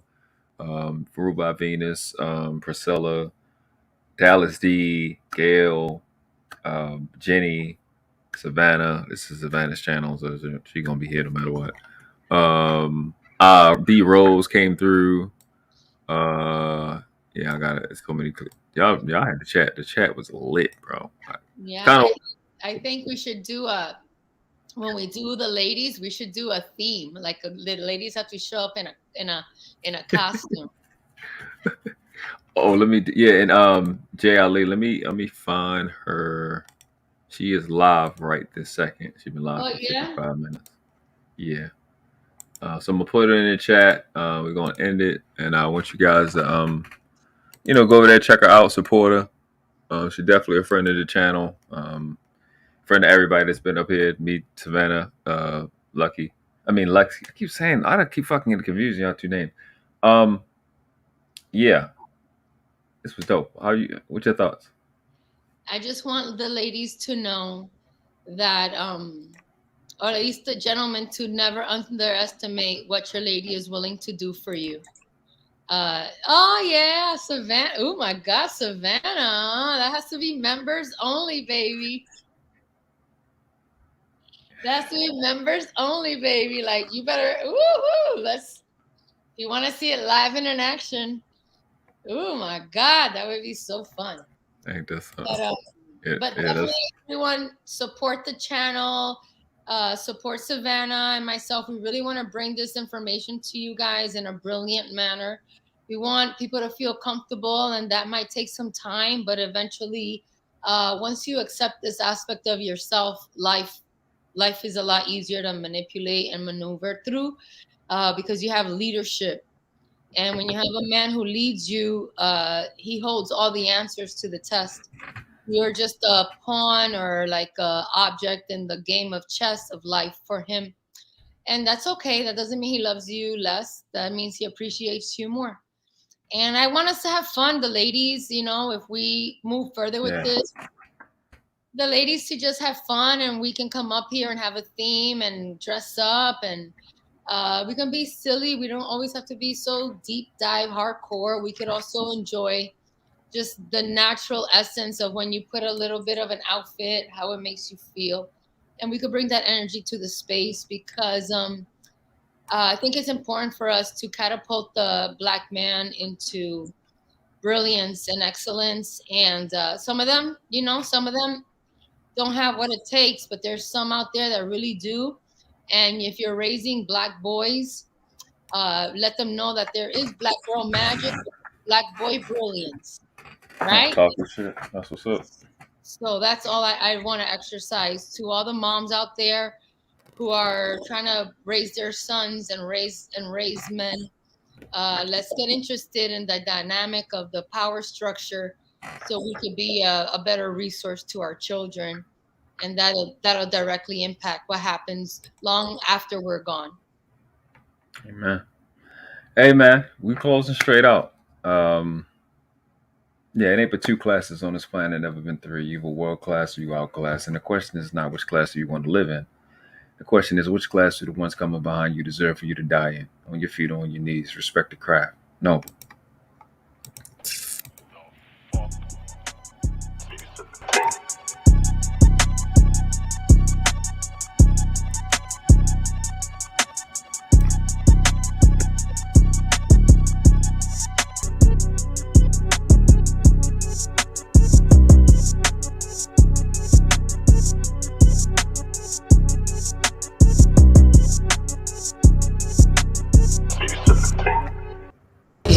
The world class.